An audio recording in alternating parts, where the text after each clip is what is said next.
the show on the road. Thank God it's Friday.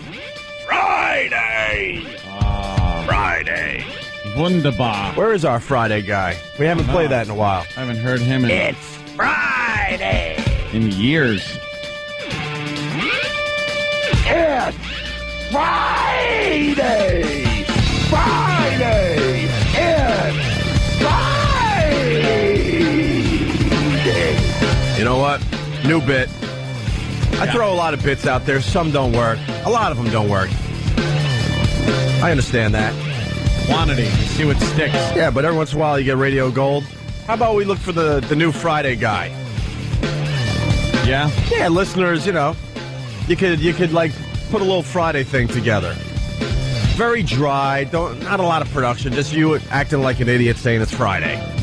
All right. And then we could play them, and then maybe one will stick and be the new Friday guy. I bet it won't. It's You never know. Friday! Friday! It's Friday! This guy, maybe someone could help me. He was a complete lunatic that used to call a radio station somewhere out west. Yeah.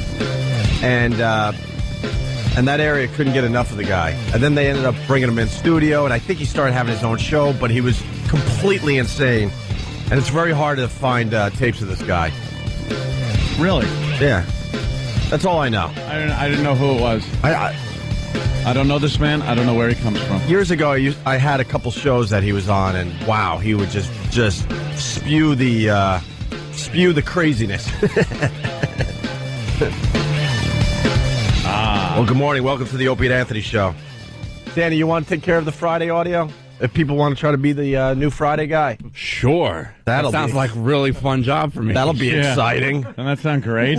Oh, yeah. Hey, you guys remember that most annoying 30 seconds contest we did? That was a lot of fun to be in charge of, too. All right. You know what, though? That was a great contest. 30 seconds. That was a great contest. What a lame contest. It that wasn't lame. The most annoying 30 seconds. I got to stick up for the most annoying 30 seconds.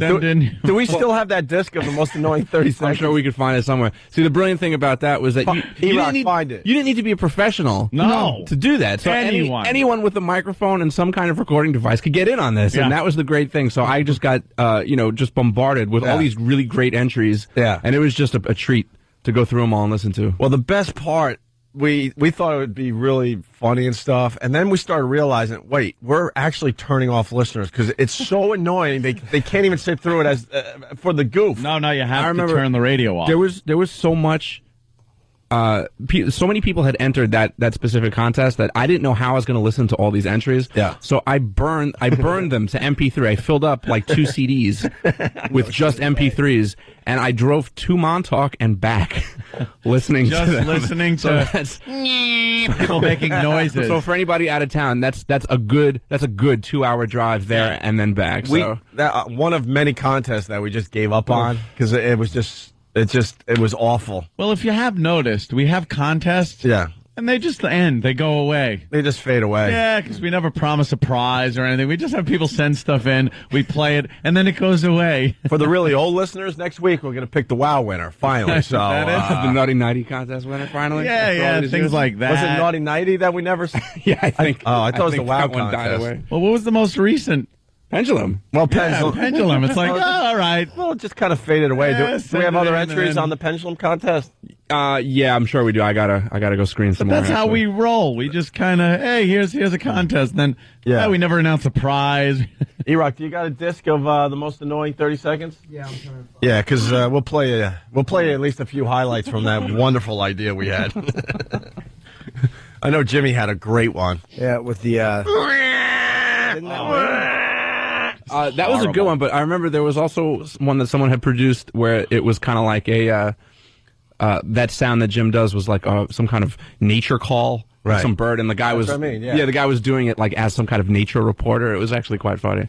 Didn't they just the me-breasted nothing? Sounds of the me-breasted nothing in the wild. When ended that contest? Didn't someone start messing with tones to the point where it just hurts your ears? And we're like, oh my God, this is not right. It was like it should have been used as one of those audio weapons you hear about on Discovery or something. Right. Where it just is so annoying you have to flee the area. Where it keeps teenagers away from the drugstore because, older people can't hear it. Yeah, and all of a sudden you'll just start feeling dizzy and nauseous. All right, so, we're going to have people try to become the new Friday guy. And hopefully we'll have oh, you have one? All right, E-Rock has one of the entries in the most annoying 30 seconds contest. I hope someone hit their snooze alarm and it's just going off now. Here it is.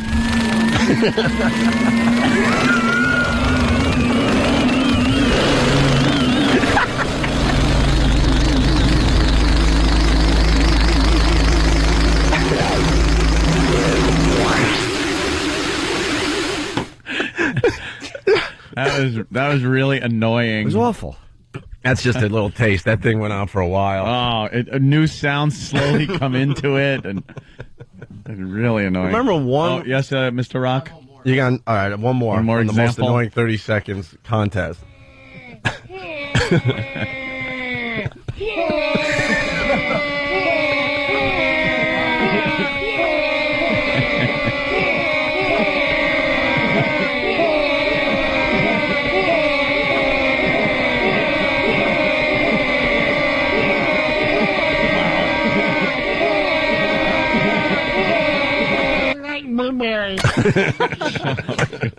I remember it was so terrible that everything was getting pushed through to the next stage because by a certain point everything just becomes so obnoxious. You get 3 seconds into any clip and you're like, I don't want to hear this anymore. Don't want to hear this.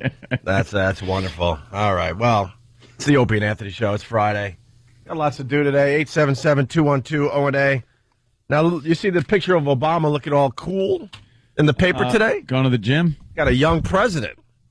Yeah, apparently we do, huh? We have a nice young president. I saw that. I saw a montage of a bunch of shots that were taken over the course of the campaign. Yeah. He showed him when he was playing basketball and just kind of getting off the plane with his family running towards him and doing things. And, he's, obviously a young guy. They got a picture on the front page of one of the rags here in New York City. It says, one cool dude.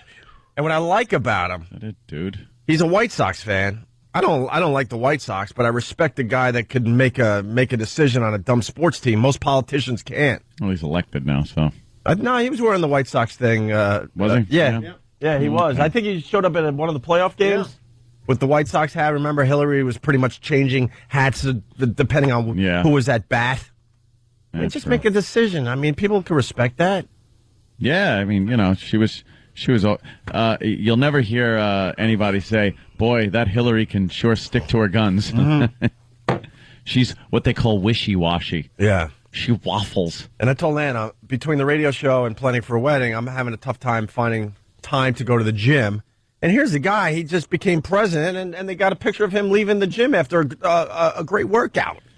How does he find the time? Great picture of the guys in the SUV, though. That's my fave. The best job in America, right there. Oh, right there. Where is that picture? Daily News, right? Yeah, it's all over though. It's on Drudge. It was. Yeah, it's everywhere. That guy is. Mr. I don't like guns.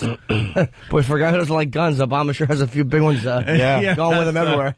Right in the back of the SUV, just pop up that glass part where usually maybe some housewife is putting in the groceries. Yeah, sure. And you just hang out your barrel out that and wait for some shenanigans. That guy looks like he means business. I just bought that same young bald guy rifle. with the slick sunglasses. And you got this rifle? Yeah, I just bought that exact same one. I did ask you in the office. I'm like, it's the DEA version. I go to Aunt, like, you see the picture of that gun? Wow, that's pretty cool. And Aunt's got like, it. Not only is it cool, I got it. Got him, need him, got him, need him, need him, got him, need him. That's me. No, and why do you need a gun like that? Because you know what a blast that is to shoot? That is a fun gun. Yeah. It's very light. It's nice. It's a lightweight one. Because I have one of my heavy guns. Mm-hmm. I have now a heavy gun and a light one. The heavy one's got a fold-out bipod in the front and ACOG sight. It weighs. It's got a sniper, a stock. with a cheek rest on it. Right. And it's fantastic. That thing will, oof. Yeah. Oh, I got it. I can't even take it to the indoor range. I got to wait for nice weather and take it out to Calverton. But I got that one. It's nice and lightweight. Now, what do you think of the people that would go into the forest and kill Bambi with this thing? Yeah, whatever you're into. I'm not a hunter. I don't hunt. I don't like killing animals or things. It kind of makes me feel bad. I saw a deer cry once. Ugh. No, deers don't cry. They just instinctively go like meep, meep when they're shot. I saw one on the side of the road crying. I'm like, ugh. Crying? I can't hunt. Yeah, it sounded like crying to me. I don't know. I'm not saying don't hunt. I don't give a crap what you do, but yeah, that's when I realized there's no way I could do this. Hey, Kevin from Connecticut writes, Hillary was a Yank Mets fan. I think you have to throw a little Cubby in there, too. Oh, yeah. A Yank Met Cubby fan. Yank Cub Mets.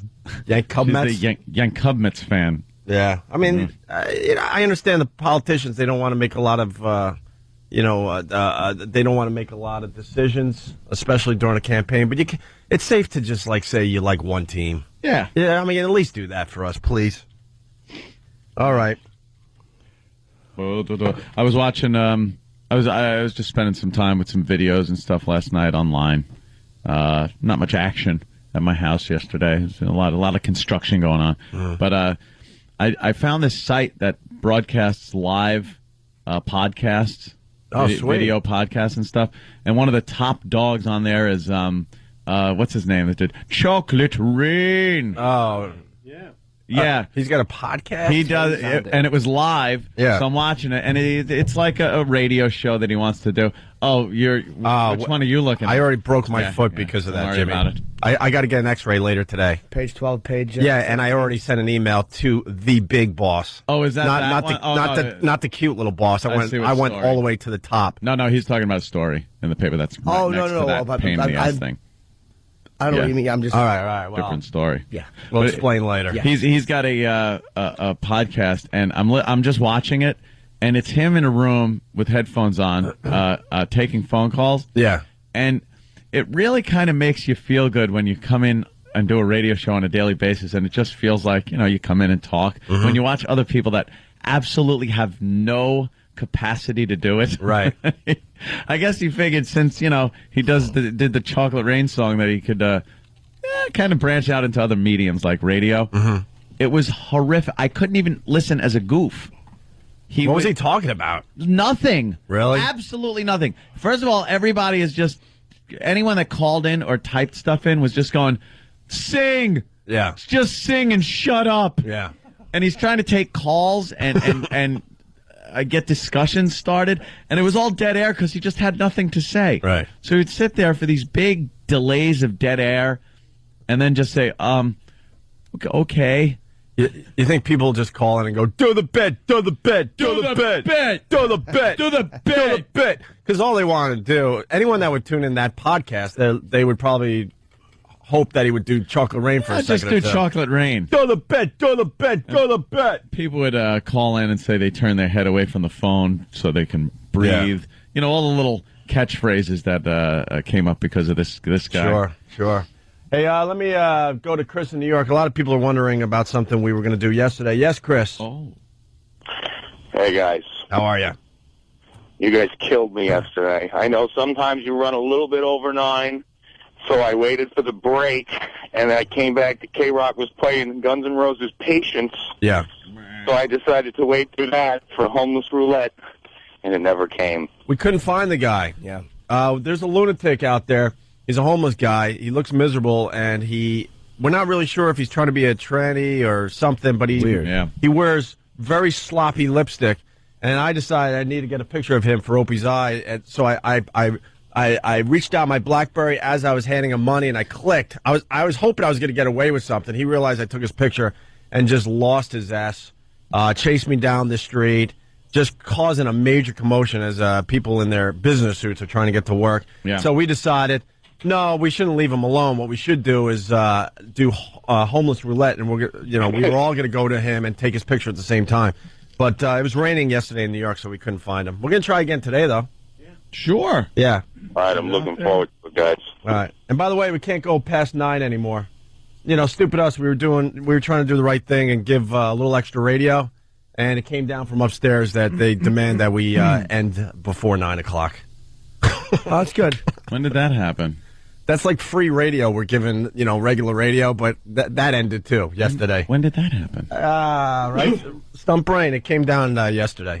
Was there a reason? Yeah, both sides actually approached me separately and not under any agreement on their own. I can see why Sirius would, because they're like, all right, get over here. But why would call it Sirius? Well, XM, when we go over 9 please. o'clock, that shoves 8 minutes of commercials into the 9 o'clock hour, which already has 12 minutes. Right. So it then screws up that hour. Okay. And they want to get that started. And your contract apparently says the show is supposed to end at 8:45. Right. But if we've got something really hot going on, it can go to 8:46. Oh, thanks. Well, we'll end at That's in the 8:45 contract. starting today. No problem. There you go. Whatever you need. Wait. Sorry, we were giving you a little extra radio. I didn't know that was a bad thing. Maureen McCormick is calling at 8:45. You know what? Well. That'll be a 30-second interview then. We'll just do it over at Sirius. We'll do it at Sirius. That'll be a 9 o'clock, 30-second. minutes later. That'll be a 30-second.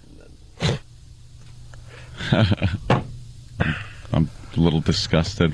Yeah. We're going to take a quick break. And I'm looking It's at the just paper. internal stupid business stuff. Yeah. I'll talk about it I'm so aggravated looking at this. My head hurts.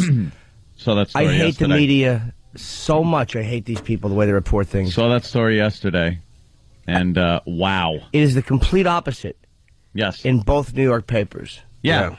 Yep. There's the complete opposite, this Marine killing in, Yeah, Marine I'm not and sure where it and was. his wife. Yeah. We'll explain next. It's Opie and Anthony. Stay there.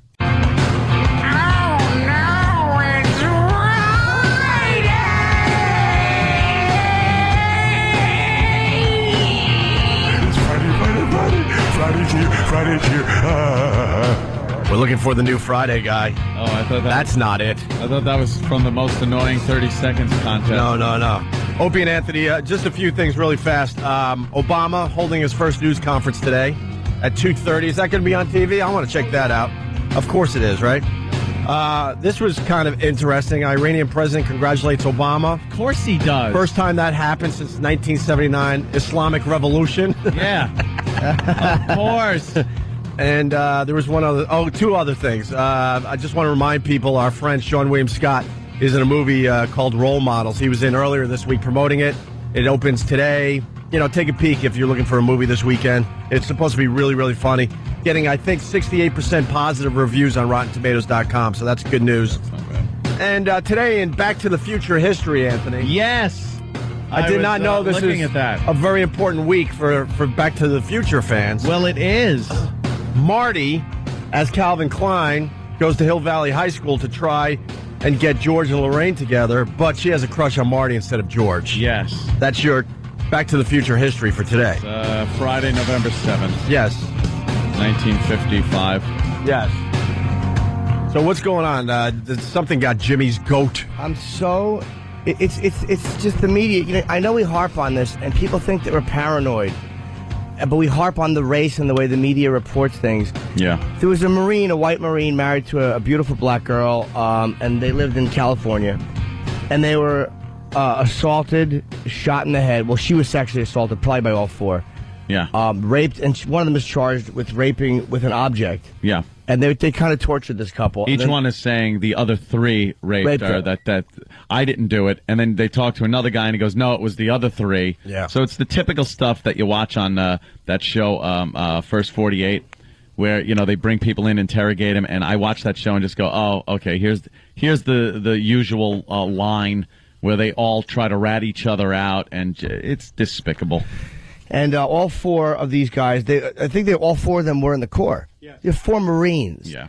And this guy was a sergeant, so I guess a couple of them were under his command. Yeah. And they blasted both of them with a shotgun and killed them after probably all four sexually assaulting the wife. Yeah. And in the Post, they did rob them. They say race-eyed in Marine dual sleigh. It's an interracial couple, and they say it's speculated that the mixed race couple was targeted in a bias attack. They don't know probably 100% yet. They haven't finished. The Daily News, that's page 12, by the way. Page 12. Fat Nick was a white guy who hit the black guys who came into the neighborhood to rob cars. Yeah. Front page of the Daily News and the Post, for a week. Oh, yeah. This page 12. At least. It was ongoing for a while, yeah. Page 17 of the Daily News. Page 17. Here's the headline. Greed made these 4 thugs torture, rape, and kill. DA says they did it for the money. That's the opening line of the story. That's the opening line. How the hell do you know that they did it for the money? And why is there not an inkling of the race involved? They just will not. It's amazing how, like, white media is so afraid of pointing out black, like, racism or black racially biased. What does that say? Like, when you say that blacks are racist, why are you afraid to say that? Yeah. Why? That there are people who are going to have racial motives that are black as well. I don't understand why they're so afraid to say that. Why wouldn't you say that? When you break into a house and rape and torture this couple, and then take a few items from their house, that's not just robbery motivated. You don't rape and torture people to rob them. That's a little more personal. That's something else that's going on there. And you got a black woman with a white guy, 4 black guys breaking into the house and torturing them.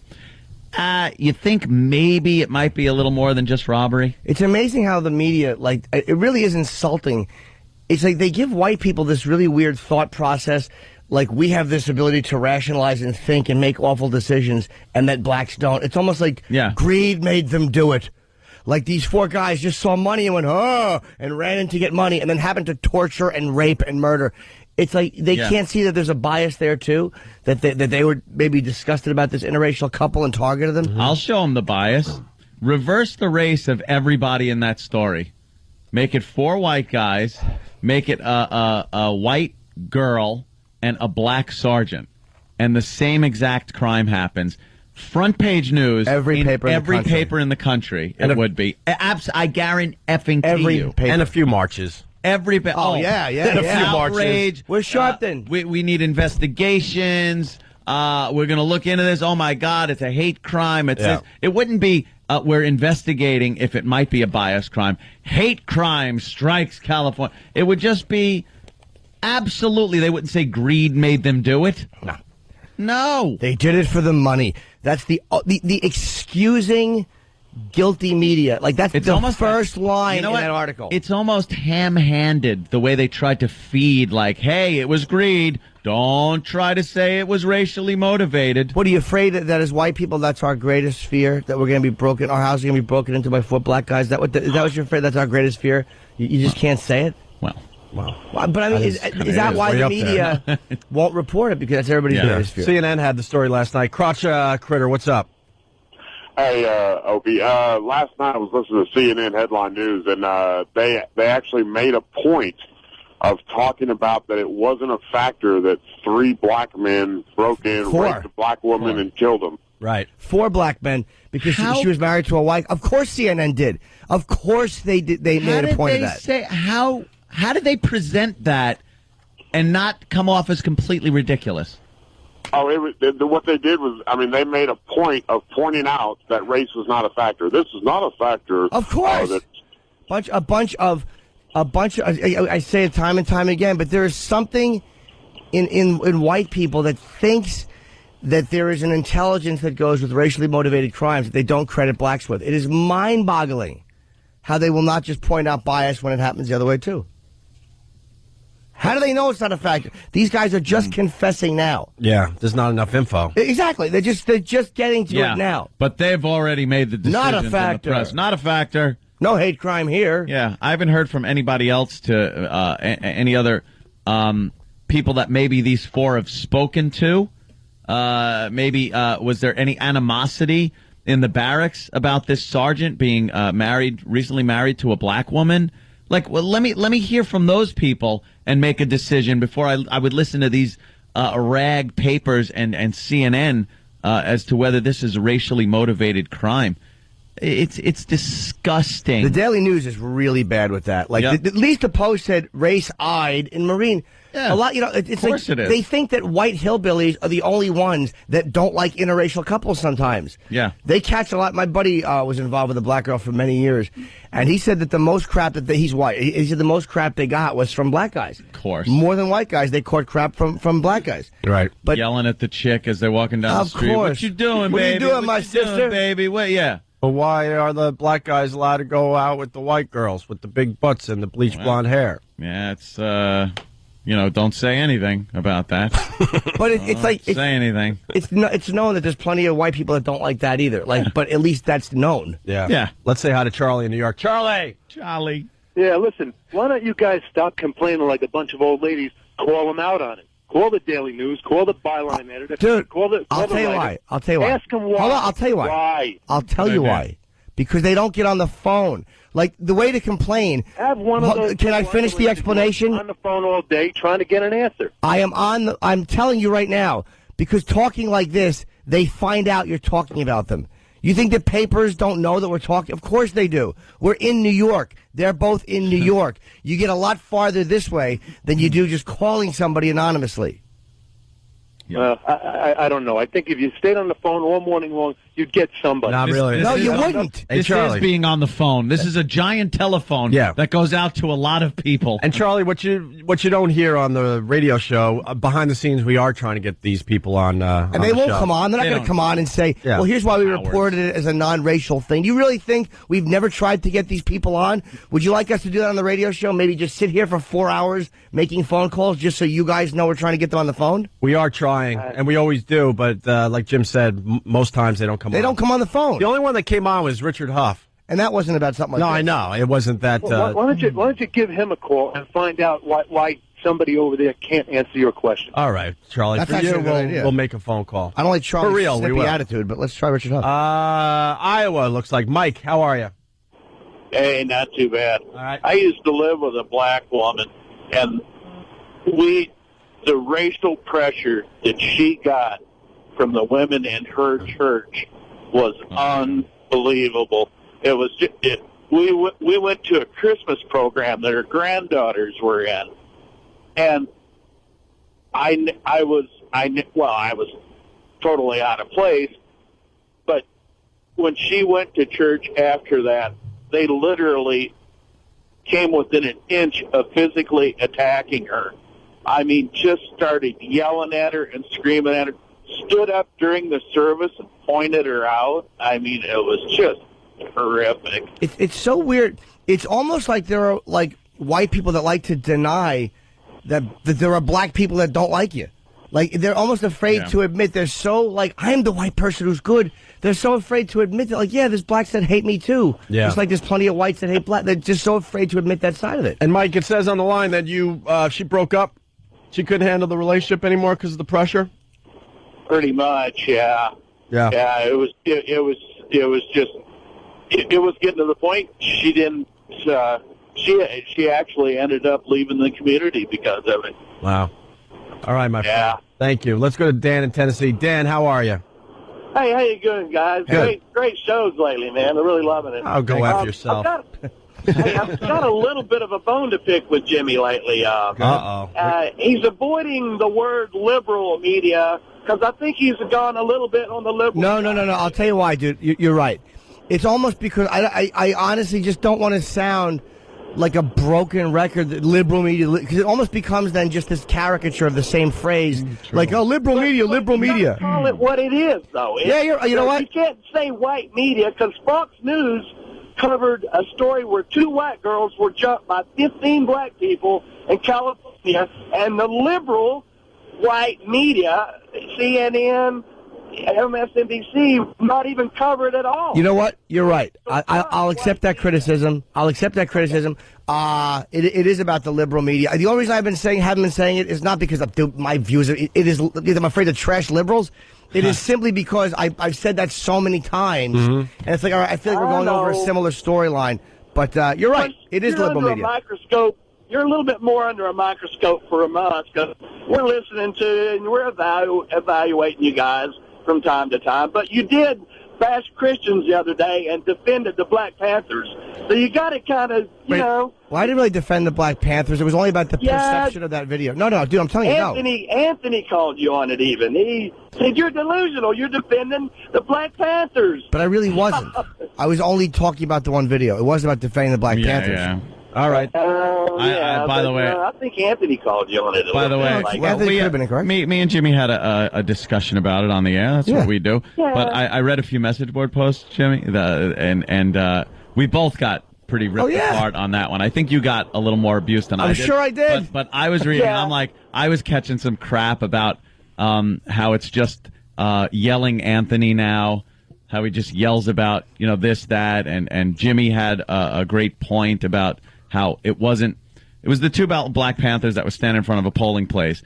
And my point was they were there for no other purpose than to intimidate. Mm-hmm. And Jimmy was saying they're not intimidating. And I'm saying it doesn't matter whether they were or not. It's their intent was to intimidate, which to me doesn't matter if they were intimidating or not. But they intended on intimidating people. It's the only reason they were there. And then people are going, trying to say like, I'd have gone in there anyway. That wouldn't have intimidated me. That wasn't my point.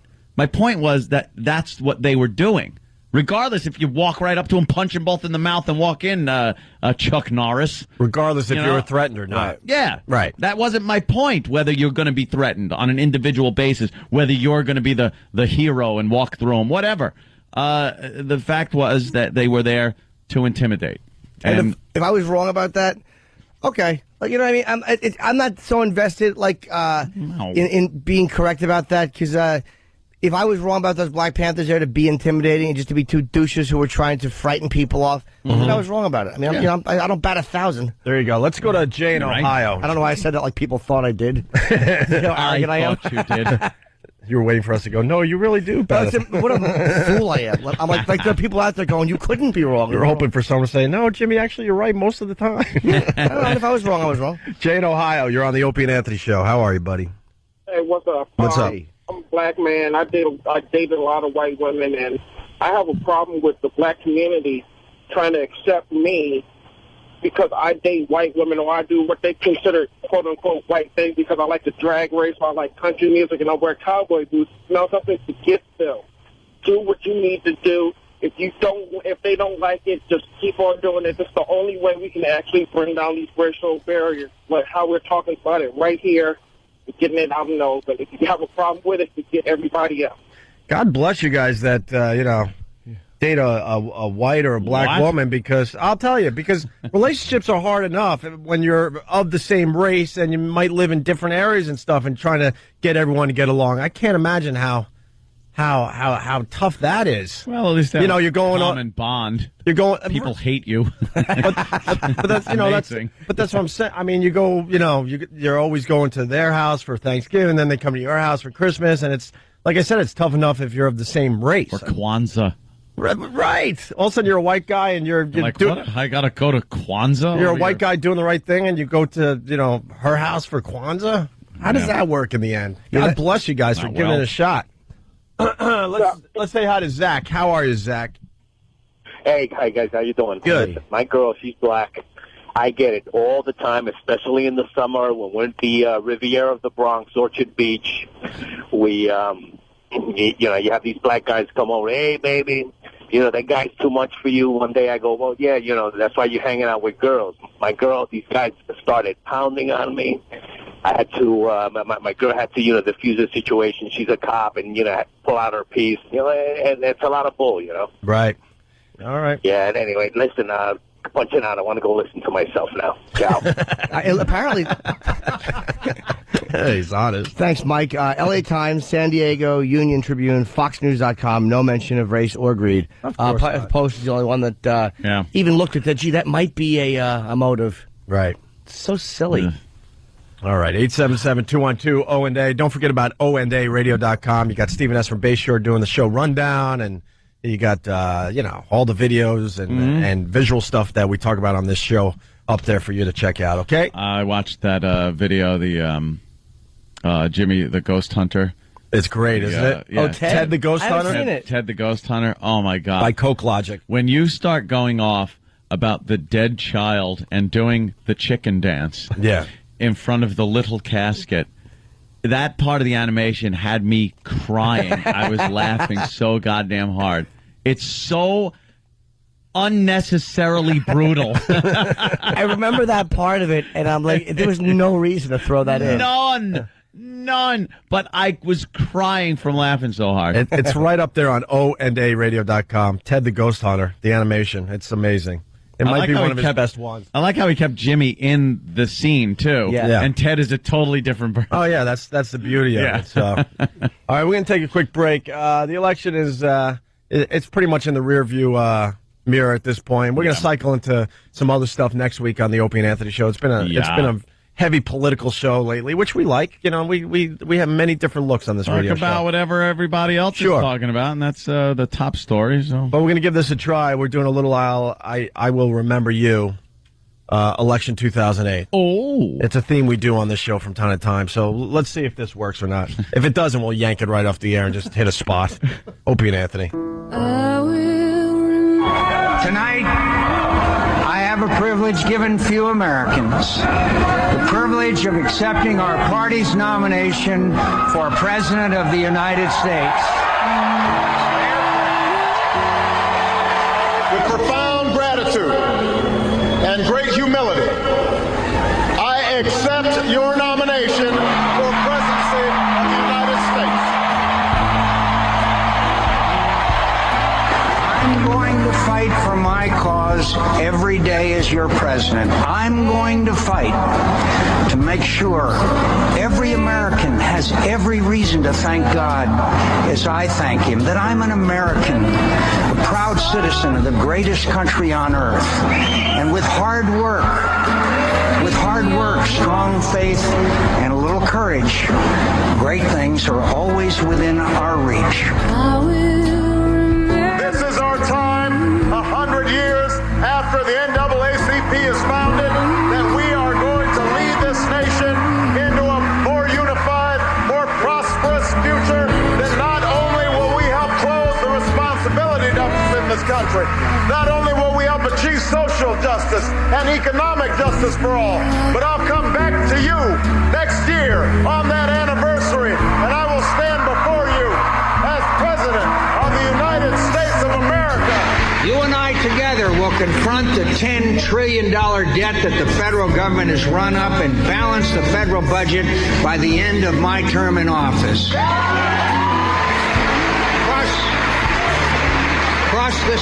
Across this country, this is the agenda I have set before my fellow prisoners, and the same standards of clarity and candor must now be applied to my opponent. What they'll say is, well, it costs too much money.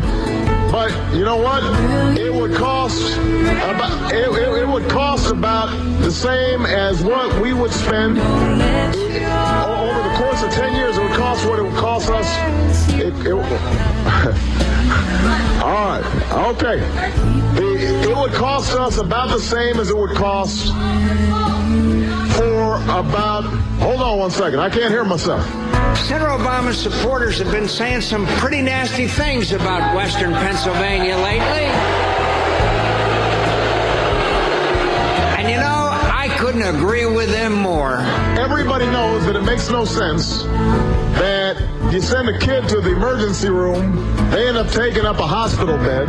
It costs you gave them treatment early, and they got some treatment.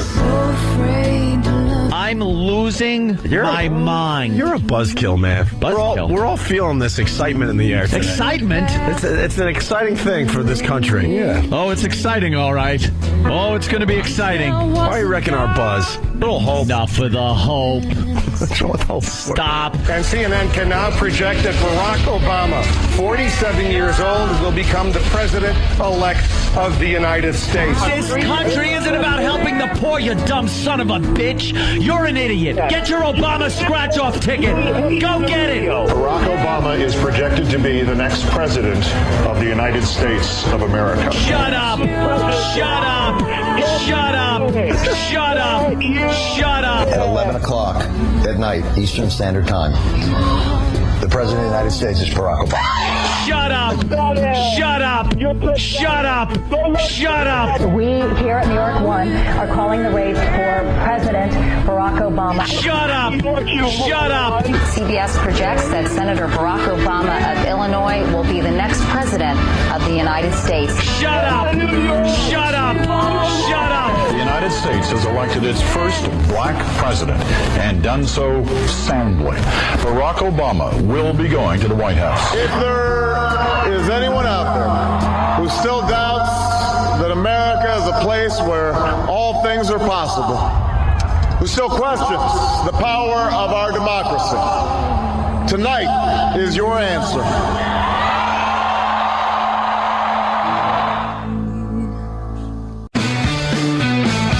You're checking out the Opie and Anthony Show. 877-212-0-A. The phones have been really hot lately. Yeah, we'll continue with the phone calls today. Can I just thank the people who came to Philadelphia last night? No, you can't, Jimmy. You're right. No. F you guys. Time or place. F you guys. I hate your guts. It's doing well, right, Jimmy? Yes. So thank you to the people that came to the signing, man. It was good to see some Philly people down there. I appreciate it. How long is it supposed to take to drive home from Philly? You can do it in 2 hours without traffic. Okay, we did. All right, fine. Without traffic. I have a little endorsement for your book. Oh, I think you're going to be yelling at me. No. No. Keith, the cop's wife, Ange. Yeah. She was over the house yesterday going over some stuff with one of the builders and everything. And she had a little time, so she's sitting on the couch. I'm in the office. She's sitting in the living room, and she picks up Jimmy's book. Ooh. I Hate Your Guts. And she's reading it. And I'm working in the office, and all I'm hearing is her cackling laughter. Oh, good. From the living room, and it wouldn't stop. And I started laughing just because she was laughing so much. Oh, nice. And then she's just like, you'd hear her go like, oh, Jimmy, gee, oh, thanks, Jimmy. Were you guys having like hysterical? Were you having like a Carol Burnett, moment? She starts to laughter, and then it's uncontrollable for everybody. The cleaning people are dropping their cleaning apparatuses to laugh. All laughing. Yeah. No, she said it was really funny. Oh, thank you. And I just heard her laughing, and obviously it is very, very funny. Jimmy's a funny kid. Thank you, Ange. I always like when women enjoy, because the guys, we all know how to make guys laugh, like just in spoken word or anything. Women are a little tougher. I'm good. I'm also loving them. I'm also loving the book so far. This should be a big hit for you, Jimmy. Oh, I hope really so. Should. I think there's gonna be a little buzz out there. I want to congratulate the Islanders on another third-period collapse last night Nice. to a minor league hockey team. That was just wonderful for everybody that follows the Islanders. What happened? Oh man, I'm watching. They're up 3-1 going into the third period. I'm like, nice. Here we go. Because we kind of have a young, exciting team, and I'm like, all right, this is going to be our third win in a row. 18 seconds into the third period, the Atlanta Thrashers, I think. See, I'm a hockey fan. I don't even know what they call themselves. They score, and then a minute later they score again to tie it up, and then they score another goal in the third period, beating the Islanders. Another third period collapse for my team. My team. It's the problem. Huh? It's the problem with them. If you want to do hockey talk? No. Okay. Although I was trolling through some videos last night, I did come across the 10 worst goalie screw-ups. Really? From SportsCenter on one of the video sites. Pretty goddamn funny. Yeah. There was some ones where the goalie was just like, "Oh my god, what did I do?" Yeah. Like they come out from and go behind the net and just lose the puck. Yeah. And then some guy just flip right in.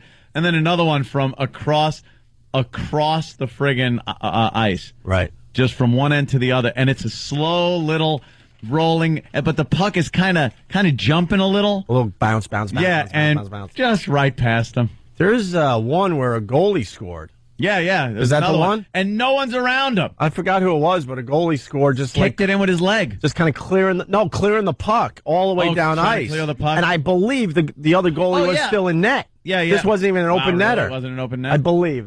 Someone might have to help me out on that one. But so one where the guy, you know how they go down and stretch one leg out and then kick that other leg behind him? Yeah. With the leg he kicked behind him, put the puck right in the goal. Really? Like, ooh. Can we get that up on onaradio.com? Yeah, that's a good one. And we'll tell you where that one's at. Real quick, I got two Voss flubs from last night. Oh, nice. Voss is in Philly at the Helium, and he came by to say hello at the sign, and he's just such a dope. We were at the table, and he's sitting there. We were talking about his friend Russo. We had Chris Russo on the other day, and we had like an hour with him. He was great, Mad Dog. And he said, I thought it was Francisca who left. What? He meant to say Mike Francesa. Francisca. He said, I thought it was Francisca. What? Does he mispronounces everything? But that's almost understandable, because he is stupid. It's a name. It's a name. You're not familiar with it, maybe. But he was kind of joking with me, because this is my second book, and he hasn't done one yet. Yeah. So I forget what I said, but he goes, what are you doing to me? He said to a fan, he goes, what are you doing to me? He's wrote in 2 books. Well, and that's why you will not be wrote anything soon. He's wrote in 2 books. W-R-O-T-T. It's like rotten with a W. Oh. He's wrote in 2 books. His teeth are rotten. And his act. Nice. He really is a wretched idiot. All right. Roten.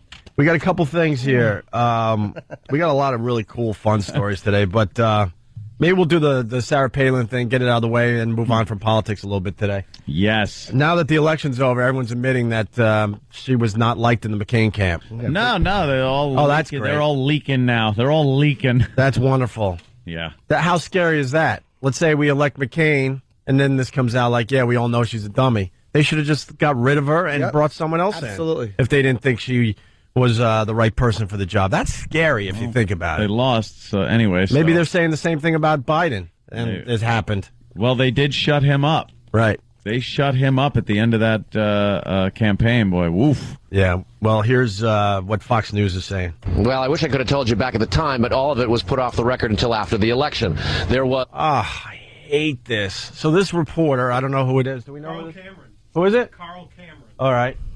That guy was off the record. He knew the whole time, but he wasn't brave enough to bring this to everyone's attention. And you know this. Like, this guy knew this. Why wouldn't he go on? He would have a big scoop. Right. Like, this is what I have been hearing. This is what I've been hearing. I don't know if there's truth to it, but... And it would have affected possibly the president. Like, I understand reporters can't give away sources. There's a weird thing with the media where they have to protect that. But in a case like this, you're dealing with someone who's going to run the country. Yeah. The two of the most powerful people in the country, and we're all making a decision, and you know something that all of us don't know, and you decide not to inform everybody because it was told to you off the record? Right. Come on, man. No. Yeah. Well, I wish I could have told you back at the time, but all of it was put off the record until after the election. There was great concern in the McCain campaign that Sarah Palin lacked a degree of knowledgeability necessary to be a running mate, a vice president, and a heartbeat away from the presidency. We are told by folks that she didn't know what countries were in NAFTA, the North American Free Trade Agreement, that being Canada, the U.S., and Mexico. We're told that she didn't understand that Africa was a continent rather than a country just in itself. A whole host of questions that caused serious problems about her knowledgeability. Is knowledgeability a word? I don't think so. It's not a word. Knowledgeability. I would use that word. Knowledge. So would Rich Voss. I know. How about knowledge? You don't add to knowledge. I like knowledgeability. It's like drinkability. It's not a word. Kind of like a Yogi Berra thing. I like knowledgeability. Just make up your own stuff and people know what you're trying to say. I love it. I'm a big fan of that. It's not a word. No. Wait. I could be wrong. It is. All right, isn't it that I'm dumb? My apologies to the reporter who sat on information that knowing we almost had a retard elected. Sorry, I just assumed that you were wrong. That reporter is Campaign Carl Cameron of Fox News. Okay. And that's what they call him. Campaign A lot of knowledgeability there. Right. Knowledgeability, my fault. Tell you. I was wrong. Ron Hextall, okay, enough. You know, she also... it was Ron Hextall was the goalie? He scored twice. A goalie scored twice. That was Ron Hextall. There's also that report that she came to the door of her hotel one day when the aides came to get her, Oh, no, that's very sad. And what I mean is aides being helpers, not like when Mr. Brady came to the door and aides came to get him. Boy. They came to the back door. Yes. Well, yeah. And he opened it. He was on his hands and knees. He just kicked the door open. Like a mule. And then who was at the door? Another mule. You can't deliver AIDS through the front door. You always got to deliver AIDS through the back door. Of course. Yeah, everyone knows that. Like a mule. Like a SWAT team with the. All right. Yeah, they just busted. You on the face, you on the back. So sorry. So she came to the door in a towel, which they thought was very inappropriate, but very hot. Yeah. Yeah, that let's acknowledge the hotness. Just like the wet-headed. Sarah Palin coming to the door just in a little towel. She could have thrown on a robe even or something, but would you? I think just for the trophy. Nah, it's I more would. than just the trophy. Nah, just the trophy. That would be pretty solid, I'm thinking. What? 5 kids, dude. And one's head was probably pretty. Well, they make lingerie for the 5-kid broad. Do they? Yeah, it's that thing that hangs armor. down. What is the thing that hangs down? A younger woman? They got the sexy panties, they got the top, and then they got like kind of a curtain that goes around that area. Yes. Oh yeah, they always I call do it the that. thing, whatever. The curtain. A lot of women do that with the one-piece bathing suit. Yeah. And when they have a big bunt and they're at the beach, the one-piece bathing suit, and then there's sewn on this little skirt to cover a world of hurt and damage. There you go. More on Sarah Palin being a dummy. And that Katie Couric interview was one that we're told Sarah Palin refused interview preparation for.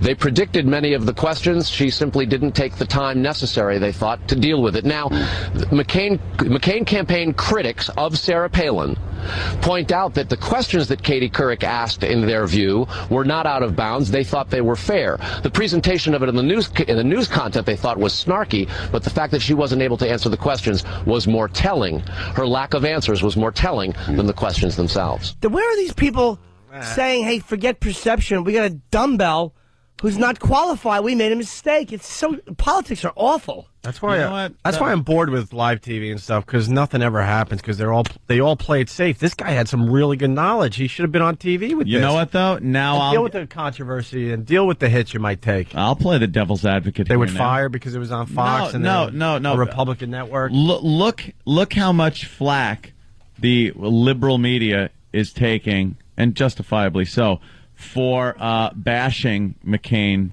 and Palin during the election. They probably could have come out with this stuff, and then maybe they sat around in a meeting and just went, look, we're going to get crucified. Could you see if they just on a daily basis came out, now we're hearing that they don't even like her, and now we're hearing this, they probably would have gotten even more abuse. Like, what other reason is there to hold on to that? Mm-hmm. It's not like they liked the ticket. The Fox may not have wanted to hurt it. Yeah.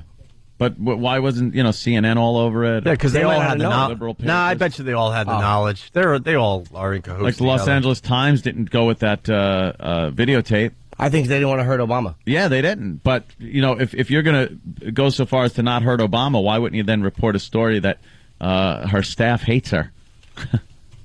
You know? I'll bet you they didn't know. I bet you they would have. CNN would have reported that, and then and then they would have somehow made it look like race wasn't a factor. I'm going to be on CNN, by the way, on Saturday night. No, I'm an actor. You guys know that. I'm Nice. playing a white supremacist on D.L. Hughley's show. It's like an interview he's doing. Holy yes, that's huge, Jimmy. Yeah, it's cool. He's D.L. Hughley breaks the news. Whatever, is that what it's called? Yeah, that's what it's called. Yeah, I'm doing a segment I shoot today, and it's tomorrow where I play a white supremacist that he's interviewing. Really? About being sad, yes. That's what cool. Being sad about what? Well, the election. Election? Well, he doesn't want to give it all away. Yeah. Is it comical or dramatic? I wish it was dramatic, believe me. I have wonderful, as I look to my left, I have a wonderful person to method act it after. But yes, I can help you with this role. I'll show up for my part. They go, why are you wearing a hat with a taped-on mustache? No reason. No reason. It's all about the lofts with that show. Oh, yeah. And when is DL coming in to promote that? He comes in for everything else. I don't even know if he's in New York because we're shooting it in a split screen. Right. So he may be in L.A. I'm not even sure if I'll see DL. You better get on our show with Red. Well, Steve, Red is his 6'8" black bodyguard that loves this radio show. Who's his brother-in-law, I think. Real? Oh, that's right. You're right. Yeah. Ted, Steve from Bay Show said you should go on as Ted the Klansman. That's right. If you want to borrow any of my 5'11" gear. Did you film it already? Like a militant. No, today for like oh my 4. God, Ant's got some stuff for you then. Well, wear his hat at least. What do you think? An homage to Anthony. Wear one of his hats that looks very close to. It's a little close. It's a video game hat. Yeah, well. It was given to me. Somebody sent in a video game, which I never played. I just like the hat. It looks like a hat from another era. Surely, yeah, it does. It's got a little swirly thing in the middle, but it's not a. Yeah. Not a. It's close, Ant. It has wings. Symbol of hate. It's got wings. So does the American eagle. It has wings and then a symbol that almost looks like a symbol of hate, but it's not. Hey, keep it safe. Keep it safe. Oh, you want me to wear the other hat I got at home? No. My collector's item hat? One you walk around with at night? And just your underpants and your black socks. Barking out orders to no one? Oh, yeah, now there's no one to help him. No one there to help me out. Remember that old bit, Jimmy? Yeah. At least he had someone in the house to kind of help him. Now he's just wandering around in his underpants and his black socks and his hat. I just sit around cleaning my guns all night. Talking to them. Anthony talks to his weapons. Have you given your guns names? No, I have not gotten to the point where I give my good. guns names. Please let us know when you're up to that point. They're all just called my best friends. Because at that point, I'm going to have a bulletproof vest every morning. Oh, you don't have to worry. NBC just did this. The votes are in for president on the silver screen, that is. MSNBC.com surveyed over 1 million people. They found out which movie president is your favorite. Harrison Ford. Well, that's cute, Wonder right? who it could be. What are you going to go with? Let me see. Favorite movie president? Movie president. Morgan Freeman. Oh, if they go with a Morgan Freeman. It'll be Harrison Ford. He almost started to say Harrison Ford. I think. Well, I think if I said I'm sure Harrison, he's in they're there. probably doing a countdown. Yeah, I think it's the top Harrison 4 Ford. that we get here. Yeah, that. Donald Pleasance. Let's see what happens. No finger. Harrison Ford won for his portrayal of President James Marshall in the movie Air Force One.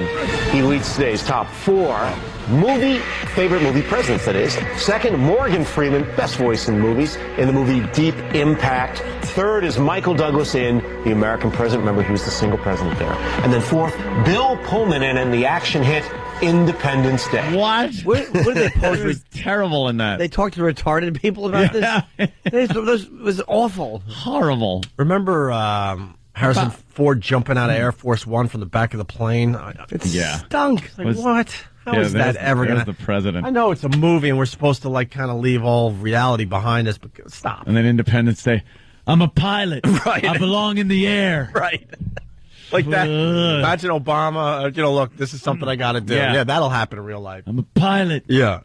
That's where he gives his big speech. This is our Independence Day. Is this? Yeah. Is it really? It certainly is. And Randy Quaid just being the quirky douche that he always is. Plays that same guy every time. And it stinks every time. It's horrible. Who enjoys it? Over the top, dummy character. What you do? You just put your hand on your pants and start toying. I have a blitch. A blitch? What's a blitch? Well, it's an itch on a certain place. A blitch. Did you do the just pinch and roll between the thumb and forefinger? That feels good. Sometimes your face almost looks like a dog when he's scratching and it feels good. You're just like, oh. That's the best feeling. The pinch and roll. That is the best feeling ever. And every once in a while you get to pop a zit that way and then shoot pus. Wonderful. Anthony pointed out the pinch and roll, which is the greatest description because it is so the way you That's what you do. Any area, where you have an excess of skin, perhaps, that you can grab onto like that and itch in that fashion. But you know what? Sometimes you don't even feeling. Sometimes you don't even need an itch to do that. It just feels good just to do it. Yeah. Pinch and roll. The pinch and roll. Nice. So I can't think of any other presidents, although I prefer Donald Pleasance in Escape from New York. That was a good one. Yeah, come on. You are the Duke of New York. He's shooting Isaac Hayes.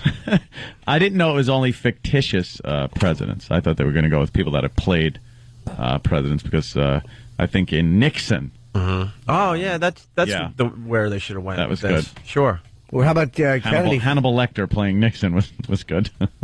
Yeah, Kennedy, who played... Kennedy did. I mean, in JFK, they just showed Zapruder. Oh, yes. Well, he was right on the money. Did a great job. Oh, yeah. Certainly did. And why didn't Chris Rock make the list? Oh, yeah. Come on. That was a A movie. Fantastic. That was it was on film. Indeed it was. Yeah. All right, we're going to do a quick break. After the break, 3 really good, fun stories. You got some massage customers are being rubbed the wrong way. Rubbed the wrong way. What's that mean, on their backs? Woman was a victim of inappropriate massage.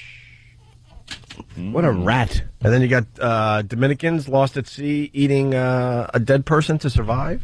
Nice. Cool. What they were doing, though, was wow. It was after 3 hours at sea. Right. The guy was yelling, ouch. Yeah. It's like, we know where this is going. 3 hours. Let's just start now. Right. And then it's like, I'd rather have the people first. Yeah. And save your supplies so that way during the end of the turmoil, you could be like, all right, now at least we're eating regular food. Yep. You know? Yeah, now we'll eat the canned Spam and stuff like that. What part kind of wash down that human? What part of the body would you go for if you had to? The penis.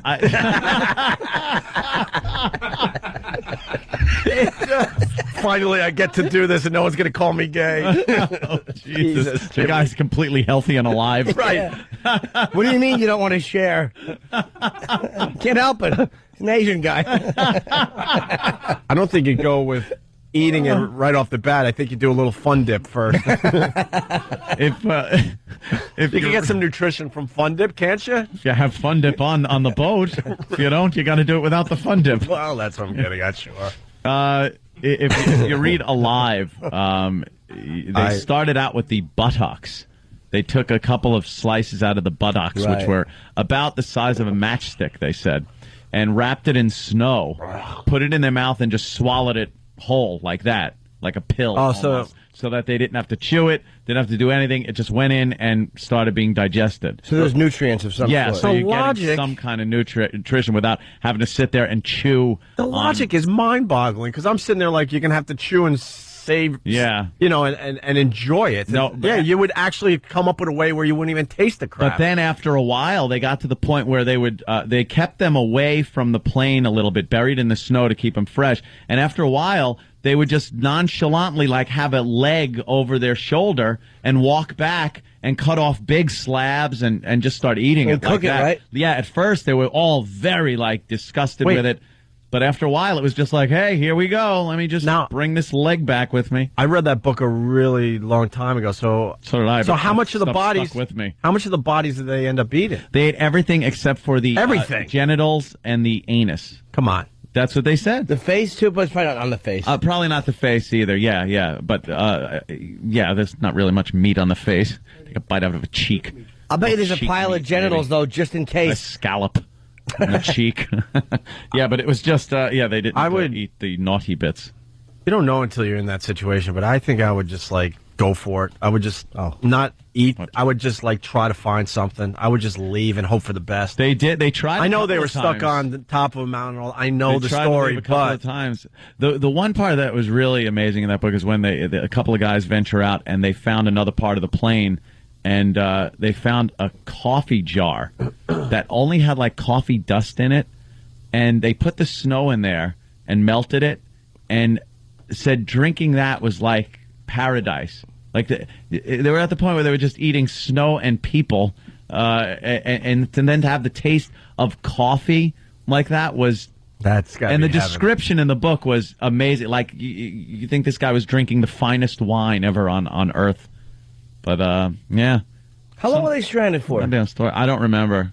But hey, long enough till you start chowing down on people. Yeah, well, if they're eating a complete body, and they lived through all that crap, and then a couple of them died in an avalanche that happened out of nowhere and filled the plane up with snow. And it is a good. I got to read that book again because that was a good goddamn book. I saw the movie. I never read the book.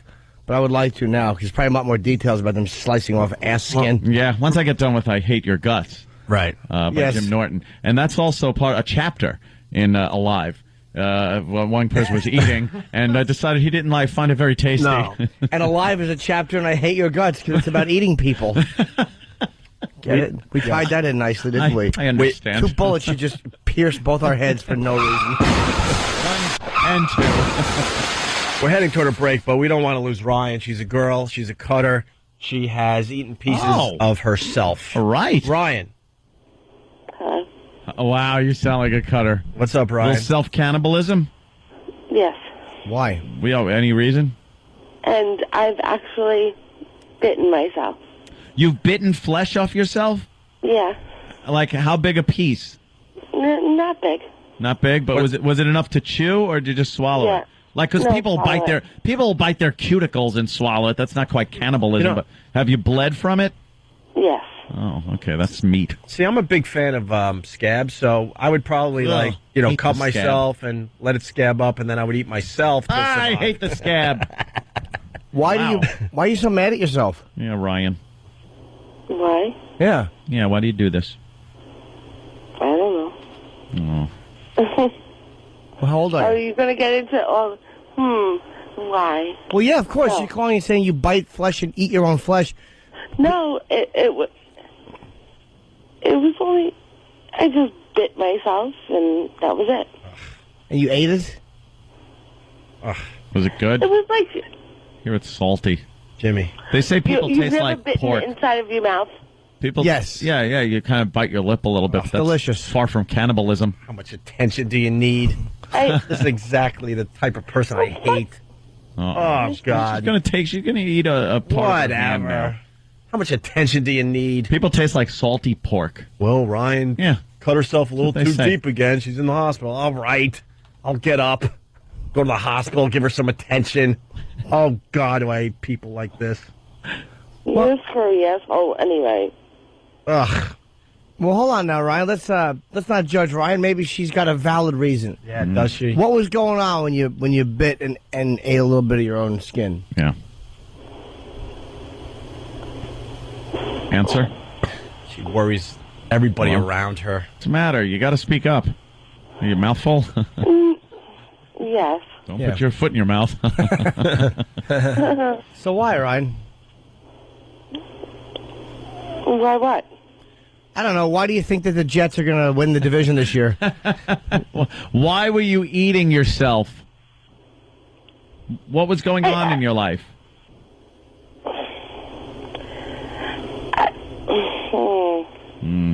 Who touched you? Let's just get it over with. We all been touched as a kid. Oh, little Oh, we revelation. all have? Revelation. We all have? Well, some have been touched, some did the touching. You know, we're all in the same boat here. Yeah, it's called a joke, Ryan. But who touched you? Let's get over it. Why do you worry the hell out of everybody around you with your eating and cutting? SS tears. I have no sympathy for people like this. I have one of these in my family. Enough already. Oh. Not a cutter, by the way, but something. Stephen King has a good short story about a doctor. That doctor that was stuck on, I believe he was on an island, and he was out without food, and he started cutting pieces off of himself and stitching himself up and eating it. Nice. And it was at the point where he's like had an arm left, and he's like, I got to keep this arm because I have to be able to do surgery on myself. Yeah. But he slowly just started cutting himself apart and eating himself. That's sweet. I got to start reading Pretty Stephen good. King again. Oh, dude, Stephen King rules. Amazing. Lydia. Hi, Opie. Hi, you're on with Ryan, who's an attention-seeking goose. I'm not attention seeking. Lydia's our staff psychologist. Yes, Lydia. Ryan is a very sick little girl. Yeah. What? Yeah, great. Yeah, tell me more. Wow. What I was saying, Opie, was that you have a real gift for this. Cutting is, in part, attention seeking. No, Absolutely. I know that. I know. Cutting is not attention seeking. Yeah, it is. No? What No, is it's not. Get. Will you go It's get? emo. If you don't let anyone know that you're doing it, it is not attention seeking. All right, so were you not showing people? I did They it know, for Ryan. 12 years. I did it for 12 years without anyone knowing. How old are you now? I am 27 years old. And you did it for 12 years? What's left of your body? Well, 12 years. Not now. Oh. Before. Brian, Yeah. most of the people I work with who cut do it because it makes them feel alive. Is that what happens to you when you see the blood? Ryan? Yes. She doesn't answer. Yeah, she doesn't Yeah. do nothing. You're not good on the whole question-answer thing, Ryan. I can't hear her. Oh, why do you cut your... Well, let's get to about why were you doing it? I don't do it anymore. Why were you doing it? That's what I said. Lydia said, "Do you like seeing the blood because it makes you feel alive?" Is that true? No. Then why did you do it? There is a reason. Like, yes, we know. I hate when people say that they do it. Because there are a lot of girls who just do it just because they do it. And that's not... They do it for attention, and that's not... Why do you do it? I don't do it anymore. Oh, my God, we're going in circles. Did you do it? Ryan, you should eat your voice box because it's useless. You don't really need it. Opie. One more cut. Your throat. Yeah, please. You're not answering the questions. I'm asking you, why did you do it? And you're correcting me saying I don't do it anymore. Why did you do it? Is a little hippopotamus the cutest little thing? Mm-hmm. Oh. Yes, it is. By the way, Ryan, I throw that in the street. I do apologize to you personally because I don't know you, but I hate people like you because you take all the attention away from other people in a family. It's all about Ryan and her cutting and phone calls in the middle of the effing night. That's exactly right, Opie. Thank you, Lydia. All right, Lydia. Thank you. Enough kissing Opie's ass. But it's true. Not answering, I know. It's something, though, that a lot of people have to deal with. Like, you got a lot of stuff going on in your life or other family members' lives, but none of that gets to be talked about because you got an attention-seeking twat in your family. We had a mother who had,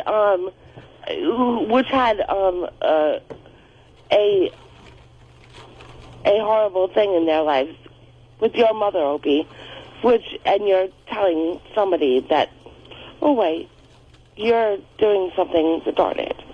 Just get help. Why were you doing it? Ryan was doing it because she has borderline personality disorder and she needs to get in treatment. I don't even want like a real answer. Like, I'm curious as to what her perception of why she was doing it is. Yeah. So Ryan, why aren't you just answering that? It's a valid question. A lot of girls do it. I don't care about a lot of girls. I'm asking you. Okay, I did it because I had something happen to me horribly. Okay. And something with my family. Oh, boy. And, yeah, oh, boy. So someone was abusive to you or abused you. Who was it? Yes. Who are they in the family?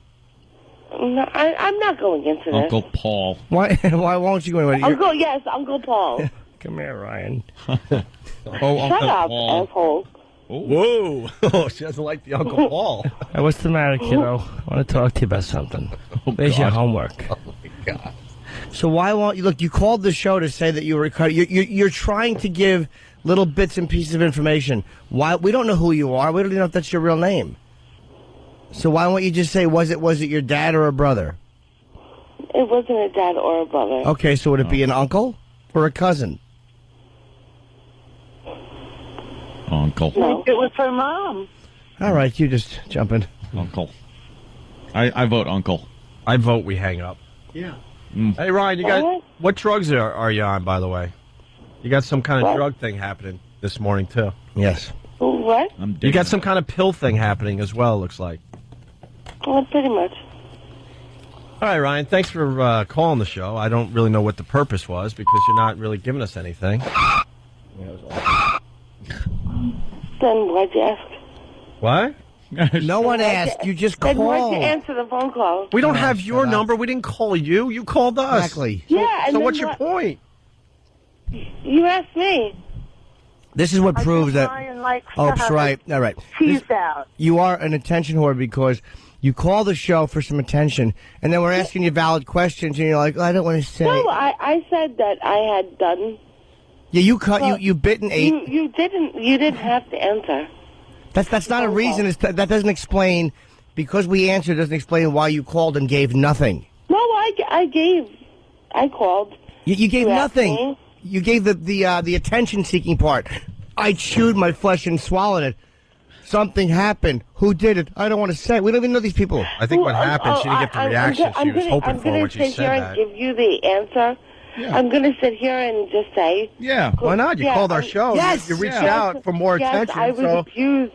I was raped and abused that as a sucks. child. Okay, but so it was by a family member. What? So that's why you would, because a family member did that. I'm getting yes, an uncle, and then you would bite yourself. I love you. Thank you. All right. Thanks a lot.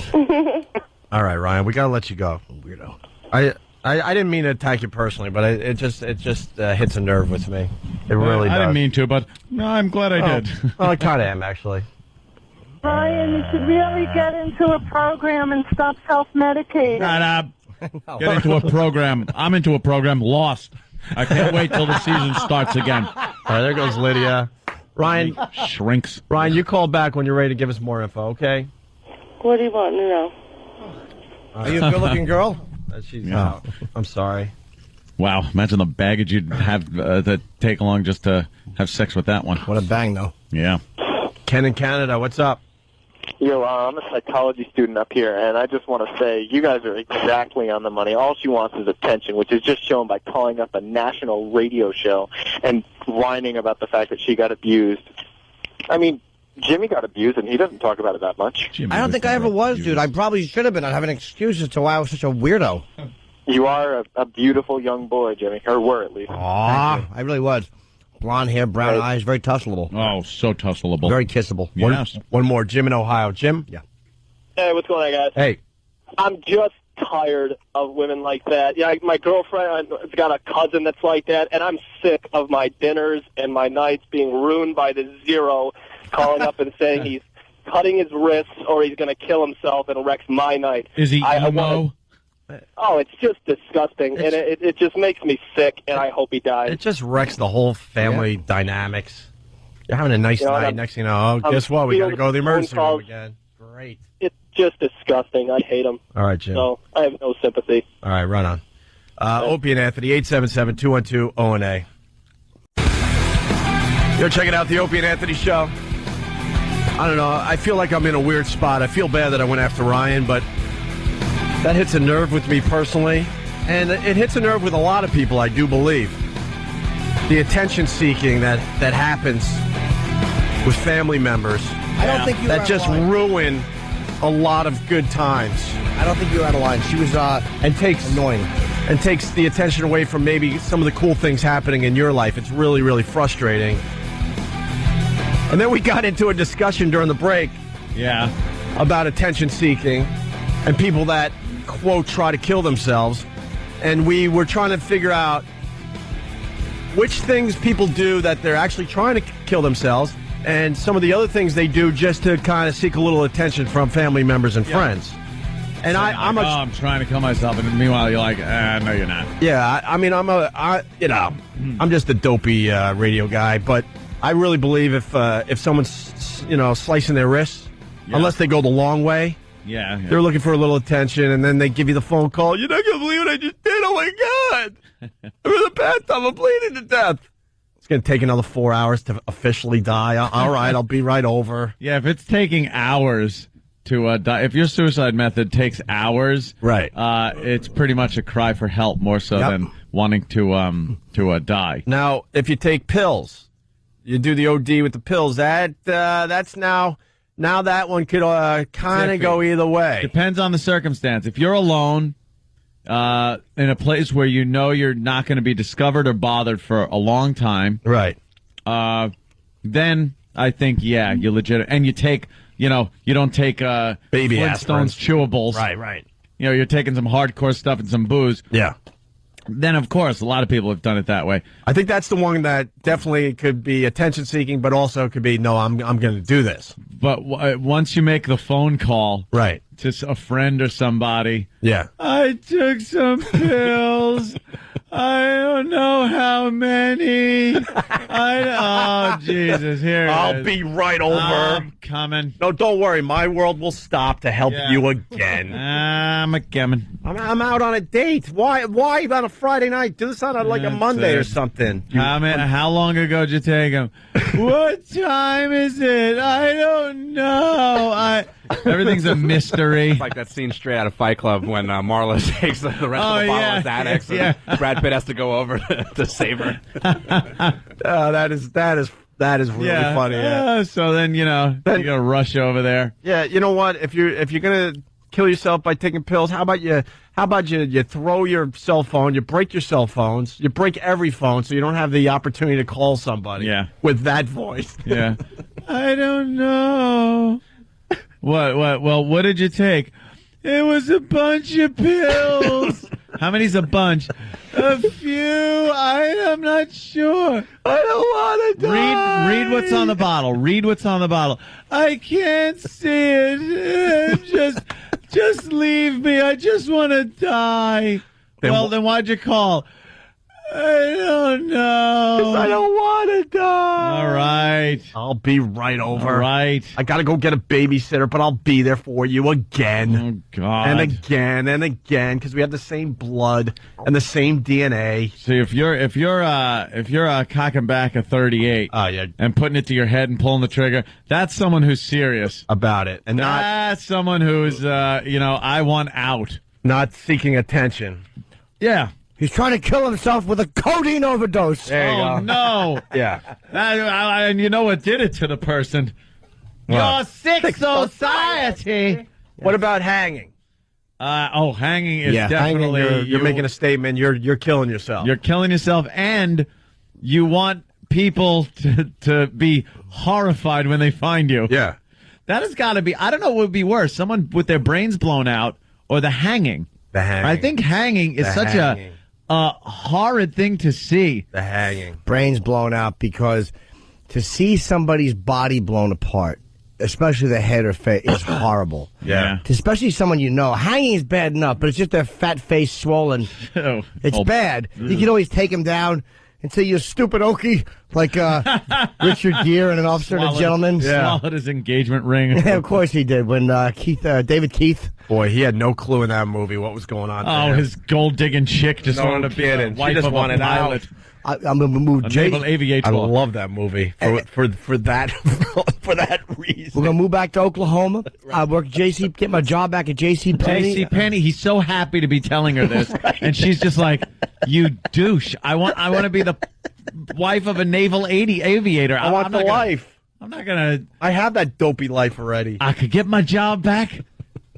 I'm J.C. Penney, and in 4 years, I could be assistant manager or something." They go, "We'll live at home. It's going to be a little tight at first, but you and Mom are going to get along great." Oh, it was the worst possible scenario he could have given this girl. Yeah. Going from a wife of a pilot to this just house country bumpkin. Oklahoma, J.C. Penney, living with his family. It's awesome. We got the clip from Fight Club, Marla doing the pill thing. Yeah, when she's on the phone. Yeah, this is exactly what I'm getting at. Go ahead. Have you ever heard a death rattle before? Do you think he'll live up to its name? Or will it just be a death hairball? But she's just on the phone looking for attention. Yeah, she knows exactly what she's doing. What about when someone throws themselves down the stairs? They're all just banged up and down broken. the stairs that's attention They're seeking. not going to believe what I just did. I was trying to break my neck. Did you? What'd you do? Laying at the bottom of the stairs and then make a phone call to you, and now you got to stop everything. Oh God, I'll be hurt right myself. I can't get up, and I may have taken some pills. It's all the best line of this is it's all a mystery. Thanks. It's always a mystery because it just plays into the attention. Because if you get an answer on the phone, you're done. Because then you, as the dope on the other line, what do you mean you took some pills? What? You're all concerned, and that's what they're going for. I took 3 Tylenol. Okay, well, right. I'll see you tomorrow. Right. You know? Yeah, sleep it off. I'll bring you like some flowers tomorrow to try to cheer you up for a day. No one cares. But we all know that only lasts temporarily, right? You don't even care. You don't care, do you? I took pills. I was just listening to some R.E.M. waiting for death. Just waiting here in bed. How many did you take? The rest of the bottle. Yeah, well, if you had the prescription for a month, that means you took 1. Right. How many? Right. I don't know. It was a little less than a handful, but more than just a few. How do you feel? Tired, depressed. I should be dead in 18 hours. Yes. 18 hours. So you got 18 hours to save my life again. No, you have 18 hours to call everyone and tell them I'll be dead. Don't come over, whatever you do. Don't come over to my house at 4 Main Street. Please don't. Don't call my family. Please make sure you're crying when you come to the house. Yeah. Then I know that I got the attention I was searching for. All right, how do I get in? Oh, I left the door unlocked. That's why I called you, so you could come over. Look, I know this is something people deal with, but my God. Okay, look. I haven't taken them yet. Right. They're still on the dresser.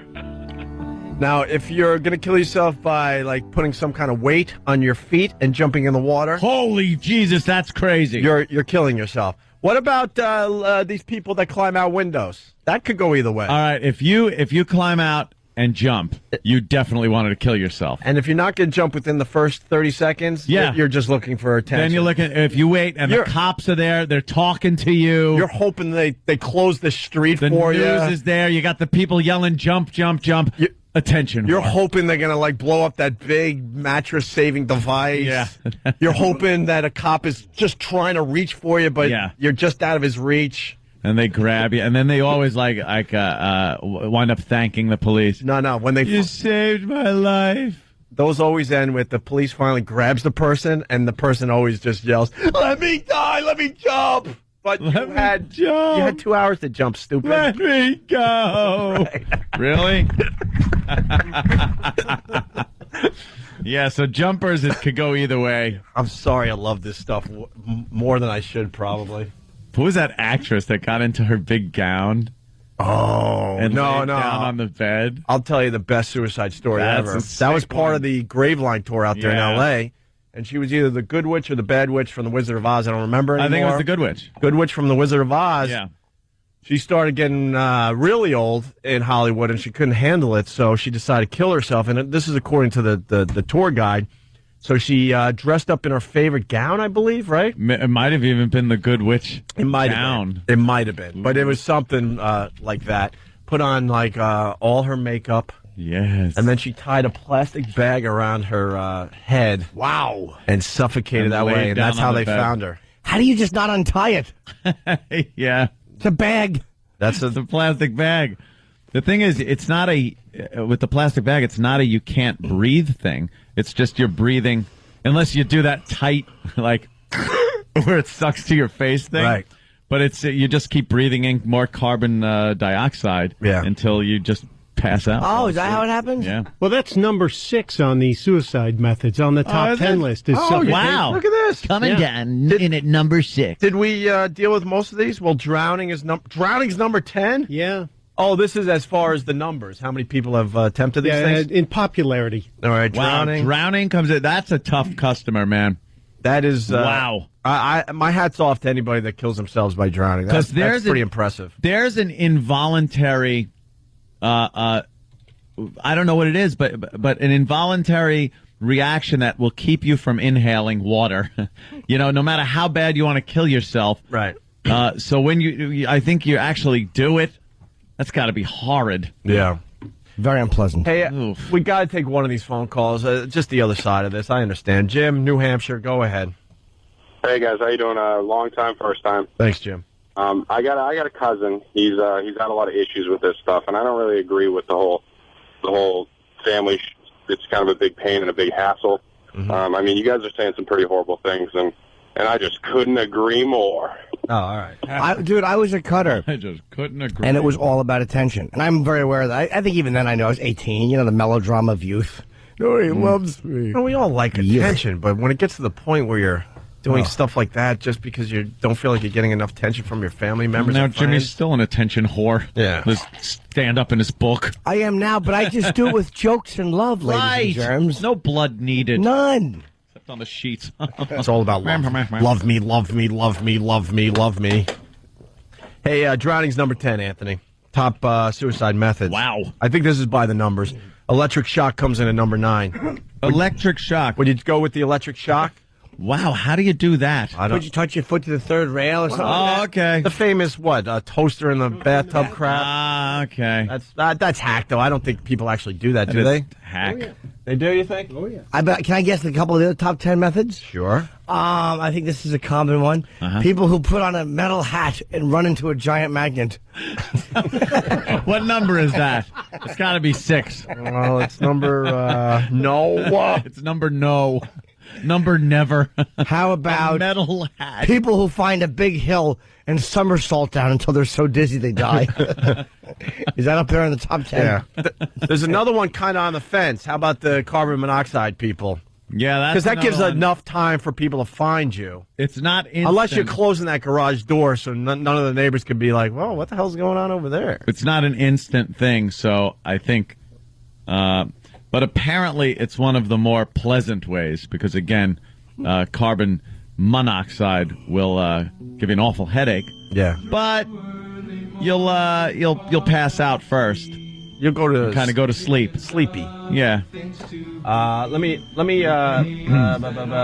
grab Mike in Jersey. Mike. Oh, by the way, the Opie and Anthony Show does not condone any of these methods. Of course and not. does not recommend you use any to take your own life. Look at the phones, though. We hit a nerve. Yeah. This is going on out there. Mike, Jersey, go ahead. Hey, what's going on, man? Hey. Yeah, long-time listener. Thanks. Yeah, my ex-girlfriend actually gave me a text about a month ago saying she's going to kill herself. In a text. And I was like, what's that? In a text, he says. A text. That's like... Yeah, I get a text message that says, I'm going to kill myself. I was like, well, too bad for you. Oh, that's it? Yeah, and she was fucking pissed at me. Whoa. How about this one? Whoa. I have a top 10 method that you didn't get to yet. All right. People who eat playing cards until their esophagus is clogged. Jesus, Jim. All right. That would be a major I got to drag. say that's up there. Number 4, least. How about the train people, Ant? Train people is an absolute, you want to kill yourself.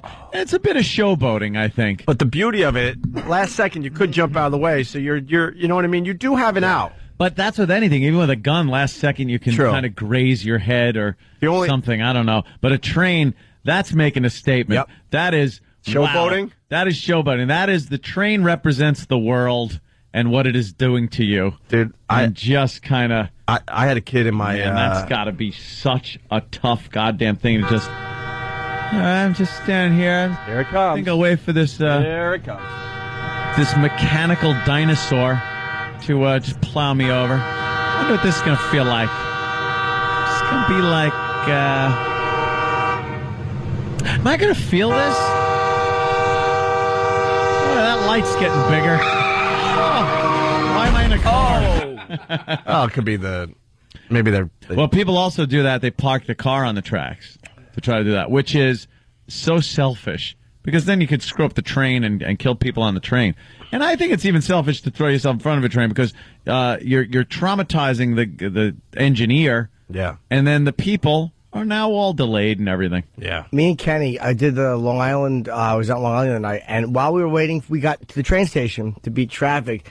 And there's when you walk up and over the tracks in one of those fenced-in things. Mind the gap.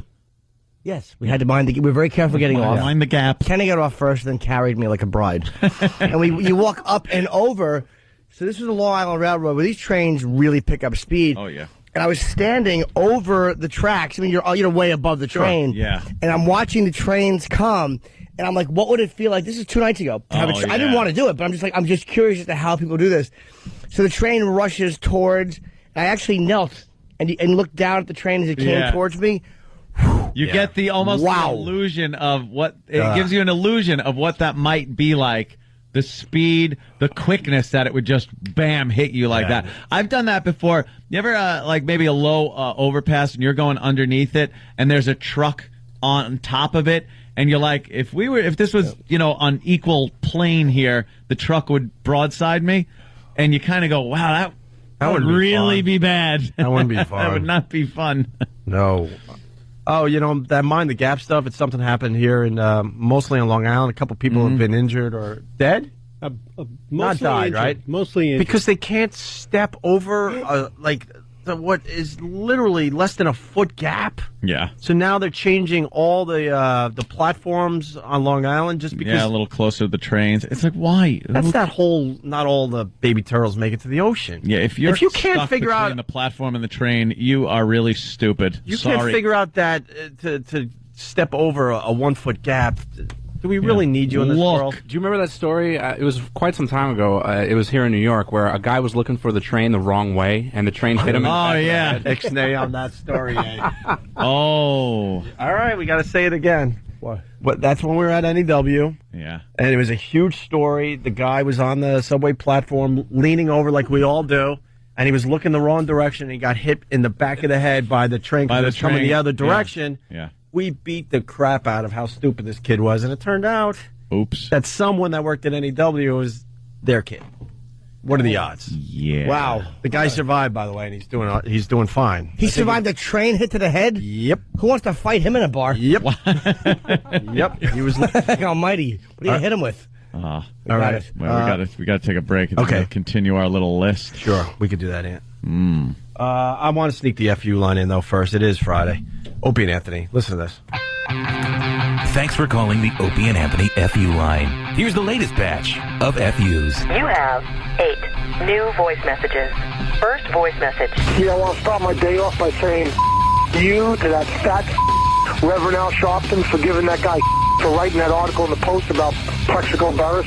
I hope Jim Norton, your wife, gives her the clap and you die from it, you fat, miserable bastard. Next message. I think it's a big FU to whoever came up with the idea of beeping seatbelt alarms when I'm driving around in my car and I'm doing putting around at 5 miles an hour and the thing's beeping in my face. I don't want to wear my seatbelt. Next message. I thought I'd send a big FU out to the lazy at the Borders in the mall who said, oh yeah, we have Jim Norton's book, but it's in a box and we're not sure what box it's in. You know, why would you take your fat lazy ass back there and do your job and have the book out when it goes on for sale? Next message. I'm calling to say F you to my ex-husband. And anyway, I don't care that he's been a dirty rat because I've been the neighbor next door and he's better than you. So F you, Mr. W. F you. Next message. Hey, this is Bobby Bagpipes from Long Island. I'm just trying to you out the hicks that were on the Long Island Railroad going home from the Jim Norton signing. And these family of white trash couldn't keep their albino children under control when these little running around the train like monkeys. So them and their entire family. Next message. Hey, this FU goes out to Joe Buck and the Fox Networks. Joe, you take it up the... Next message. This is Pat calling from Northport. I'd just like to send a big you to the Philadelphia Phillies and all their fans. Your city still sucks. Next message. I would like to give a big you to intern David. You are a idiot. You wouldn't know the Jewish religion if it smacked you across your Yiddish face. End of new messages. Call the Opie and Anthony FU line. 866-FU line 1. That's 866-FU line 1. Thank you and goodbye. Got another good one today. I'm going to give us an A as far as the radio show this week. I'm going to give it an A, yeah. Opie and Anthony on your radio dial. We're doing the top 10 ways people have committed suicide in this country, and I have 2 that are absolutely on that list we have not got to. I'm guessing the numbers 2 and 4. Okay. People who scotch tape the kitchen cupboard so they can't get to the food and they starve. That's got to be up there. Scotch tape, yeah. Oh, of course. And this is definitely one. People who replace their shoes with bowling balls, so they're always falling down and bruising until they die. They tape bowling balls to their feet. That's got to make the top 5. It is the top 10. I'm going to guess that's number 3. Yeah. I've been laughing through the entire break because of Anthony's whole, everything's a mystery. It's always a mystery. How many when pills you get that did call. you take? How long has it been? Because in your head, what did you take? In your head, you're figuring, okay, the clock is running. So you're like, when did you take these pills? Yeah. I don't know, 4 or 8 hours ago. It was like 2 or 10 hours. And I took them, and I don't. Yeah. How many did you take? How many pills did you take? How many did you take? Are you falling asleep? What's the matter with it? No, sorry, I dropped the phone. Yeah, it was. I took a few. Or a lot. I'm not sure. It's either 3 or 50. Yeah, it was either strychnine or piss. I'm not sure. But they come over quick. I don't know how much longer I can hold on. Why? What is it? Whose prescription was it?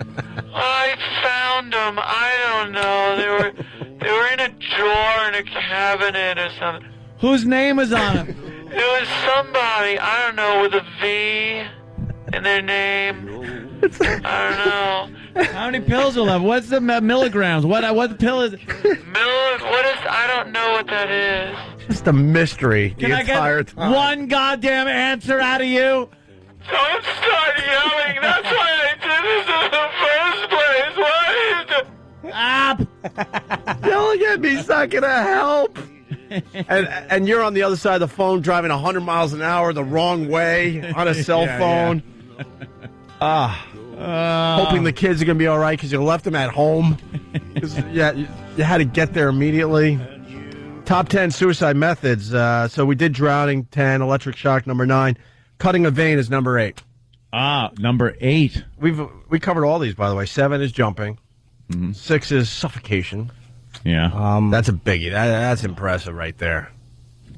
Damn. 5 is carbon monoxide. The old Brad Delp way, which is the barbecue in the room.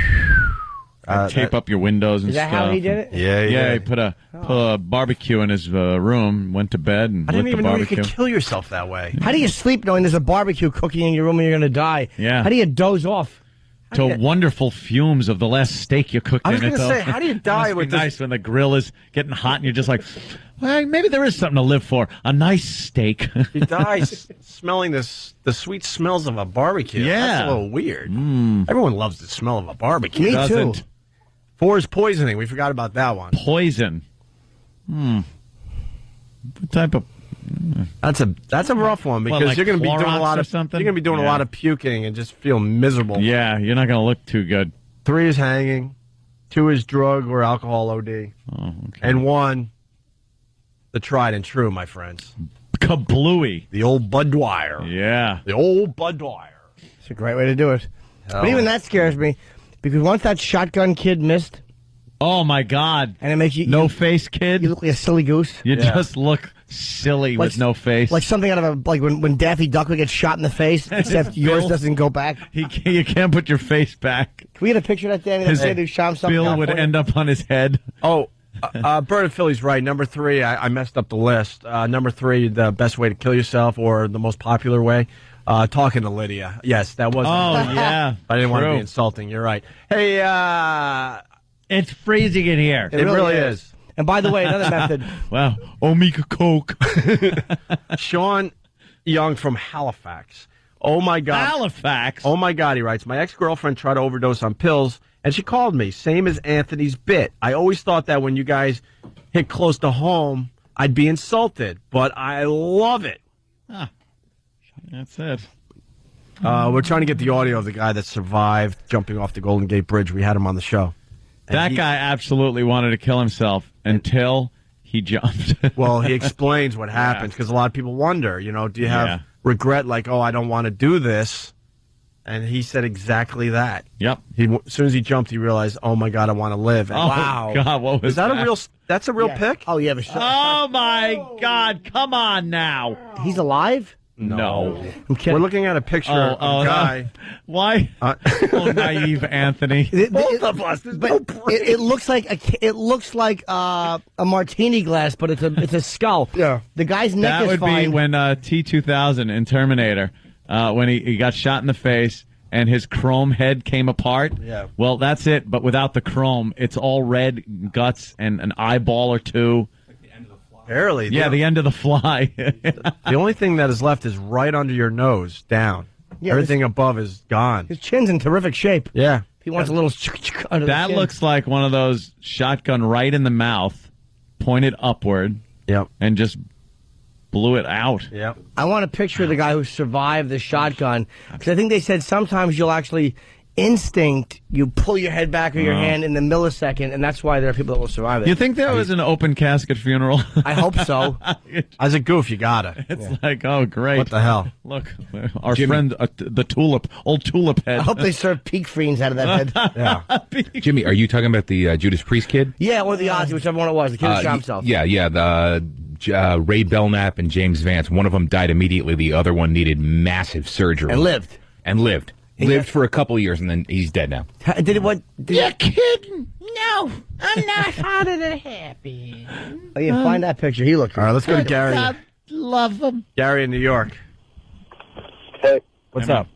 What's going on, man? Used to work over in the transit depot over in Brooklyn and Coney Island. Yeah.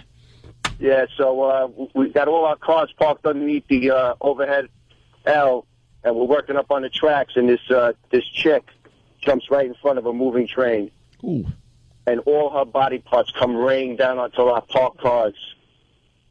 It was horrific. Yeah. Hey, did you ever see the footage of, it was on the original Faces of Death, and a lot of those were faked. Yes. But there was one that was, I remember being real. It was in like part 1, 2, or 3, where it was a guy who had... Or 4? Yeah, really. I know. Thank you for narrowing it down. It was the guy who had jumped. 3.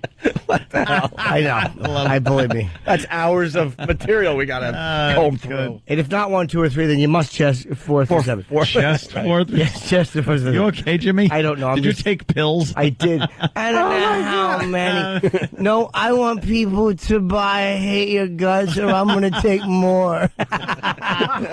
Hey, no, it was a guy who had either fallen in front of a train or been pushed or jumped.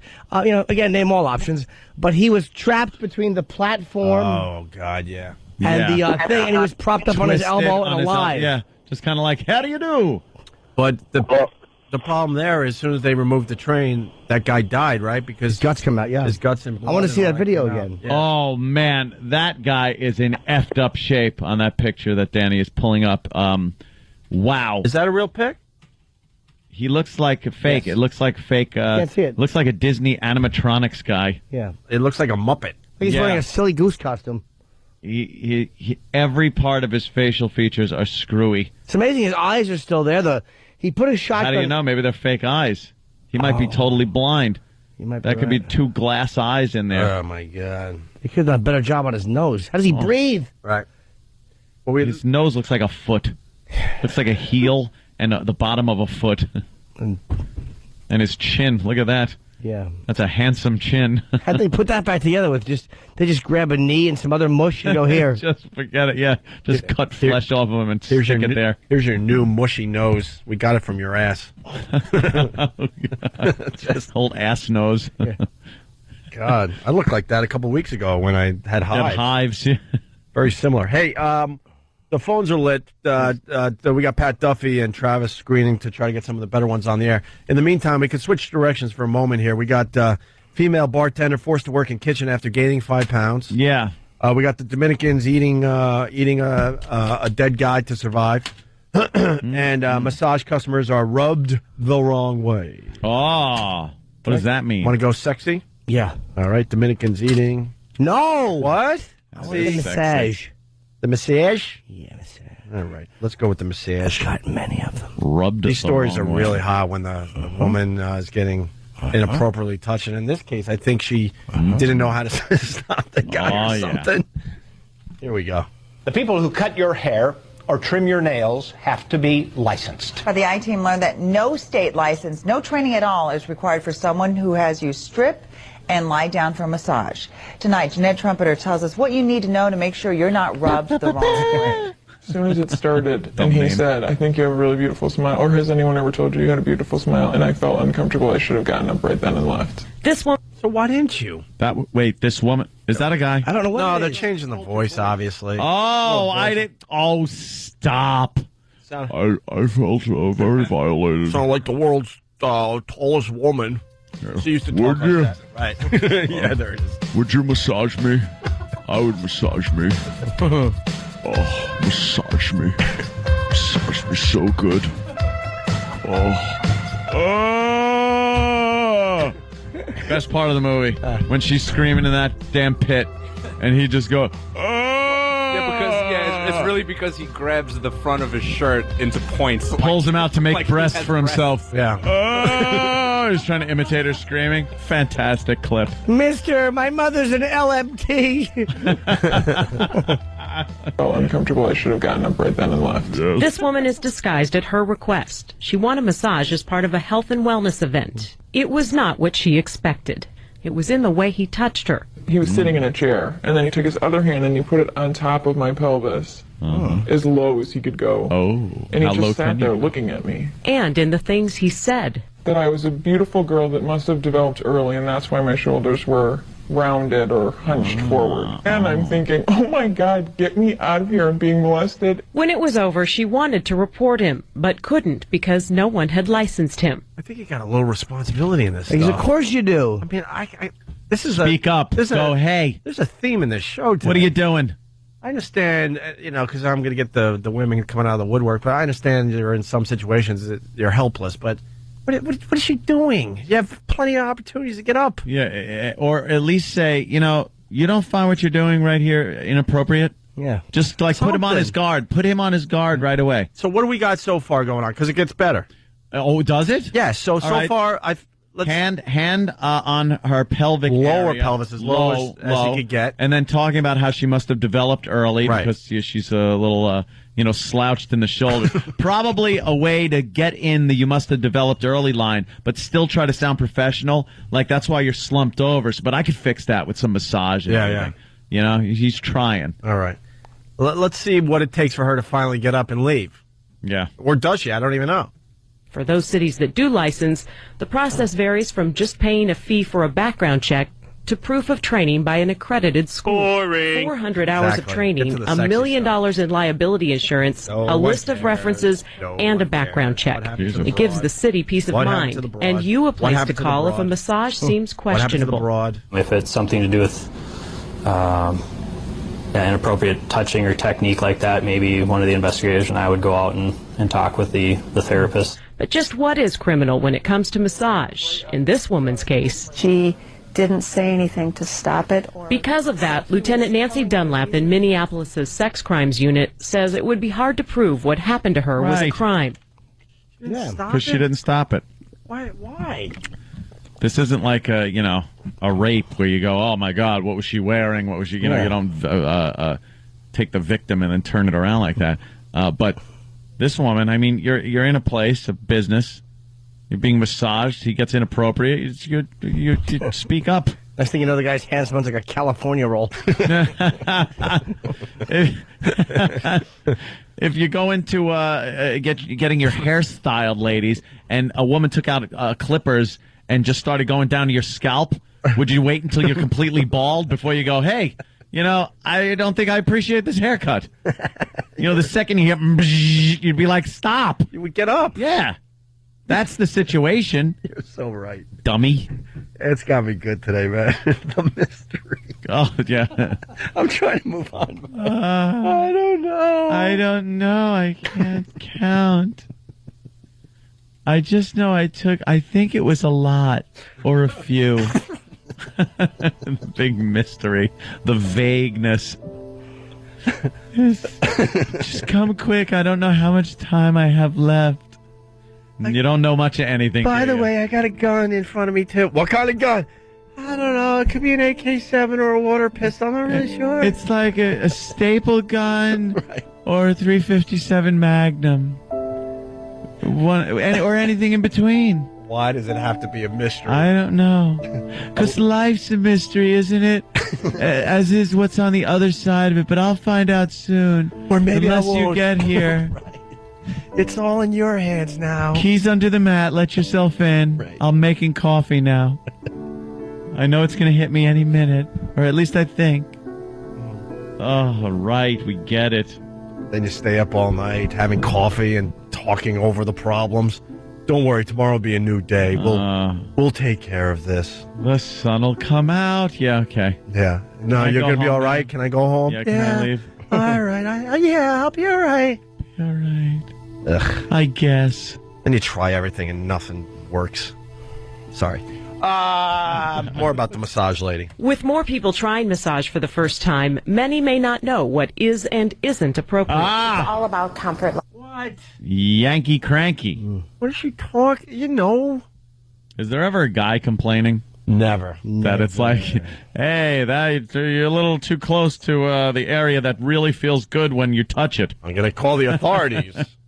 There's a part of my body that feels better than any other part when touched. You're getting a little close to that. I just thought I'd tell you so you can feel free to get as close as you like. Right. with anything. Why waste time on the shoulders and back? You want me to be relaxed? Yeah. You rub that one muscle. 3 minutes later, I'm Sam Sleepy. You've saved 57 minutes. You can. I don't know. I'm tired. I got a massage and she did something to me. Right. How many? How many times did her hand move? I don't know. It was quite a few or a few. I don't even think I can do the rest of the show now because it's all a mystery, isn't it? Well, did you? I don't know.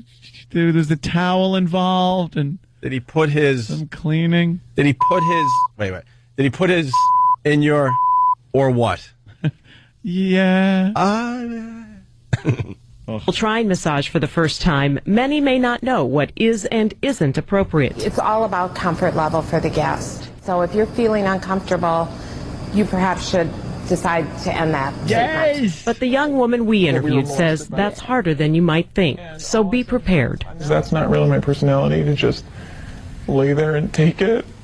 But I think I was just stunned because I thought, this is really weird. And how weird does it have to be for me to get up and walk out? That weird. As weird as it got. What is wrong with her? The minute you're uncomfortable, stop. Yeah, or just at least say something. Right. What is she talking? I'll tell you what. I stopped a male massage therapist one time. Oh, I'm sure. No. It was. I got a creepy vibe, and I got up and I'm like, man, I can't. And I actually stopped the massage. It was very quickly into it, and I realized the guy was a big fat fruit. Where are you going? No. It was. I was like, man, I just sweetie? can't. Get back on the table, sweetie. It's okay. He hadn't done anything inappropriate. I'm just going to pull the towel down and reveal a little bit of your upper buttocks. You seem a little tense in that area. Yeah, that's it. What's your name, Jimmy? That's a cute name. It creeps me out. Yes. No, it was nothing that overt. It was no. What kind of creeped you out? It was because you said you've had male massage and masseuses. That were fine and masseurs. And it's fine. What's the difference? What creeped you out if he didn't touch you inappropriately? I think the softness of the voice. It was. I was draped and everything. There was nothing. It wasn't like it was just a vibe. And I'm like, man, I can't do this, man. I have some excuse. It wasn't he was like nude. No. No, that would have been a good little giveaway. Hey, what is this thing you're putting on my shoulder? You devil. He's nude massaging his shoulders from, like, in front of you. Yeah, no. Oh, my God. Nothing that hot. How great would that be? And you're just like, is this inappropriate? I'm not really sure if this is inappropriate. I don't know if I should leave or not. Yeah. Stupid broad. It's also aromatherapy. I'm smelling onions. Hey, is this really the way? Didn't need a tonsil massage. Those feel fine. Hey, I always thought the guys got the inappropriate massages, but Lisa in Ohio, wow, I want to hear more about this one. I had an inappropriate massage once, but I loved it. She writes. I thought only dudes got happy endings. It was fabulous, she writes. Dirty girl. Wow.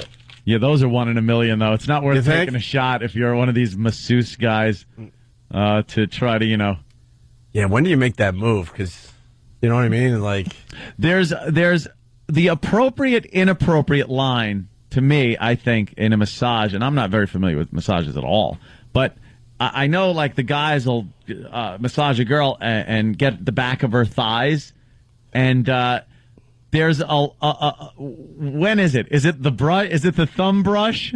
The thumb brush? Because that's a move you do in bed.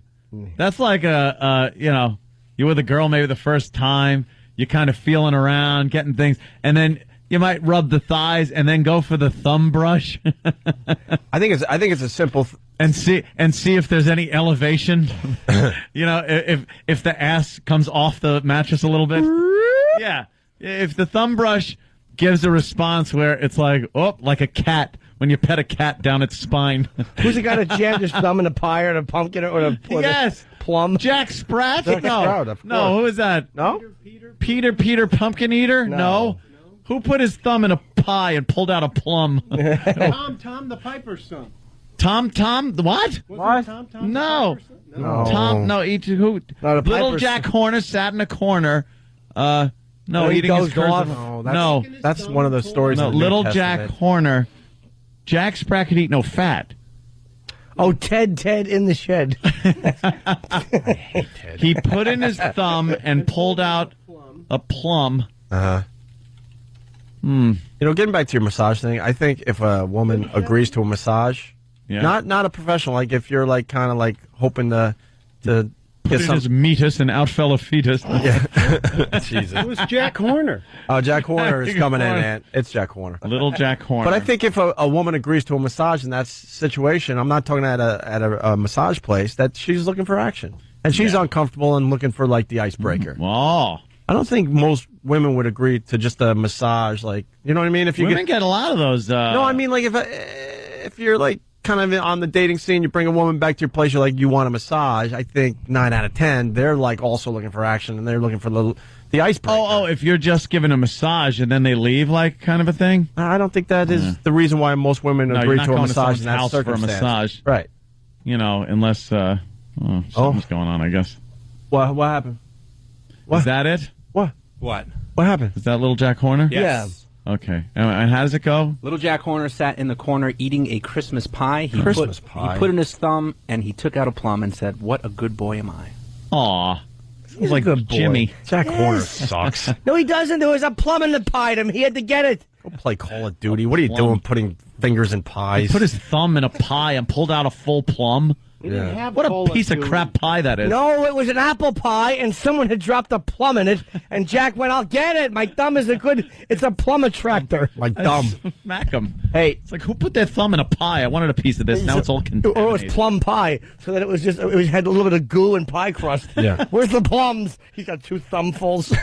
Chocolatey orbs. Cocoa, I thought. No?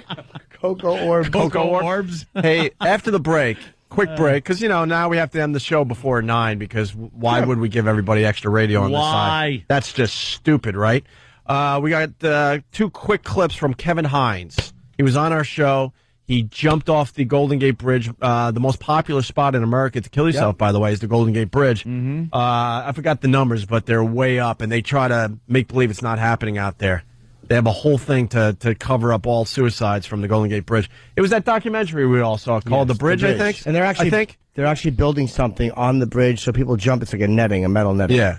The bridge, this guy set up cameras for, I think, a year and caught many, many, many people killing themselves. And this film, when it came out, was very controversial. And we interviewed Kevin Hines, who was one of the guys who jumped off the bridge and survived. I mean, it's chilling what he had to say about it. And we'll give you a couple clips next. Opie and Anthony. Go check it out, the Opie and Anthony Show. Joe Piscopo. Look at that, an old friend. You didn't come here to talk to us, though. You came here to talk to the old people on that other station. Guys, I came to say hi. We were together when I think Millard Fillmore was president. It was we were down at CB at the other station. What was it? And they were saying how groundbreaking that election was. Well, I got to tell you, it was, and I said, by the time I see you guys, a black guy's going to be president, man. Look at that. I said, Jesus, look at this, Thinking we'd be broadcasting from the moon, I guess. It's good to see you, though, fellas. I go in. I was on CBS FM. We're doing a show with Kool and the Gang November 13th for the boys and girls. Kool and the Gang. November 13th, NJ-PAC. Look at me. I'm getting the plug in now. Sure, why not? And you know what? It's going to be a good event for Boys and Girls Clubs in New Jersey. So they said, Opie and Anthony are over there. I said, get out of there. I haven't seen those guys since they got kicked off the air and then back again. Yeah. And I mean, remember the first day. This is nostalgic. I walk in, ladies and gentlemen, to the young listeners listening. I walk into Opie and Anthony, these new guys on the block. I walk in.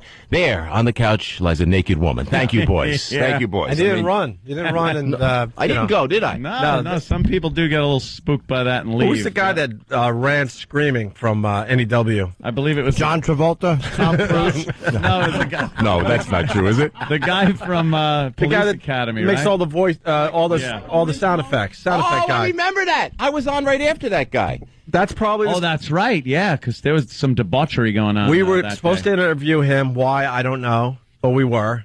And he saw the craziness happening in the studio. He actually got up off the couch outside the studio, and he didn't walk. He ran. I remember. He didn't want any part of the naked like woman it was thing. yesterday. Yeah. I mean, what was that guy's name? Come on, he did all the Police Academy. Michael Winslow. Michael Winslow, right? And he walked in. You see, but I stayed. Yeah, you did. Which is why I could never run for political office. But yeah, I know. That's what I think he was thinking. Like, I better get out of here. No, it's Opie and freaking Anthony. Come on, give it a rest. Are you know the context? So you guys are on like 7 networks now. Wait, I can't count. So you're doing? Yeah. Is this local radio here? We're talking here. Yeah, we're on locally here in New York, Boston, Cleveland, a bunch of other places. What they call also being heard on terrestrial radio. We're on satellite radio also, but then we're exclusively on satellite after 9, and then CB Channel 19. I can't keep track for the truckers. I just can't keep. I'm getting too old. Like, we're doing a podcast. UHF. Are you doing a podcast? No, of course not. We can't be bothered with this thing anymore. Look at you guys. We got FU money. We're just waiting for the day. We do? Well, I do. I wish I did. I'm spending all mine. That's the beauty of being a skinflint. No, that's right, because you guys were on XM. You guys were on XM, and then they stole you back here, and then they made like they had the Don kind of negotiate a deal. Yeah. So XM was still in the play. Yeah. So after 9, you stay right in this studio. No, now we got to walk over to another studio. Yes, we do. No, because they don't have the technology. No, they plug it in. I mean, the two companies don't want to work together. They all both want to show off their big what. Oh, man. So we have to suffer and go from one studio to another every day. Is it in the same building? No. So you got to get in a limo. With champagne and walk. What do you think you're talking to? Prostitutes, whatever. It's a rickshaw. Get the boys broads; they'll be fine. Yeah. So what happened? Alimony? Now you done with that? Now? Oh yeah, wow. It's almost done. Like not after 9 years. Joe's been through that, right? I wrote the book. Whatever you need to know, just tell me, huh? You liked it? I look at the suit I got on. The little thing. This is not an open Anthony suit. How do you still own that? I want to dress down. How do you still own that if you have an ex? She didn't take everything, obviously. Wow. That's a nice suit there, Joe. We love the mothers of our children. You have to be respectful of that. I don't have any children. That's just it. I have no reason to have any business with this woman at all. At all. I tell you, man. Except signing a check. He's almost done, though. Was she younger? Was she younger? I mean, no. Now they are, Joe. You know how that goes. No, I don't. Once you bail out, no, I don't. I have no idea at all. You got to get them now when they're 21. 21. Right? There you go. See? Oh my God. Does Joe understand? No. Not me, baby. Not me. I have no idea what you guys are talking about. Any video running here? No. Of course not. I'll tell you, I'm okay now, but last week I was in rough shape. I'll tell you. What, you got something in your eye, Joe? Oh, forget. What's with that? Then everybody goes, Joe, you should be with someone age appropriate. And the 70-year-olds, I don't know. I mean, I don't have to be disrespectful or anything. Not to be, but, an ass like a snare drum. That's what you like. Boom, boom, boom. I have no idea what you're talking about. Of course not. No, Joe, that's why I'm trying to enlighten you. Thank you. Yeah, right, sure. Oh, but on the radio. But if I meet a young girl, they go, yeah, you were what? When? Where? But with you now on the radio with the 0-8 thing, I mean, you could get broads all over the place. Well, you got to find girls that probably don't have good relationships with their dads, things like that. You reach a point where you need girls with what I call baggage. I'm laughing because it's true. And if you have to meet a dysfunctional young because that has a father figure problem. Well, there you go. But do you argue with that? Absolutely not. Because you know why? We're there to help. Who am I to say, Joe? Who are you to say? Who are you to freaking say this is a problem? This is not a problem. This is a good thing. This is a good thing. Right. Absolutely. We haven't seen you in a while. Come here, sweetheart. Hey, you look good. You want a father? I'll be your father. Hey, who's your daddy? Come here. We haven't seen you in a while. Did you remarry? No. Oh, okay. I was married 20 years, and 20 years to the babysitter, guys. Don't forget. Right. So I ran off. But listen, it was 20 years, so it was a good thing. 3 beautiful. I keep having children. I'm like, I have a child at every exit, like I say. You know, I'm going to be the Anthony Quinn of New Jersey. And I love kids. I can't hold on to my wife. So do I. But, but you date them. I said, hey, I'll tell you, all right, I'm okay. I'm all right. But seriously, folks. No, but you stay married all the time, right? I'm not. Oh, I'm getting married in a couple weeks. Well, who's married for a long time? I was married for a while. I get mixed up with you guys. And then I was in a long-term You had the gay relationship between the two of you. And then I went gay for a little while. But that was not a bad thing. You got to try out a little bit of everything. Hey, come on now. See what you like out there. One of those. You should talk. You were with Eddie Murphy for a while. I'll tell you, that's unbelievable. I said, no, you know what? Not true. Not true. Not true. All these rumors. I was there. You know what's exciting about that? Being on Saturday Night Live, being with Eddie Murphy, watching the meteoric rise of this spectacular talent. Yeah. I'll tell you what, this guy with the chicks was like a magnet. A magnet. Yeah. And I was right there. So, and I lived vicariously, but I should have probably vented everything then, because I was late. By the time I was late, then I ran off with the babysitter. That was like retarded. You know what I mean? That's a good thing, though, I bet. Can I jump in for 1 second here? On our phone line, we got Maureen McCormick. We got Marsha Brady. Maureen? Good technology. Is that XM? Or that was the... blame... Maureen XM. McCormick. From... Going once. Sounds like me at the auction. Maureen McCormick, everyone. She called in? Maureen McCormick on line 11. Maureen?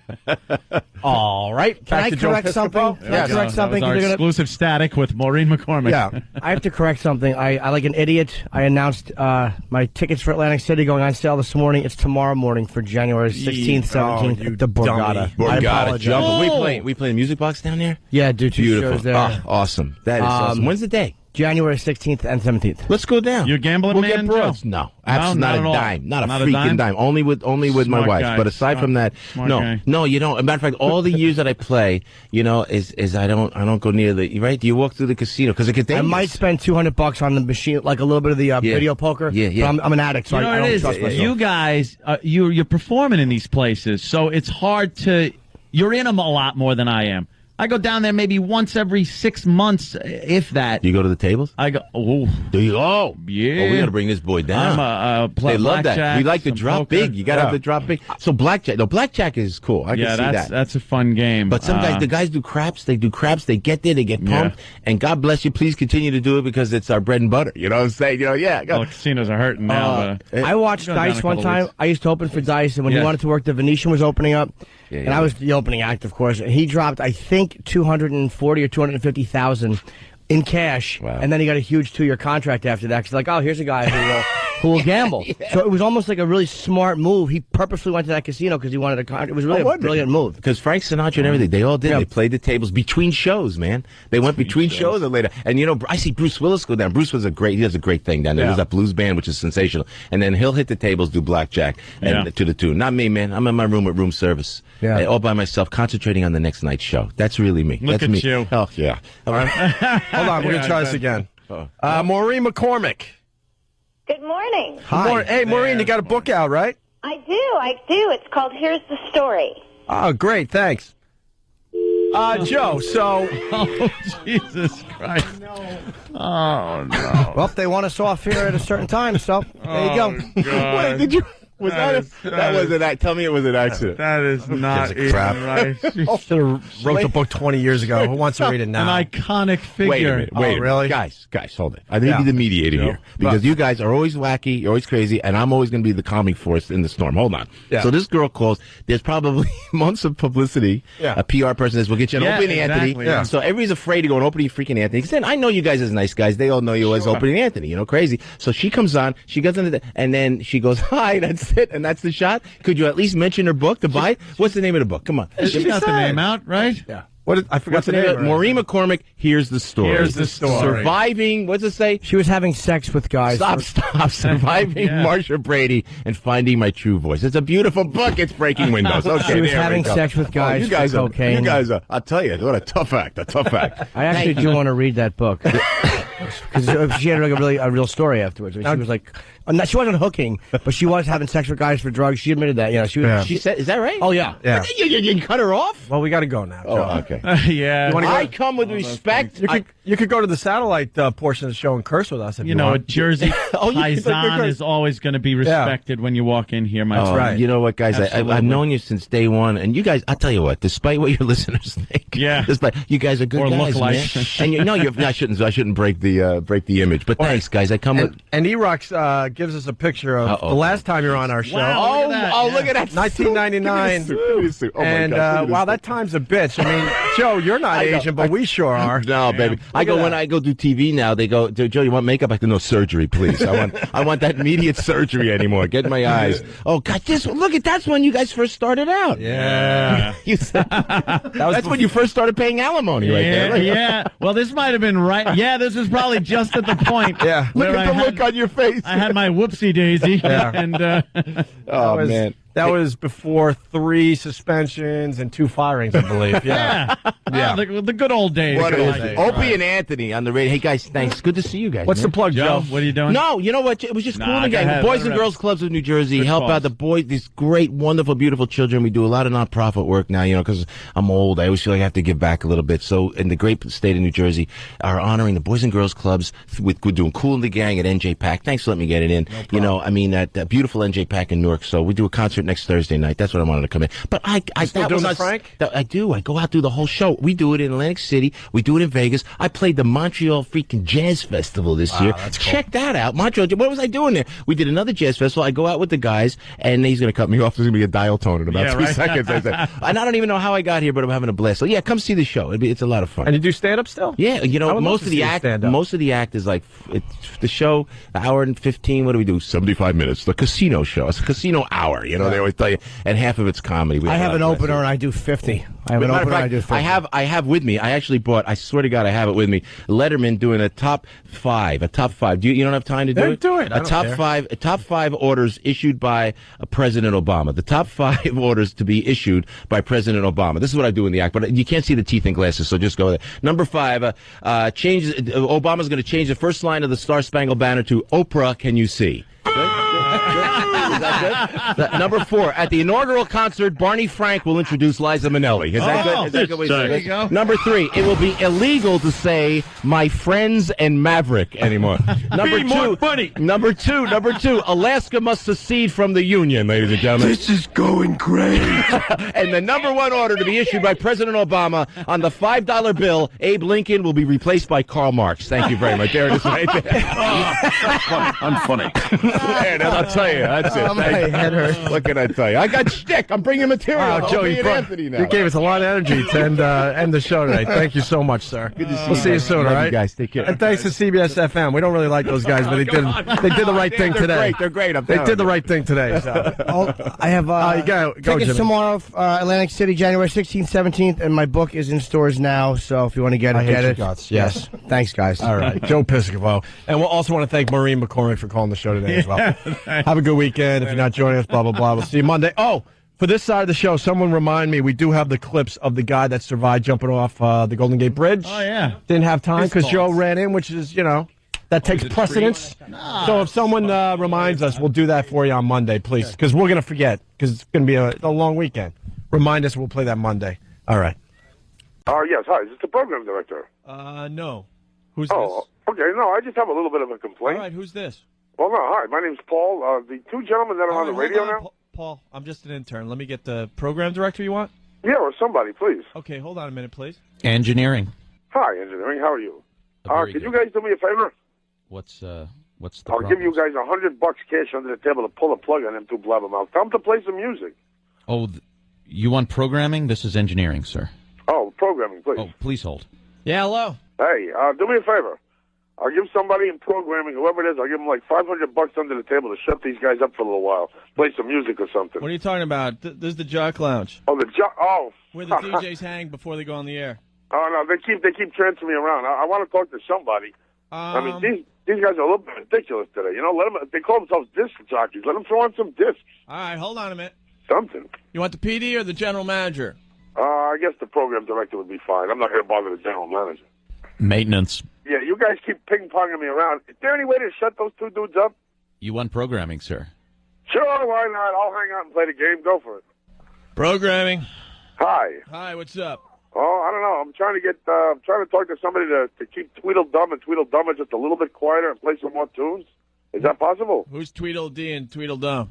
No, Tweedledum and Tweedledummer. Them two yahoos you got blabbering on the radio. They sound like two old women from Long Island. Is there any way to keep them quiet, you two GJs, and just play a couple of more tunes? Is that possible? So you're looking for programming?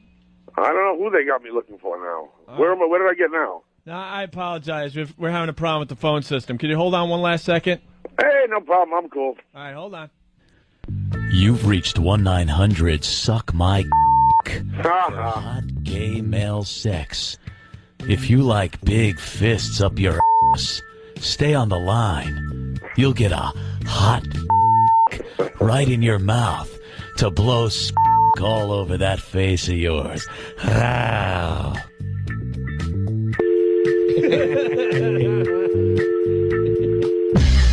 The Norton and Faggot Show. That's what we should call this program. I know how to handle cock. All my cocks got in? iPods, corn on the cob, smoothies, egg white omelets, bagels and seltzer. Never. Starbucks apple cake. Absolutely. And rollerblading. White cocks, black cocks. Two fruits. I know how to handle cock. Not only do I know how to handle cocks, I love doing it.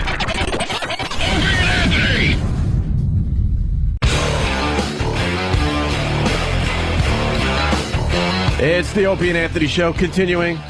We played an old bit in there, and if you're listening to the replay, maybe this won't make any sense, and I apologize, but because I think we cut out those bits in between shows, don't we? Sometimes. You know what? Who the hell knows? I'll try. I'll do my best to keep that last segment in, so this makes sense. So this makes sense. Okay, good. And it sounded like Fred from Brooklyn. A lot it did. A lot. Yeah. Maybe I'm going a little too inside, but Fred from Brooklyn is like a hardcore fan of.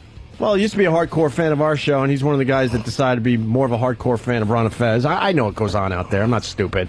But also enjoys our show. And that old bit from probably 1999 sounds a lot like Fred from Brooklyn. And I'm wondering if it was him. I don't know. I'm horrible with fucking, like, voices over the phone. Really? And, yeah, and shows. Like, my ex used to be...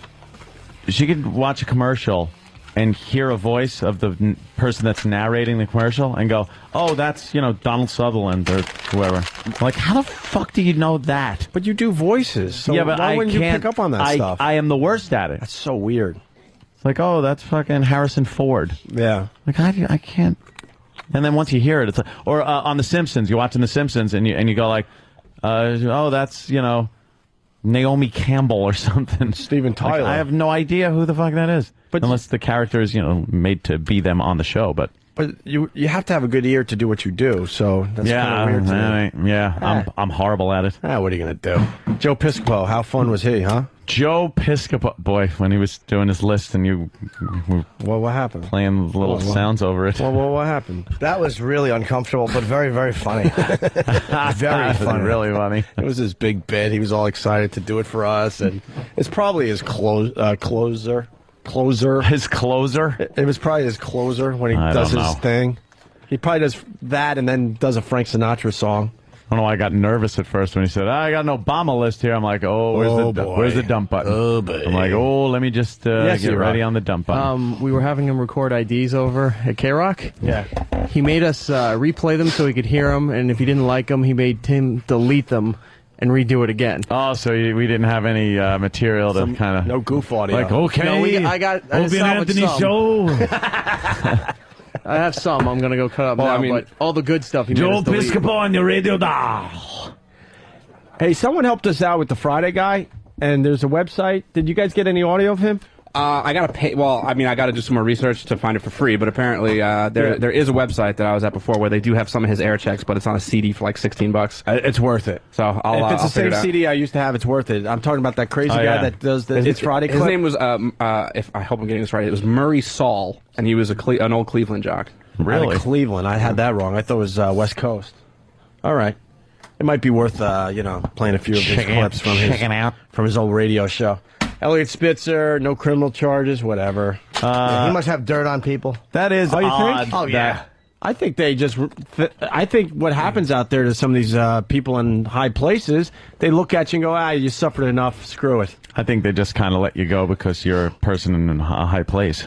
I think he has dirt on people because a lot of people, he had a lot of enemies. Well, that is true. He did have a lot of enemies, and he knew a lot about people because that was his job to kind of look into people's shit. But don't you think he would have said something by now? Because he really got screwed. No, because then they dropped the criminal charges, so why would he blow his Jason Hole? Holy fucking Secret Service that Obama has. Yeah. It is just the amount of Secret Service. Pretty cool.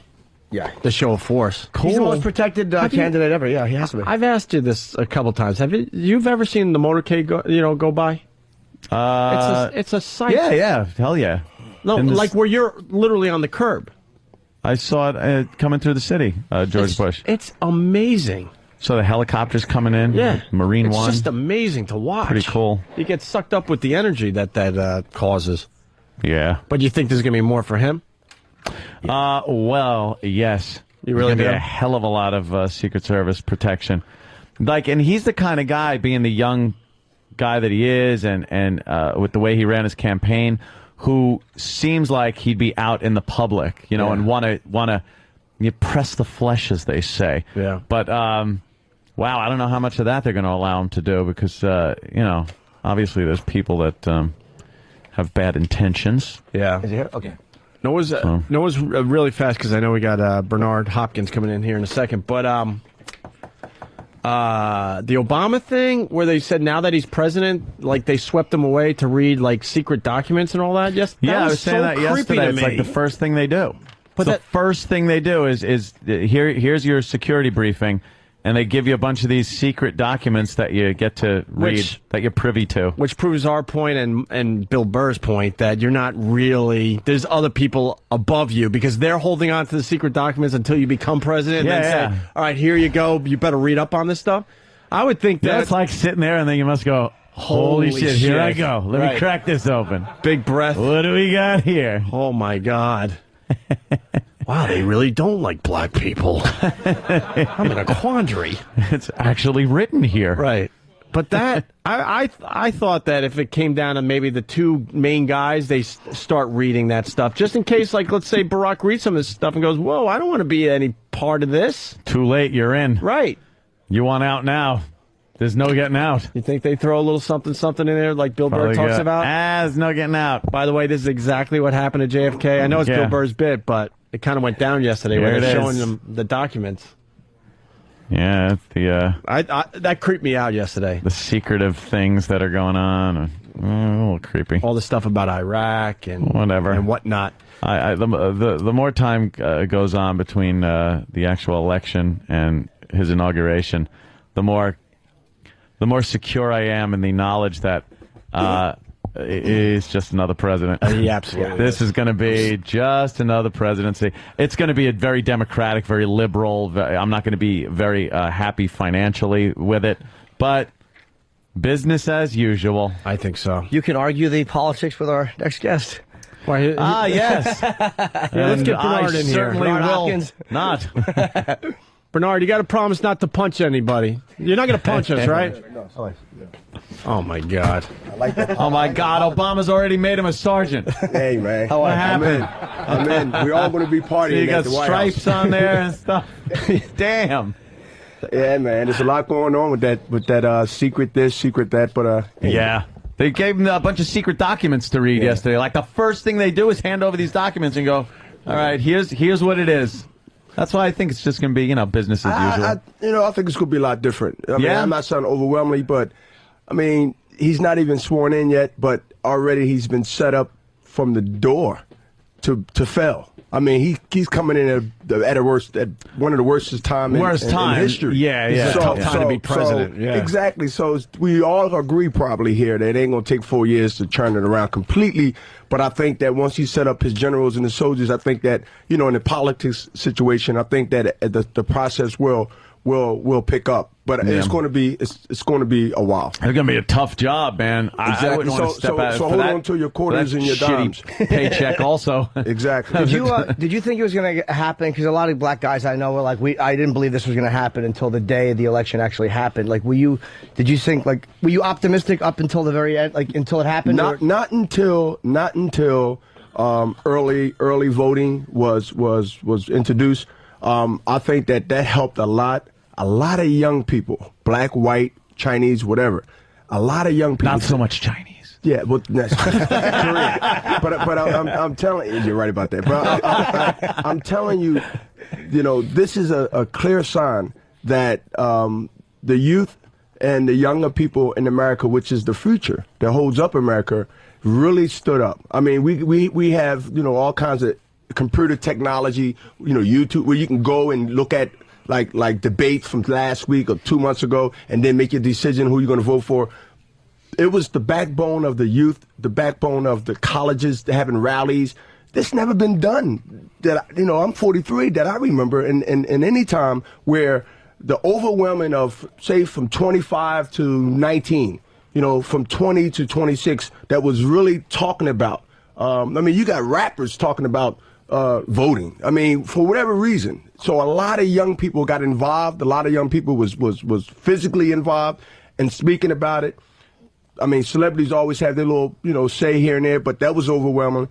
It was just, but I wasn't surprised because I seen the movement as it was affecting, coming to pass. But they were the other side, the Republicans. They were surprised. I think they slept on Barack. I think they slept on Barack from day one. But I tell you one thing. Palin jumping on told me that they knew it was over. I think once they started to see how he was pounding Hillary, who's a seasoned politician. Yeah. I don't think anybody wanted to really run with McCain, and I think that dumbbell was the only one that they could get because I think they almost saw Barack as unbeatable. That's when I knew Barack was going to win it. Yeah, when they picked Sarah Palin. That was a desperate move. That's desperation. They were taking a big chance there. Coming out of Alaska, having some little laundry aired out. Mm-hmm. It was just she didn't know anything. Yeah, I mean, it was just like unbelievable. I mean, it was a thing where you knew that something was not going to be good on that side. When you get stumped on what magazines do you like,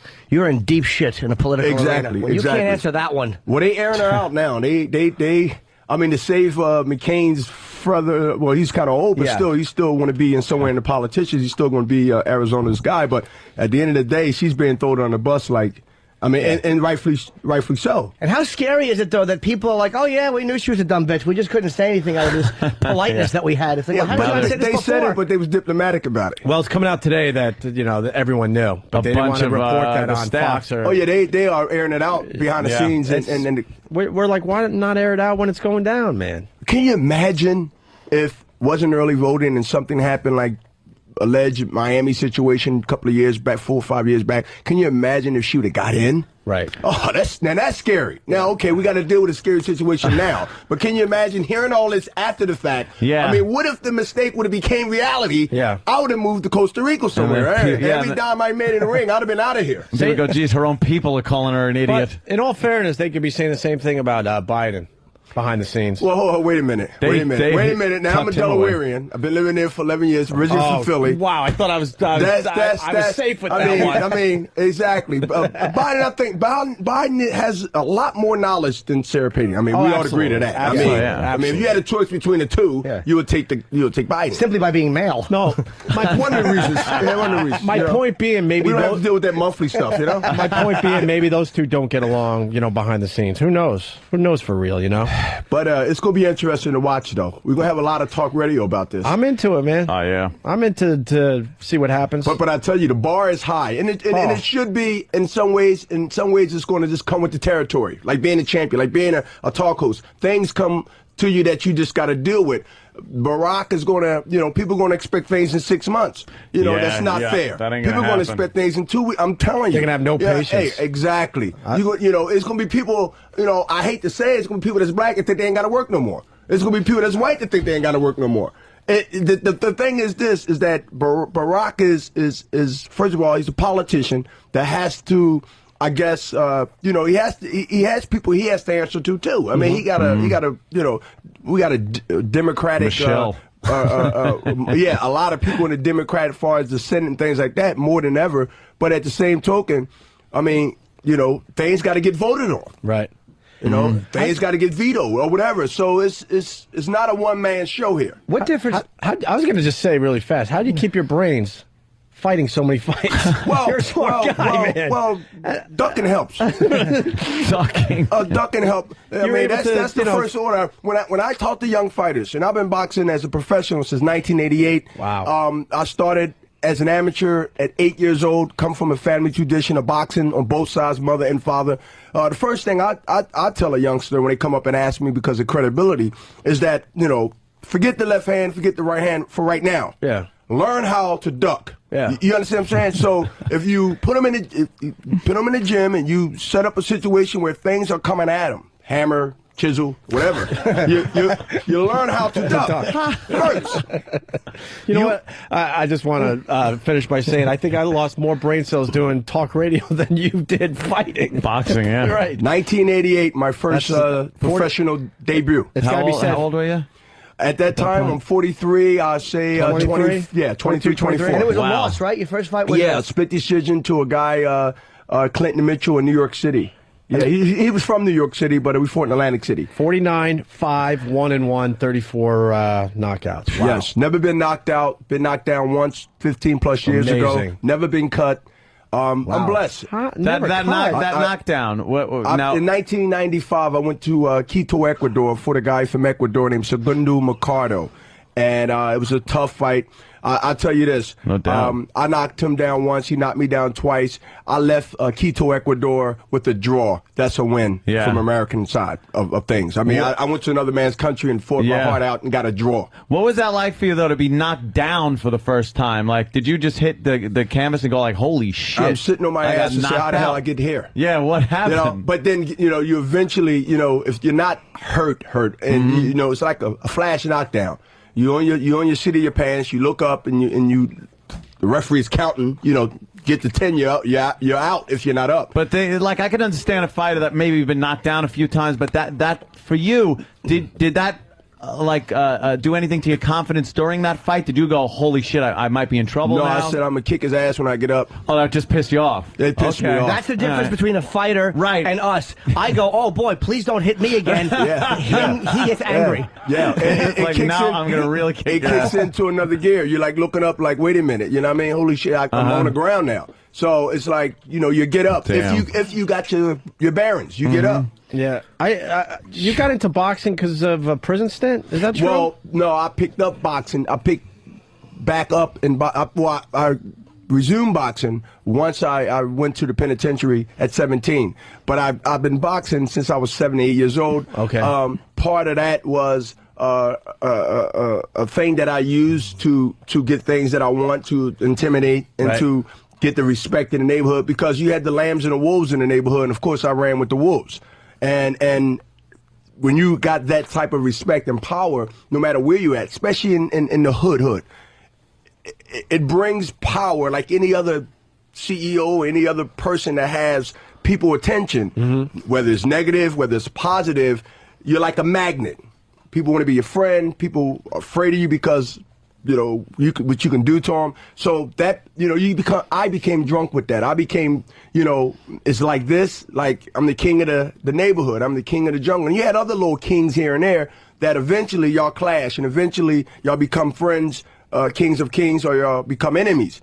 So that led me into doing things that wasn't, and I'm not proud of it 20 plus years later, but it was something that molded me to be where I'm at in this studio now as somebody, as an inspiration. I believe that I am a part of what they call American dream. I understood later on, I had to really take that route. Me, personally, I had to take that route to know the things that I know, whether it's politician, whether it's finance, business, whether it's boxing. I've learned a lot of things over the last 20 plus years. But you saw stuff in prison that really got you on the right road? Absolutely. Like what? A lot of bad things, man. I seen things. I've stopped a lot of things and certain things I couldn't stop, couldn't be everywhere. And I wasn't this crusade guy saying leave him alone. This guy owed this guy money. This guy owed this guy cigarettes. This guy owed this guy a bet. So, I mean, you seen people getting extorted, you seen people getting raped, you see people getting beat up, you seen people just being bullied. Prison, like any prison in America, has the negatives in it, and it has, believe it or not, some positive. And when you're in that situation being young, you gotta understand, I'm 17. Most people just getting out of high school. They'll say, I'm introduced, because of my behavior, introduced to the University of Reality of Life. And when you're there with, if you had a robbery and this guy got 2 homicides, you're in the same cell. Jesus. You leaving in 5 years, he leaving in two lifetimes. Two lifetimes. Right. So he has nothing to lose. You're looking for a future after 5 years. So you see what you're dealing with. You're not in the cell where you got a guy that got the same charge you had, the same sentence. So now he has a problem because you're getting out eventually. He's never getting out. Does that take the toughness away from you a little bit? Knowing that this guy's nothing to lose? That's the wrong time to let your toughness get taken out of you. Matter of fact, some enhance the toughness. You can't overplay it because then you're exposed of being who you're not, for real. Holy shit. So the test comes right away at the receiving room. When you see those old or even new movies where a guy got his blanket, the guy has his stuff, you're walking down that tier, that's not TV. That's reality. And when you're walking down, and it's like, you think you're on a runway or some model show or something. I'm sitting there like, you kind of are, I'm sitting there like, wait a minute, you got to watch how you walk down this place. You got 2 tiers, and everybody's looking. You're talking to 100-something men, and everybody's plotting to see who's the new fish. Oh, shit. And so, you got the ones that's coming in with the hard look, the broken up face. That's the one to get. Why do they allow that to happen? I never understood that. They can't control it. They just can't control it. They can't control it. Unfortunately, is more. But they walk you right through the middle of it. They can't bring you in the back door and go. No, the back door's not the word you want to use. Part of the structure of that is to introduce you to what you have to face and what you got yourself into, and basically take this long walk down this New York City block to get where your cell is at. And trust me, not only, like he mentioned, spitting, hollering, assaulting you verbally, like basically just saying, you're mine now, and you just got in. You know what I mean? You only get a chance to shop yourself around first. You know what I mean? You come in and like, damn, man, Hey, I want to at least look around. I want to at least look around. I mean, he got long hair. I don't like that. You know what I mean? I like the boyhead guy with the tattoo in his head. God's sake, I respect the honesty, because we ask some people that have gone to jail, and they're like, I don't want to talk about that. Hey, I'm not here for that, blah, blah, blah. To me, whether it's serious or a joke, I think is a message that need to be said, and that's just the character of Bernard Hopkins. I keep it real. And that's what the station is about. What is the fine line you have to walk? Like, 'cause it's always been interesting to me, like you said, you don't want to overplay your hand and be something you're not. I know what you're ready to say. I got a quick answer for that. What? Trust nobody. Trust nobody? Sounds like Rule radio. number 1. Like when you carry yourself, you said the hard face. Look for the guy with the hard face. Is that the guy you're supposed to fight? The guy who is obviously a problem. Well, obviously he's camouflaging something that he don't want you to be exposed. So it's the opposite of, I ain't gonna mess with that guy. The guy that's not presenting himself like a tough guy is like the guy. You remember the movie Tombstone? And you remember the guy said, "I'll be your Huckleberry." It's an old saying about that. Doc Holliday didn't talk a lot. Wasn't I do this? I'll big bad wolf. I'll blow your house down. But cold killer.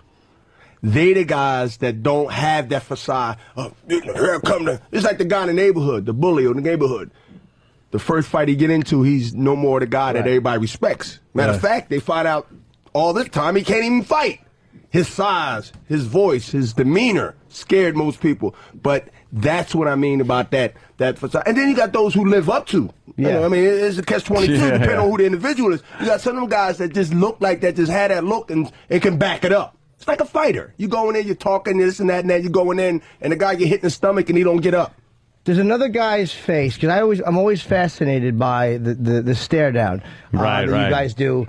I mean, it really is. There's very few things. It's awesome. Because both of you know you have the ability to knock each other out. Both of you know that you're in there with a really.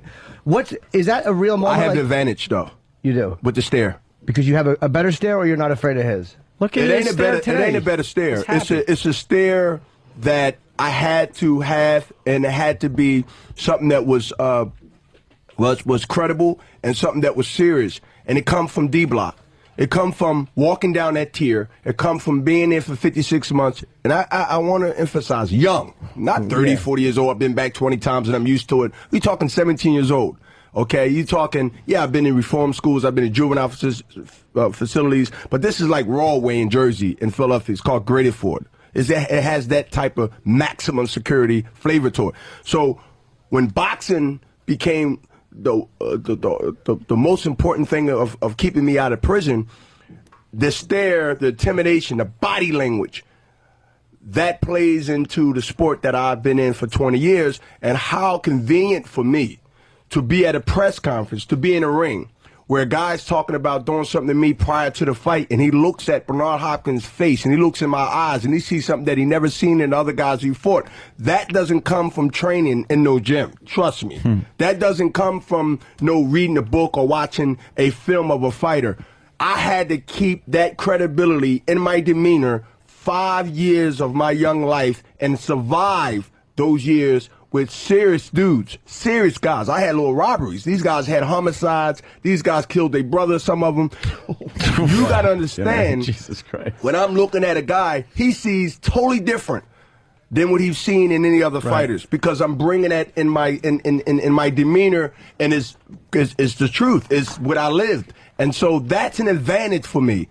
Even in a tough situation when I'm boxing and I'm fighting, I'm going back to those days to help motivate me that I can't lose and why I shouldn't lose. So I really think that emotionally and experience from that side of the world, from that side of a time in my life, I have the advantage. And that's a big advantage when it comes to combat, when it comes to sport, when it comes to intimidation, when it comes to being tough, because now I've been schooled and I've survived those years when I wasn't even a fighter. So now let's go. And you were involved, I know, you had some a connection to MMA, to Affliction, I think, right? Yes, with Golden Boy, who is a partner. I'm a partner of Golden Boy, and Affliction just came on. We just got them on board as the shareholders in business. And Fedor, I think Emelianenko is how you say his last name, heavyweight, undefeated. Well, he lost one fight, yeah, but it was a cut. As far as I'm concerned, he's undefeated. That guy should have lost on a headbutt. And to me, he's a big Russian, and he is a fierce guy. And he has, I think, the most frightening stare down, because he's not trying to frighten the other guy. He has that casual, I almost regret that I have to do this to you. have to pummel you. There's almost a very soft look he has that it is so menacing, which I guess in a way I kind of understand what you're saying by watching him. Absolutely, because it's like, if the opponent don't understand why this guy's staring through me, that's a problem. Yeah. And some mastered it, in part of their game and never really felt that way, but they sort of, Muhammad Ali was not a really tough looking guy.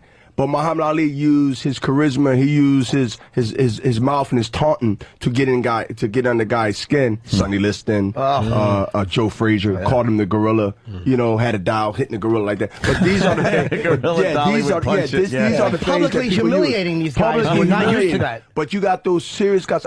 Let's talk about Kimbo Slice before the last fight, whatever. Kimbo scared a lot of guys. You see this guy look, you got a guy with a bald head, need a shave, black man. He coming in there, he look like an angry black man. Yeah. And so now the guy looking at this guy and say, oh shit, I gotta fight him.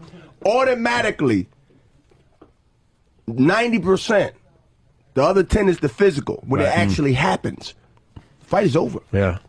Hey, before we move on, could you give that look to Jimmy, or am I out of line? I was actually going to ask for that, because I will. Can you do it on the spot? You got to promise me you have 2 people at this door, because I want y'all to lose a host. I want y'all to lose one of the workers here. Rest assured, you're not going to get the look back. Yeah, the look back is going to be one of pleasantness and friendship. Jimmy, get up. Make believe you two are fighting. You can't sit down and look at a guy like that. I'd rather not stand up. Make believe you two are fighting. All right, good. All right, this is the stare. Hold on. That's really unpleasant. Holy shit. Hold on, I'm trying to get a picture of this. Wow, damn. Let me stress for the record, I don't feel like the boundary of host and professional. Look at this. I know, and he's still looking at me, and I'm really... Oh, that's not good. Jimmy, you shit your pants. I smell it. That's a really uncomfortable look. I'm glad he doesn't play. Oh, good, he backed up. I want the audience to know is that, I mean, I heard a little noise, and it smelled really bad. Jimmy shit his pants. Yeah, he shit his pants, man. Okay, then, bring on the flies. The jury is in. I would last about 8 minutes in jail. As soon as somebody gave me that, I'd be like, would you like my dessert? I'm not going to have it. And you know what? I'm glad you said it, because can you imagine? I mean, this is Bernard, a stare Jesus. that I've used. This is a stare I use not only in boxing, but it's a legitimate stare that I got from being in prison. And how convenient, though. I mean, look at it. How convenient. I mean, I got to stare my opponent down. I got to intimidate my opponent. And I'm looking at this guy, and he's talking about he's going to do something to me, and I'm... You'll do whatever he says. Oh, shit. Oh, shit. See that? Jimmy just twitches. It's a really intense. I'm going to try to look back, but I'm afraid if I look back, he's going to think that I mean it. I really don't. I like you a lot, Bernard. Making excuses. Oh my! Nothing works. My charming smile. It didn't work at all. Man, that's a really intimidating thing, because it's weird. Like, you don't feel. In that moment, I mean, I know he's just looking at me. I'm talking through my eyes and my demeanor, really. And it wasn't pleasant what you were saying. Yeah. It's good that you went from like the prison to boxing instead of like, let's say, nursing. Because that look wouldn't work in nursing. I want everybody to understand that look don't only work in boxing. You know, if you got an agent that somehow, you know, it helped me with the stocks. When the guy called me and gave me news, I looked at him. He said, "Bernard, everything is fine the next day." You know something? Maybe we could throw you a few bucks, take you around to our brokers and stuff. Let's go, baby. Hey, Bernard, before we move on, Jay from Rhode Island on the phone, he writes, Bernard, tell them how you made a microwave in prison. Is that true? Yeah. Well, it's like a heating oven. Prison style. How'd you do that? You take a sneaker shoebox, has a lid, of course it's a shoebox. I'm with you so far. You cut a hole on the end of the box. You lace it with aluminum foil that it's like contraband in prison. You got to get it out the kitchen, which they do have it. And you sort of like you drape the whole inside of the shoebox, and now you have a light switch and connection that you take all the guts out of and that's contraband. You sort of take the light switch, the guts, the plug, and everything that attached to the bulb and the light socket. You tape that up. All this is contraband, but you get it eventually. And you plug it in. You have a light switch at the end. You have the gut of the light switch, which is a socket. You plug it in. Now you have heat through the light bulb, which has been attached to the shoebox, which you also tape the edges so it can stay in the middle and not fall down and not, mess anything up. But the aluminum foil, the sandwich that you got out of the kitchen, the light bulb with the guts attached to it, plugged into the socket, you have a light bulb that's going to heat inside the box. The box become a heated furnace. So as minutes... potential 20 minutes or 30 minutes, you have a hot, toasty sandwich that you got out of the kitchen a day or sometimes that morning, and you want to heat it up that afternoon. That's called a jailhouse microwave. And again, this can be done. I don't want to advise any kids to do it at home if you're listening, but this is a situation where as long as you got the socket, as long as you got the bulb, as long as you got the connection, you plug that in, the bulb lights up, you have the box, you keep it in the box, and now you have a heated. You only heating your sandwich up. Now, far as soup that they sell in commissary at the store, same thing. You take a socket of a extension cord, you cut it, you put some batteries on the end of it, sort of look like a dynamite wrapped up together, and you have the connections on the tip of the battery. You plug it in. You take a plastic bag. You cover the battery up so you won't get no rust or no bacterial poison from the battery. And you stick it in the hot water. You plug it in. Now you got hot water. Now you put it in your soup. You got instant soup from an instant soup cup. That's amazing. It's amazing in jail how. And I've done this. I displayed this thing. Anybody go to BernardHopkins.net. I mean, I've actually people have came to me and said, "Man, don't you know that's like inventing in another world of things to do?" Hey, prison people are very creative. I'm about to tell you. No, they make weapons out of anything, microwaves, anything. They make knobs out of everything. With that, what was the most amazing thing you saw someone create in prison? Because we always hear about the only ones we've talked about is the pocket pussies and stuff and how you make a pocket pussy, right? Yeah. But what about what's the craziest thing you saw someone create in prison? A pocket pussy. It's all about the pocket pussy. It had hair and everything on it. But that shit really goes down, right? But it goes down. Yeah, it goes down. The other than the people that's into activities that make their day go past, I might say. Mm-hmm. The mattress caught a bad break in prison. Oh yeah, really? Mattress is, it's you think a machine gun hit it. Holes everywhere. Absolutely. You fucked the mattress. I actually seen a guy marry a mattress. The ceremony and everything. Jesus, oh man. My God. That's some fucked up shit. That's exactly, and we think we got it bad out here. Oh, can you imagine?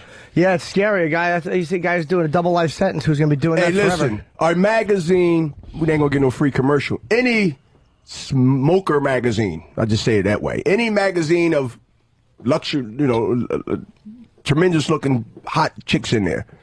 That magazine is gold, right? It's gold. That magazine, I mean, once you get through unraveling the sticky paper, once you get to 20, 30 people, that magazine is like, it might go through that prison of 5,000 plus people, get a 10-year span or longer.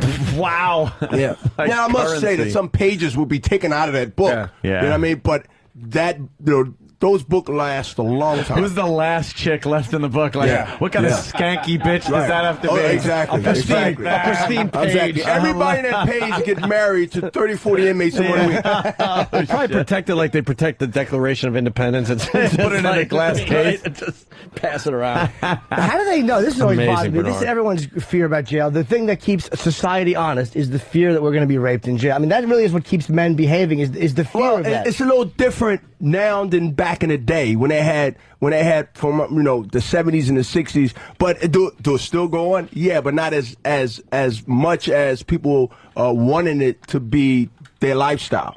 You understand? Before it was more you're going to do it, or more it happens to you, then that's what he's about anyway, or that's what they want. So it's a lot. This is 2008. A lot of guys, they was doing it outside, so they in jail now. So why would they stop? This is, they in heaven.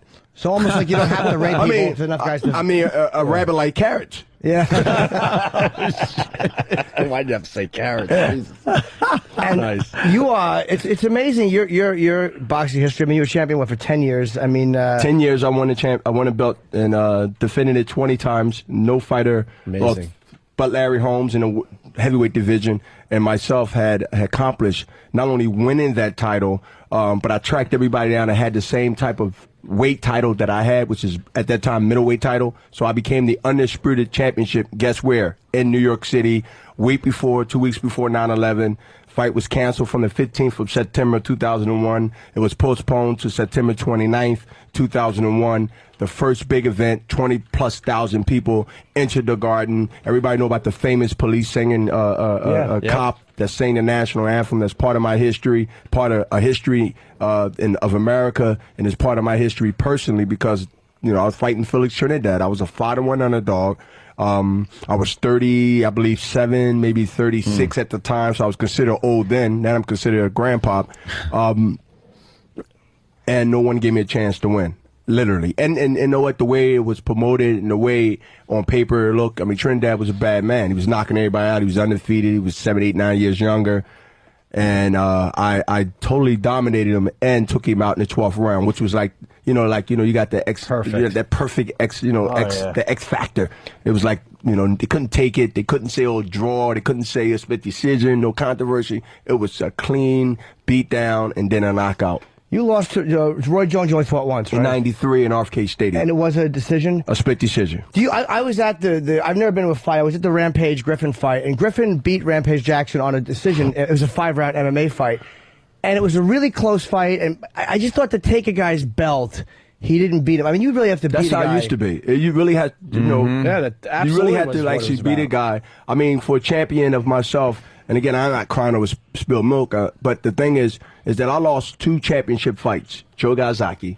I think I never lose to a white boy statement. I'm a bold guy, and I say what I believe, and I think a lot of people, especially some of the judges, and none of them was African American. That's my claim, but never bet on the white guy. And I lost that fight by split decision. I became one and the only fighter that lost a championship by split decision in boxing. And to me, that's like, okay, you know, it is what it is, but it built my legacy more than it hurt it, far as the decision, right? Because now, you know, I got to watch Roy Jones and Joe Gazaki fight, and the winner has to come to Bernard Hopkins. I'm not saying to them, you know, I want to fight them. The way it's structured through networks, through the power brokers, the winner of that fight has to see Bernard Hopkins. Now, Jones is what? Is he 40? He's in his 40s, right? He's probably 40 now. Our birthday is a day apart. Yeah, he's 40. Jones got to be just turning 40 or 41. So you want another crack at him if he wins? Well, of course I want the older guy than the younger guy. but we also have a history, and our history goes as far as back as 1993, and it's been a soap opera ever since. He's been avoiding you, no? He's been avoiding me under the pretense of he beat me in 93. Hey, Roy, this is 2008, and I've done a lot, and the world know I've done a lot since then. Matter of fact, I've done so much, I've beat two of the guys, knocked one of them out, almost knocked the other one out in Atlantic City, named Antonio Tarver, who played in the latest Rocky movie, who knocked Roy almost in a coma, and Glenn Johnson, who flattened Roy out where he didn't move, they didn't even count. Those 2 wins are under my belt, and these guys was undefeated fighters, 30 wins under their belt before I beat them. So we wasn't starting off young. I beat these guys easily, knocked one of them out, and it's Glenn Coffey Johnson. And I beat Tarver in Atlantic City about 3 years ago. No middleweight ever won a light heavyweight championship, going up 2 weight classes. I went up from 160 to 175, and I beat Antonio Tarver. So I do have that history over Roy Jones, if that's the only thing that I have attached to that other than the fight we fought in 93. But Roy, I believe, will buckle under the pressure of the fans and the media, because there's no other fight. If he beats Joe, which he have a great chance, honestly, then there's nowhere for Roy to go. Nowhere. There's no other. You know, Roy likes to make money. I like to make money. So there's nowhere else to go. This will be a huge fight over a decade long. People tired of hearing the soap opera is over. New York will be a great place. Second, I think, would be Atlantic City. This fight is an East Coast fight. He's from Florida. I'm from Delaware, Philadelphia, you know, tri-state area. Let's go. What do you have to do now as far as training goes? Because obviously you're older than you were. What do you have to do now that's different than when you were younger as far as training to keep in shape to be able to get in Take plenty there? of Viagra. Is that it? Just pummel him with your dick. Exactly. Well, you walk in with a heart on, he stays away from you. Through the cup. It goes through the cup. Yeah. When they see that, damn, I got to fight this guy. Stiff as the left jack. Guy's got a rod. I've been sleeping on my back for 6 months. Crazy motherfucker's got a rod. Yeah. How many more fights you got, you think? Well, I'm 43, be 44 in January the 15th, right around the corner.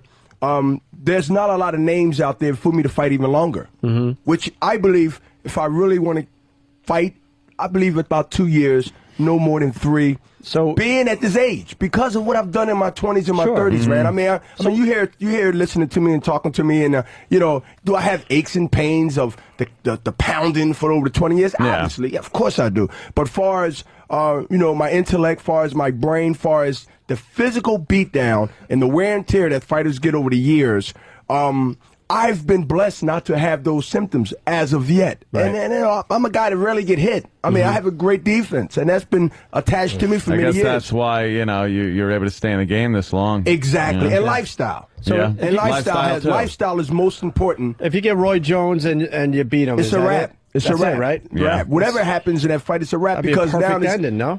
A perfect ending. And this fight with Kelly Pavlik. Let's not forget about that 2 weeks ago. Yeah, 4-1 underdog, Youngstown, Ohio. The American boxer, great guy. I like him. I liked him before we fought, and I like him even after. He was 34-0 with 30 knockouts. He knocked down Jermaine Teller. He beat a lot of top guns. He was young himself, 17 years younger than me. And I actually just hand him a boxing execution lesson, and then I did what a teacher do to a student. Now sharpen your tools up. Jeez. You're still a guy. You still can go and dominate the 60s, and if you don't, I'll come to Youngstown and find you. People respected that knowledge I gave him, and it was sincere. cameras was rolling, mics was rolling, and this was right after the fight when the emotions are high.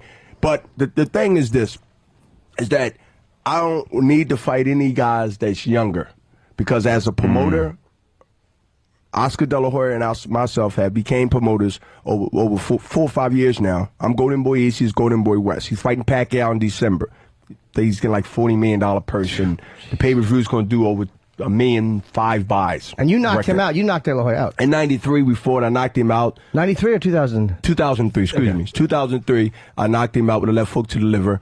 And 7 or 8 months later, 7 or 8 months later, we met in L.A. I was getting honored for the ESPYs Awards, and I pitched an idea that, I'm a free agent. I went against the big promoters in the world that don't have to really say their names. They didn't know who the big ones are, and didn't have any, any good luck dealing with that. So I was basically a free agent. I've been self-managed for 16 years out of my 20 years career.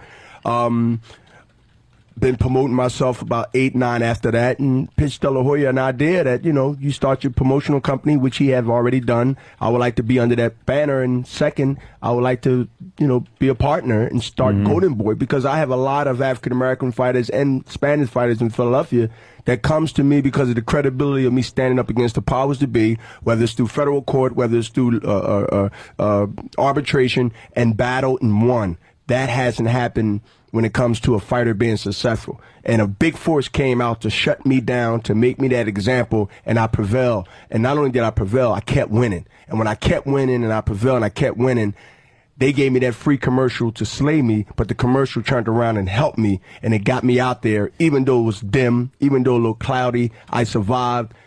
That gave me credibility, and that's why I became Golden Boy East with big shareholder, and our company is growing. We are the future in boxing.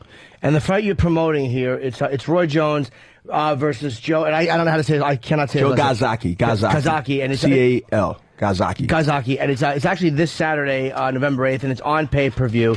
And I know, obviously, the interest in the fight, but especially just because of Jones. I mean, people want to see him fight again, and people knowing that the outcome is going to affect you fighting one of these guys. Joe is undefeated, by the way. He is undefeated? Yeah, 45-0, right? Well, no.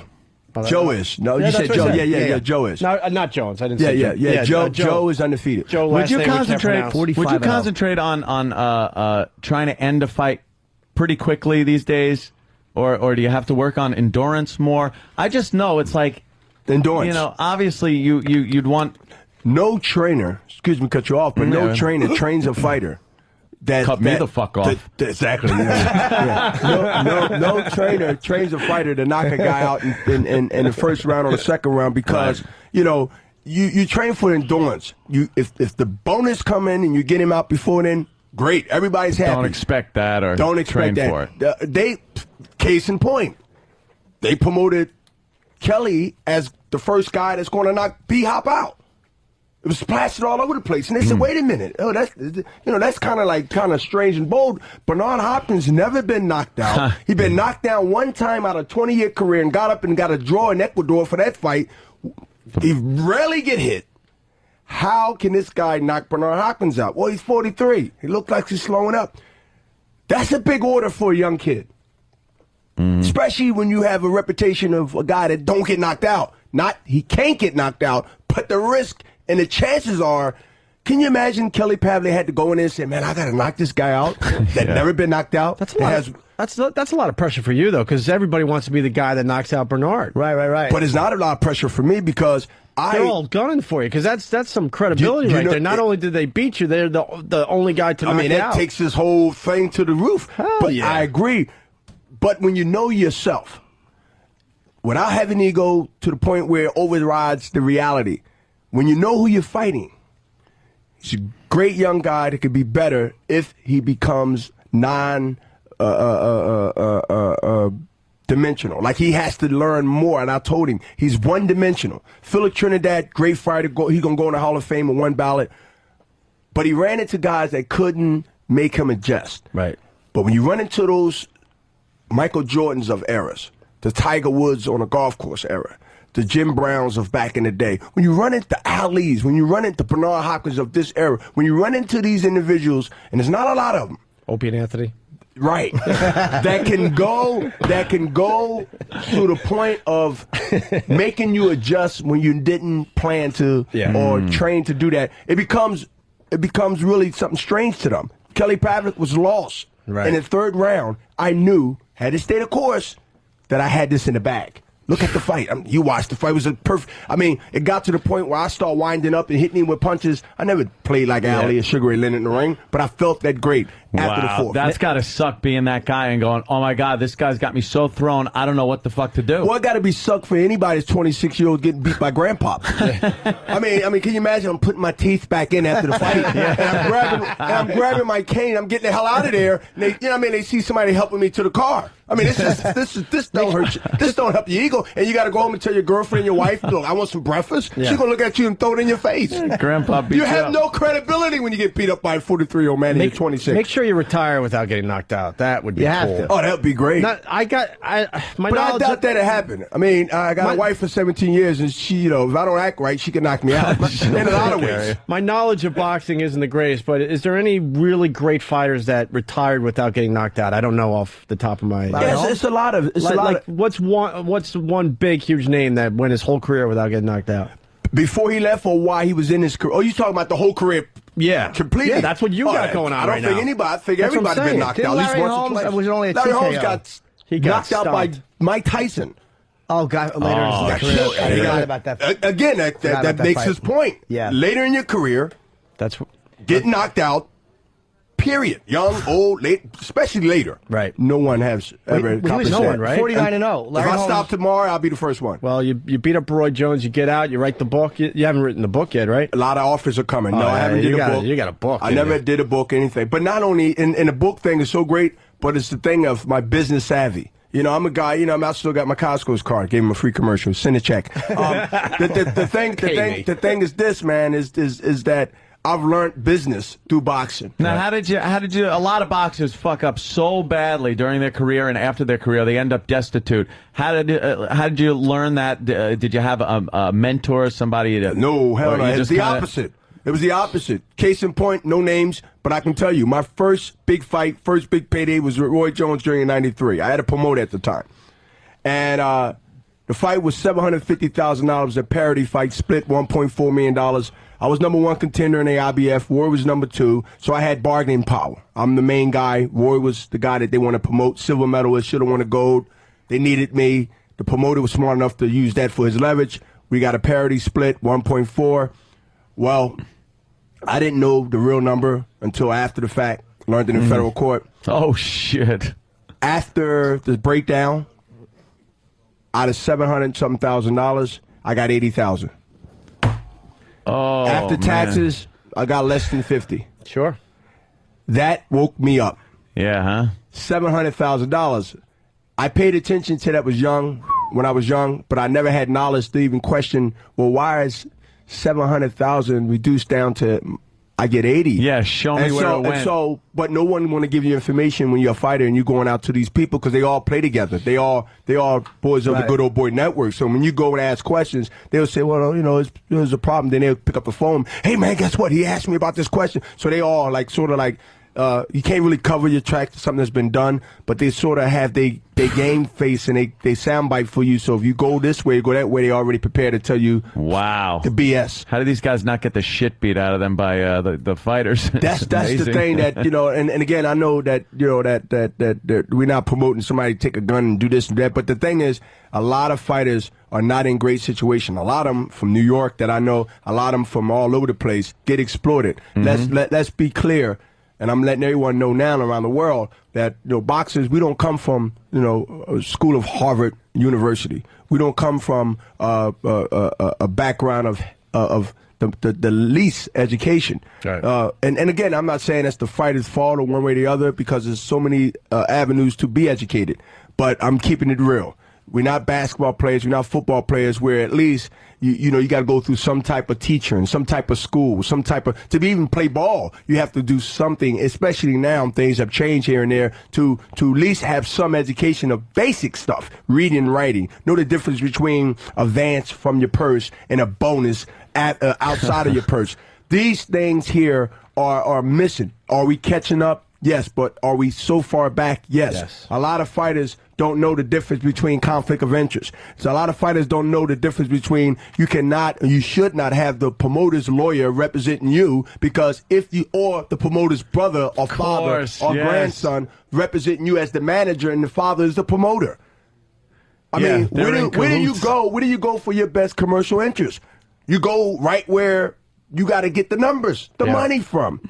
So knowing that hard lesson of being ignorant, I've done something that no fighter, and I use the word no fighter haven't done, manage myself, promote myself, became one of the shrewdest businessmen, know my value. When you know your value, no matter what you do in life, you won't smoke crack. When you know your value, you won't hurt your body. When you know your value, you will make the right decision. You will sell yourself high and not low. When I start doing that, when I start thinking that long time before I became the Undisputed Champion, I became a major threat in boxing, because not only because I can think, I understood the behind the scenes. I understood about the ratings. I understood about how TV, how radio make their money. I understood that my look and likeness and my exclusive contract, that word exclusive is very important when you become somebody of interest. Now I parlay that and I exploit that, and I'm making more money out of the ring than I'm actually making more money. I'm making money in the ring boxing. That's all well and good, obviously, but when you start getting all that knowledge, why didn't they blackball you? Because can't these people? No, they did. I didn't start getting money until the late 30s. But how did you, like, when they started? I kept winning, and I had the belt. And so they had to play with you. They had to play, and I knew my chip. You know what I'm trying to say? Like, when you start getting this knowledge, like, fuck let's blackball and get them out of this business. If you go to any Google and go back, you'll see I've been fighting the industry. That's where my credibility come at. Right. My naysayers bow down to me now.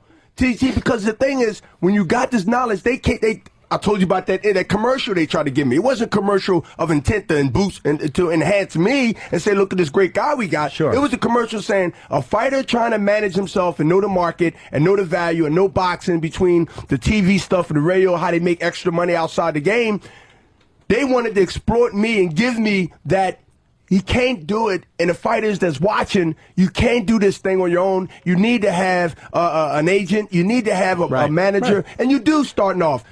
So when they came out to expose this, I was the person that was being blackballed, and I was the person that was set up to fail. Same thing like Barack is facing. Set up to fail, but I didn't fail. And because you kept winning. And that made it harder, I kept winning, and I kept making the right decisions. This money I left on the table because that was a trap to make their plan work. But Roy Jones Jr. had a big contract we were supposed to fight. It was $15 million licensing fee that he was given. And this is public record. He put $3 million on the table for me to fight, and he was going to keep the rest. Now, he got expenses to pay out of that, but the less your expenses are, the more you got in your pocket. I know that game. So the bottom line is, hey, I can take your $3 million. You know, I'm a penitentiary guy, but I'm not a penitentiary thinking guy no more. And so I could have took that and say, hey, man, I got $3 million, paid the taxes, but I got 2 something, and I'm great. No. The true number that your resources have to give you, the legitimate number, was way more than he was paying. I was Undisputed Champion at the time, middleweight, I had credibility. So come with a better deal. We didn't come with a better deal. I waited. I got slayed in every newspaper. I got slayed by every big promoter, every big writer from New York to L.A. 4 months later, I got a call from my lawyer saying, Bernard, Oscar De La Hoya wants to fight you for your middleweight championship. I got $10 million guaranteed to go in the ring. So I turned down $3 million without even knowing that it was going to be something around the corner. But that was me willing to say, I walk away ballsy. And that takes balls. See what you just said? That got me credibility, and a lot of other things that we don't have time to talk about got me credibility in boxing. I turned down 3 to get 10. Oscar De La Hoya is no Roy Jones. He has his own legacy, but he's not a big guy. I'm fighting a small body guy. I'm fighting a guy that's, you know, when I fought Oscar, that Monday I was on Jay Leno. It got me into star power. It got me through a different lane and different couches of America. They seen Bernard Hopkins fight the Golden Boy. Lord behold, they thought that Bernard was going to pitch Oscar De La Hoya a business opportunity, and he pitched me a business opportunity. Now we're partners. I'm their worst nightmare right now. That's awesome. Listen, they're saying you got to go for real. I think you got other interviews or something, Danny? I'm not sure what he's got next. Yeah. Well, the fight, this was just so great. Bernard, you're awesome. You come back anytime. I love it. It's knowledge here. It's knowledge, fun, and I can listen to you all day. And I did take my mattress home when I was away. So. The fight. You got to write that book. Got to write it. The fight that book then movies. Yes, that's okay. I coffee on it. I thought I was staring at you, and you start choking. Yeah, he's choking up. Believe me, that certainly could happen. That really was. It's amazing. Yeah, that was. I try to think. I would know how to handle certain situations. That's a situation where you just have to drop the whole man shit and go, look, could you please just not hit me? Whatever I did, my fault. Yeah. I won't do it again. What do you need me to do? Yeah. Wash these socks. Please. Oh yeah, that was how degrading. It's a code word for something else. No, wash socks always goes into suck the dick. It's never wash the socks. Thank you. Well, you're down there anyway. So what the hell you bending over? The fight, Brody. It's actually this Saturday. It's November 8th. It's Roy Jones, who everybody knows, against Joe Gazaki. Yeah. And Bernard wants to fight the winner of that fight, so there's a tremendous interest in that because a rematch between you and Roy Jones is what a lot of people really want to see. Stop dodging, Bernard. Let's go. Let's get it on. Although you and Joe, I mean, he's undefeated, so if he wins, he's 46. He wants Roy. And it was a highly controversial first fight. Yeah. I mean, it's still talked about. Yeah. So either way, Roy, I'm in. But Roy's the fight. Roy's the fight. He wants Roy. It was like, we got to take a break, I guess. So we all want to get, photos with Bernard and be complete fanboys. But, man, it was so great having you. I see a couple of gloves there, so, make sure you got some good pins. I have one, I got LaMotta signed. I can make a knife out of that. The glove? The pen. The pen. Hey, we rarely do this, but let's hear it for Bernard Hopkins. Just an amazing interview. We're going to continue in just a bit. Stay there.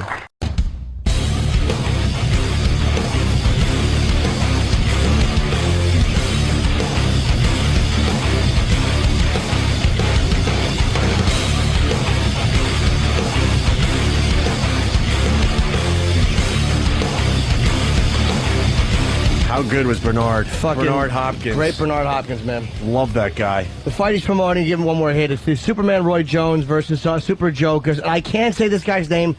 Yeah, I don't know. Galanzegi, he's 45. Well, Superman has to win.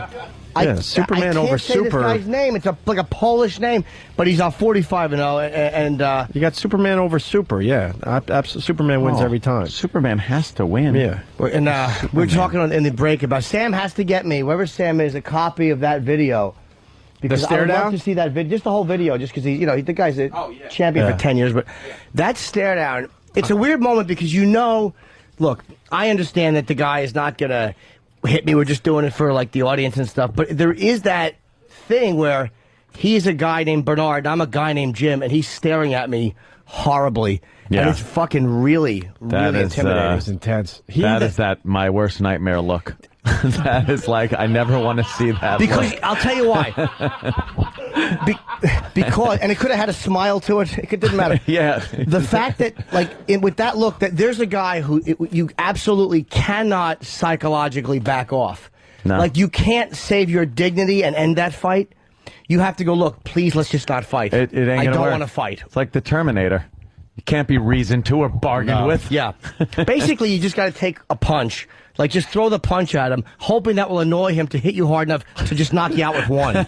Yeah, not just get that pummeling. Like, you don't want to get up against the wall with the uppercuts and the jaw. You're not allowing me to fall down, sir. Yeah. Yeah. You don't want him holding you up with one hand and breaking both eye sockets with the other. Right. He had that look when we were asking him happy questions, too, by the way. And then every once in a while, he'd give us a smile like, okay, everything's okay.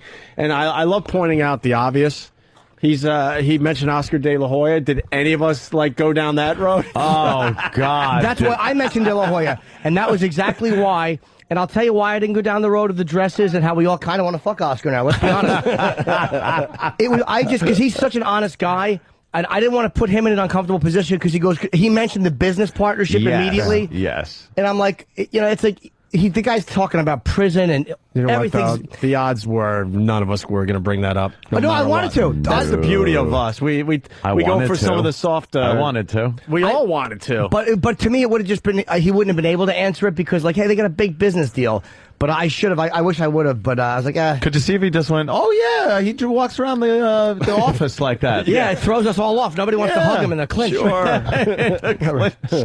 All right, Sam is showing me the... I am rooting for Bernard to retire without being knocked out now. Me too. That'd be a good one. I am now I'm obsessed with him and his career.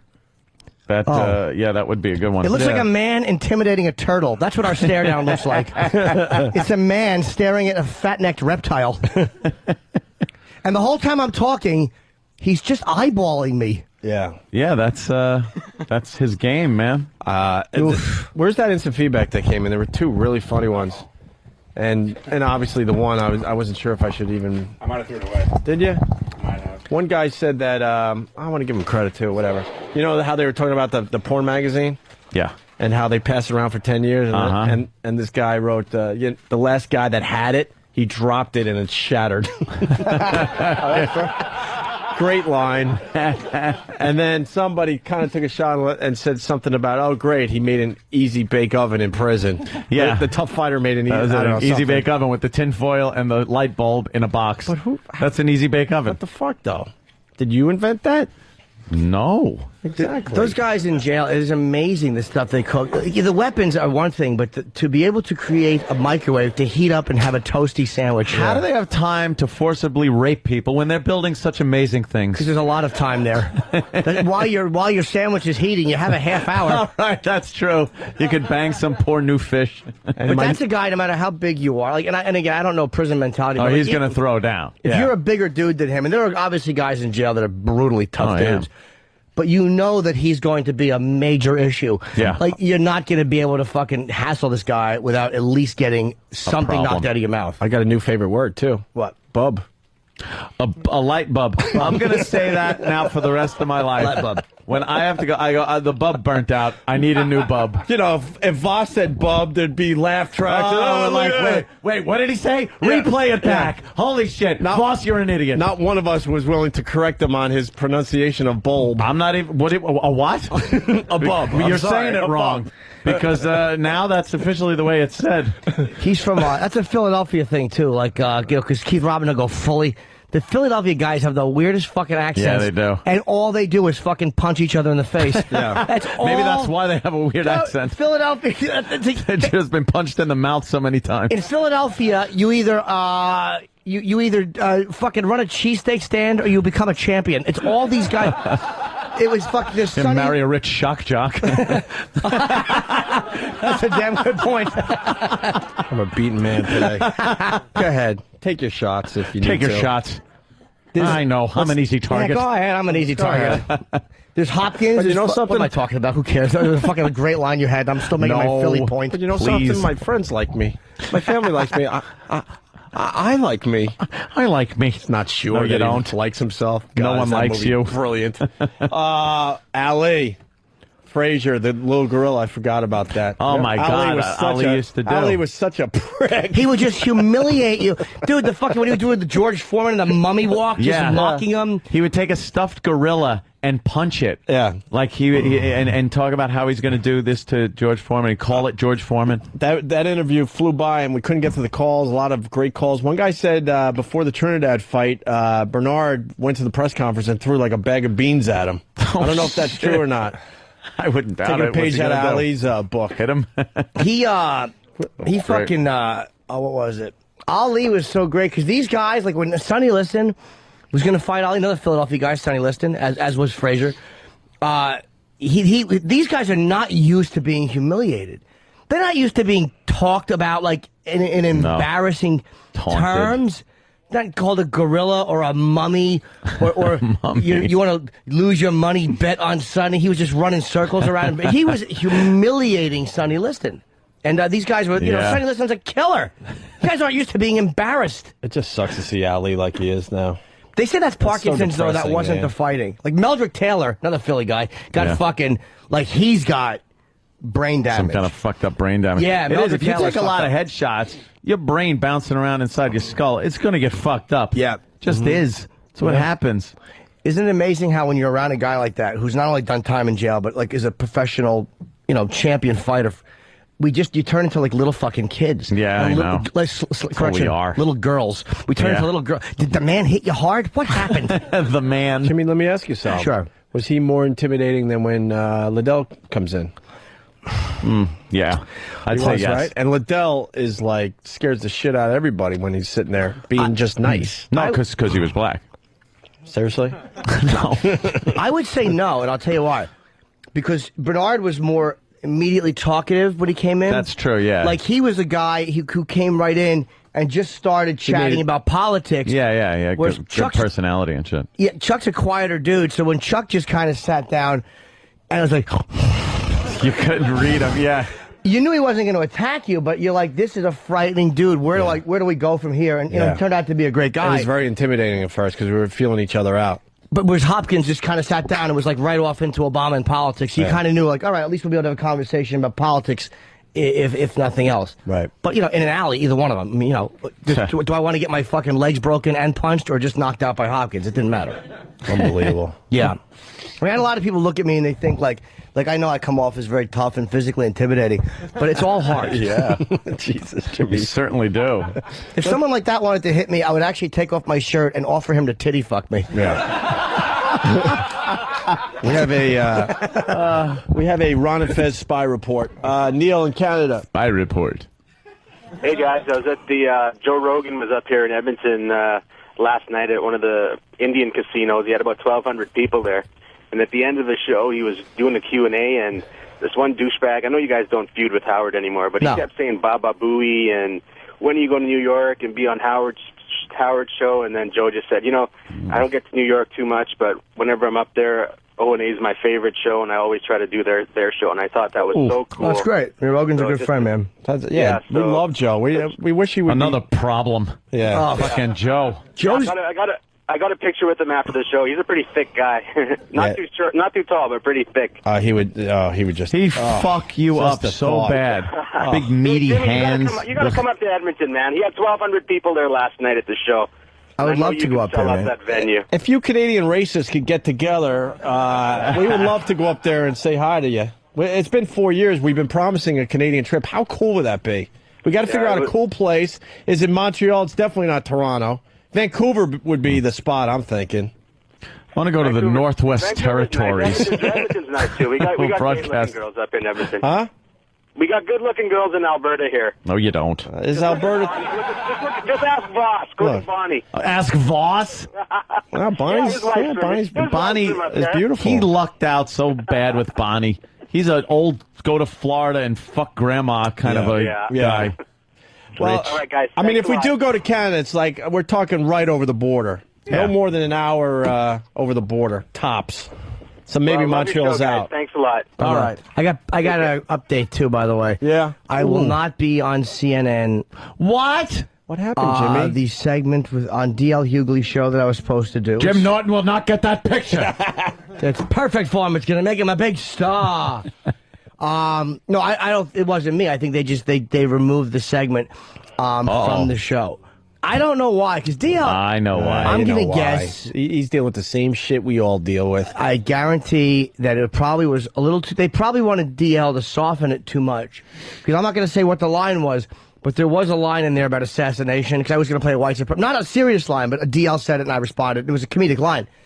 But I guess CNN got a little edgy about it. It was a thing about a Jewish cemetery, and maybe they got a little uncomfortable. Of course they did. D.L. went, well, then fucking yank it. CNN. It's so obvious. God's sake. Yeah, I was surprised. Like, they could do this stuff on CNN. I think they are. Chappelle's show? Yeah. What the fuck are they doing? There's DL. There's a promotion on TV right there. I guarantee that wasn't about the show that Jimmy ain't going to be on. That wasn't his call. I'm sure. DL's a very edgy comedian. I try to do the line, but I fail every time. Like King of Comedy. Oh, yeah. And he's on TV and he's in the bar. What does the old guy say that's drunk? Tim, the guy on TV. I don't know what he says. Same guy. Same guy. I need to know that line, but whatever. Watch the movie. Yeah, I will again. Jason, Pennsylvania. Hey, what's up, boys? Welcome aboard, Jason. Thanks for touching base. How many light bulbs do you have in your house right now? We need a light bulb count. Anyway, just calling in. He didn't really care about that. Oh, fuck yourself. Even on the phone, he doesn't want to fucking bother Bernard in any way, shape, or form. Oh, no. No, just calling in because Bernard said he'd be the only guy that was never knocked out. Marciano was never knocked out. Oh, you know what? You're right. Rocky Marciano. Really? Wasn't he? He retired. He was 50-0, which is the record Larry Holmes. You talk about it. I didn't mean it was just it's all about you. Sorry, I'm glad someone else is annoyed now, too. No, I'm not. No, sir. Marciano is 50-0. I would. Maybe Wikipedia's wrong then. Wikipedia is wrong. I'm almost sure Marciano was 50-0, and Larry Holmes was 49-0 and did not ingratiate himself because he goes, Marciano couldn't have carried my jock. Which he said he regretted saying because he really didn't mean it. Though. Of course he could have. He was a strong guy, and no matter how big Larry's fucking Eastern Pennsylvania cock is. his cocoa balls, Jimmy. Come on. What were they? Yeah, cocoa orbs. Cocoa orbs, and I got it wrong too. And then he lost the decision to Michael Spinks, so he was 49-1. But I think it was Marciano's record he was going to tie. So, Mister, I think you're wrong. And I think there was another fighter that came through on the instant feedback, but whatever. Did Ray Robinson get knocked out? Maybe. Get back into work. What, buddy? What? I gotta get back into work, guys. Thanks. I don't know how many people put faith in stupid Wikipedia. They're off by 3 fights. Isn't it amazing? They just put so much faith in it. No, I read it on Wikipedia. Yeah, anyone could just go in there and change it to anything. At one point, Jimmy Norton had died of AIDS on Wikipedia, and he's not dead. No, not at all. Not yet. I like the fact that that's of the two things you said, that's the one you think is false as opposed to all the other. Thanks a lot, shit dick. I don't have AIDS either. It's like he's still alive. He's taking his cocktail. Jimmy, I apologize ahead of time, but Jimmy should just pretend Hopkins is a Black Panther. Jimmy's not scared of them. Oh, see, he's not living that down. Let's clear this up. No, you don't have to. No, but I just for that man. I never said no, but I want that man to know. I'm not saying I would never be scared of Black Panthers. I'm not saying that they're pussies or that I would never find them intimidating. I was only going by that moment in that video with those two guys and where they were standing. And our whole points were different because you were saying that, and I was saying, no matter if they were or weren't intimidating, I think their purpose was to be intimidating. Even though I disagreed with you at the time, I can look back on that and go, yeah, he might be right. Like, because there was a part of me that thinks, like, yeah, they were there to be maybe intimidating. You know what? I can concede that point. And a part of it might have been like, you know how people want to be a part of something? Like, I'm going to make sure that there's order kept here and everything is like to do something legitimately correct. And believe me, I'm not sticking up for them, but like almost like, well, this is going to be a black president. We're going to make sure there's no fucking around, no bullshit. Almost like a bullshit phony show of something. But whatever. I still, if Black Panthers were hitting their hands on a stick, I wouldn't march right through. Yeah. I'd go around. Comment that cleared it up from Wigger Jimmy. Yeah. Well, no, that's not what I'm saying. Yo, man, you ain't hearing me. yo. The worst when I had my fucking shell. I was my shell toe Adidas. I was very embarrassing. I want to see pictures. There was another fighter that went undefeated. Another fighter went undefeated according to Booby Man. There was a boxer. Booby Man. Vicky LaMotta. Well, close. Ted the Boxer was also undefeated. Yes, I was. People always overlook me because I only fought outside of the ring, and I fought women and older people. But I was undefeated. I fought a man one time for 17 rounds. 17? Yes, he was an invalid. I worked at a hospice. I would walk in and punch his face and throw my arms above my head in victory and walk out. I boxed, but not professionally. Oh. Yes. So you would just box the infirm? I certainly would. I loved my hospital job. I would hit cadavers and those who could not fight back or speak for themselves. What was your record? Undefeated. Oh, okay. Except one time I slipped in shit running out of somebody's room. So I guess that was a draw.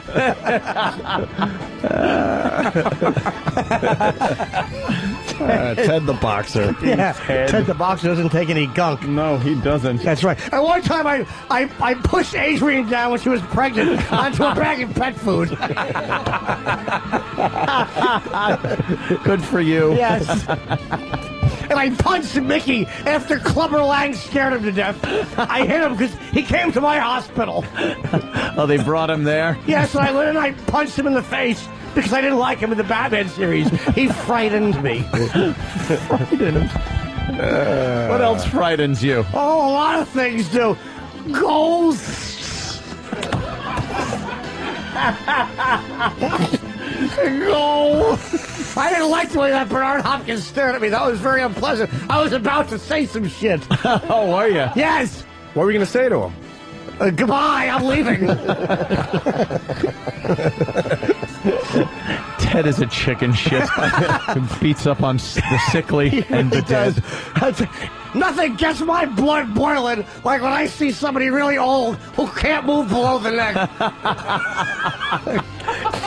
Time to kick ass and take names. Ted, is it true you like to fight? Is it true you like to fight old ladies coming out of elevators? I love it. That's right.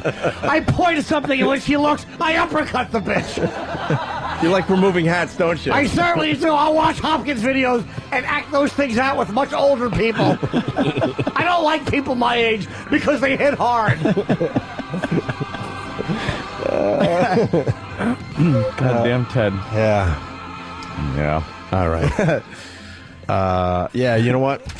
Really fast. The Dominican story is really good. The Dominicans that were lost at sea. We were talking about, people eating their own flesh and other people's flesh. I lost 2C in court. Thank you. An horrific tale of survival for these migrants who say they had to resort to cannibalism to stay alive after weeks spent stranded at sea. The workers were part of a group of 33 people crossing the Mona Passage, a treacherous 160-mile stretch of open water between the Dominican Republic and Puerto Rico. They say the boat's engines conked out shortly into the journey, leaving their tiny wooden boat bobbing up and down in the Caribbean. Passengers started dying of dehydration, and after 2 weeks, those who were still alive began eating the dead. This man says he couldn't stand the thirst and hunger anymore. It was only a day after they began eating the dead that the 5 survivors were rescued last Saturday by a U.S. Coast Guard helicopter. How long after? All died on Sunday. The rest were flown to a hospital back home in the Dominican Republic. 2 weeks. They're at sea 2 weeks stranded. They eat the dead people. The next day they're rescued. Holy shit. You have to wonder if one person said, look, I'll get on in a minute. Can I just finish my lunch? I've got 2 giant balls that I've been eyeing up for 2 weeks. Another one of those stories that proves God has a sense of humor. That's a God thing. Come on. Here it is. Take a bite. One bite and I'll send a ship, you motherfuckers. Please, come on. Oh, is that good? Guy's fucking being rescued. He's being lowered into a lifeboat. He's got half a cock hanging out of his mouth. Jesus Christ, you're rushing me. I'm going to get agita. Lucky devil. All right, we're heading toward line of the day. Yes, want to thank SiriusXM for the nice promotion we got in the paper today. Absolutely, just terrific. They put the logo for the show. Good to know we're moving forward with this new company. I thought it was a trademark sign. I'm like, oh no, that's us. I was really starting. I thought it was a crumb from my bagel. I went to swipe it away. I'm starting to wonder if things were going to be different, and I'm happy to say, nope, business as usual for the Opie and Anthony show. Did you like the placement of our logo on the big, huge advertisement? I felt it was front and center. Sure did. But Bernard Hopkins, let's talk about Bernard Hopkins. How great he was. 2-page advertisement. I got to put it on a slide under a microscope. Yeah. We ended up in the fine print. If you've ever seen a car ad, they have that fine print. We're in the disclaimer. Right. That's where you can find the mention of the Opie and Anthony show. So thank you. It's wonderful. Greatly appreciate it. Now that I made everyone uncomfortable. Line of the day is brought to you by WebEx.com. Hold meetings, make presentations, do it from the comfort of your own home or office. Check it out at WebEx.com. The first runner-up line of the day. What part of the body would you go for if you had to? The penis. Not even a pause. That's the beauty of that. Not even a what? Here's another runner-up line of the day. He's written 2 books. Well, and that's why you will not be wrote anything soon. He's wrote 2 books. W-R-O-T-T. It's like rotten with a W. Oh. He's wrote 2 books. His teeth are rotten. And his act.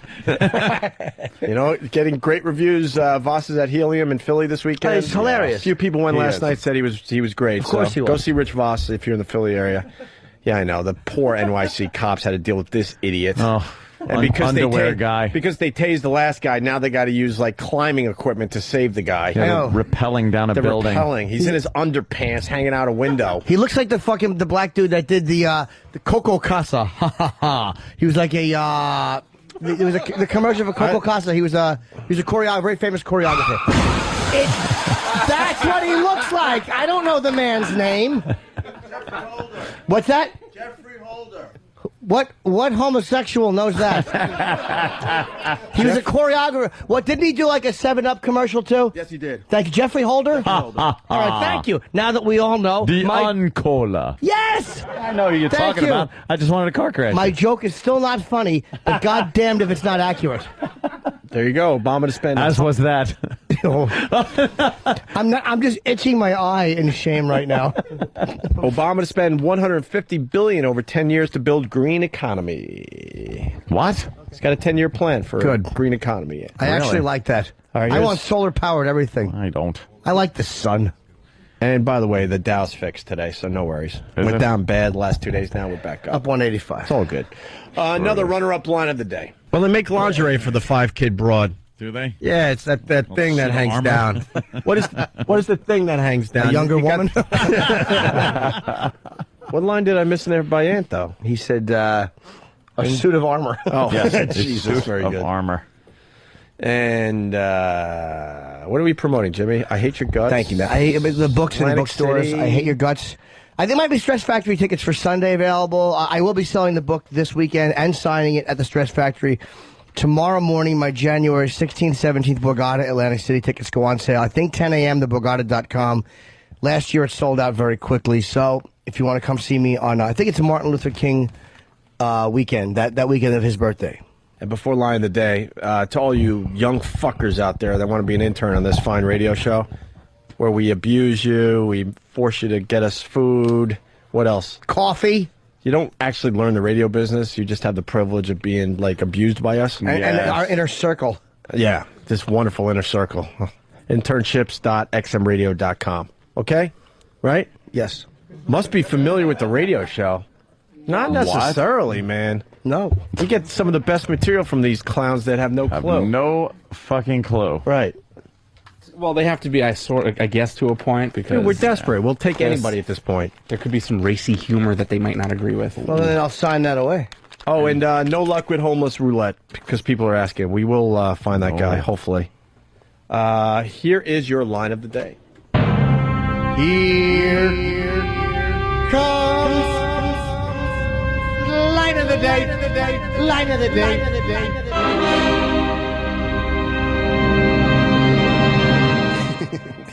Yeah. Stupid broad. It's also aromatherapy. I'm smelling onions. Hey, is this really the way? There's a little improv stand-up for you. The line was onions, but I know the other was just a moment. It was great. That was Also, fucking aromatherapy. Also, I want to... Smelling balls for aromatherapy. But what a great tie into massage. We got a Google alert yesterday. I want to acknowledge that Tina Fey mentioned us. I guess because they pranked Sarah Palin, someone got the idea to prank her. I'm not really sure. And she thought it was us. Or... Well, it was two, like, French guys, so she was thinking it might be us doing a prank call on her, and it was mentioned in an AP article. That's pretty cool. Oh, cool. Tina Fey, we're on Tina Fey's radar. She called in that time, and she was very cool, man. We'd I love like to Tina. get her in, man. That fucking Dirty Rock rules. And it gets better and better the more you watch that damn show. One of the few shows they search out during the week. All right, I'm babbling. Oh, yeah. It was a fun show. Yeah. Certainly was. Great interview. And watch if you're into boxing, watch the Roy Jones... Joe, fucked up last name, whose name, I have a mental block for his name, but it's this Saturday on pay-per-view, and I'm going to plug it because he was a great guest, man. And we give ourselves an A. Of course we do. Great week of radio. We give ourselves an A. Yes. That means don't expect anything past a C+ next week. No. That's right. We have to average it out. Yeah. Yeah, absolutely. We're averaging right now a D. We can't excel. No, our goal is like a B- overall. Really? Yeah. D. Too high? Yeah, Jesus, dude. You're talking I got an N in fucking in conduct. You'll squeak by, Opie and Anthony. Right. Mr. Hand? No? Oh, and Marsha. Oh, all right. And Marsha Brady, thanks for calling the show today. Yes. Our fantastic interview. Learned a lot, didn't we? Yeah. My favorite part was Joe Piscopo. When he was, oh, my God. He'll hear it on the replay if he's listening. When he was doing his jokes and those fucking awful sound What was clips. he doing? He was doing his jokes. His what? He was saying that. He was saying those words that were strung together. And the fucking clips playing were great. I love when we have an audience here. It's so much fun. Yes, it is. I didn't. Yes, give yourselves a round of applause. That's right. We should have brought you in. Do you guys want to come in? No, we're going No, I'm kidding. That's the beauty of taunting them. Oh, for just when you think you can touch us or be near us. No. Yes. Keep them behind the glass like a biohazard that they are. Look at Patty. If I had any guts, I would just jerk off onto that window. Everyone know Patty? Yeah, you guys see Patty? Patty, yeah. Everyone know Patty? She's famous. Another one we... Yeah. Do you like my book, Patty? Thank you. It was delicious. 2 thumbs up. Yeah. Can we go? Like the one that was up your ass and up your pussy? Anthony, please. Well, they were. That's right. Me and Dennis Hoff. Yep. They finger fucked the shit You were being out of you, DP'd. Patty's done so much sexually that other girls just haven't done, but she's never fucking had the pleasure of the cock. Yeah. And before we go, can I say to the audience, and I mean this right, I have to shit so badly right now, I can't put both cheeks down on the chair. Not the funniest way to end the show, but, but that's how we just talk honestly. That is how we'll end it.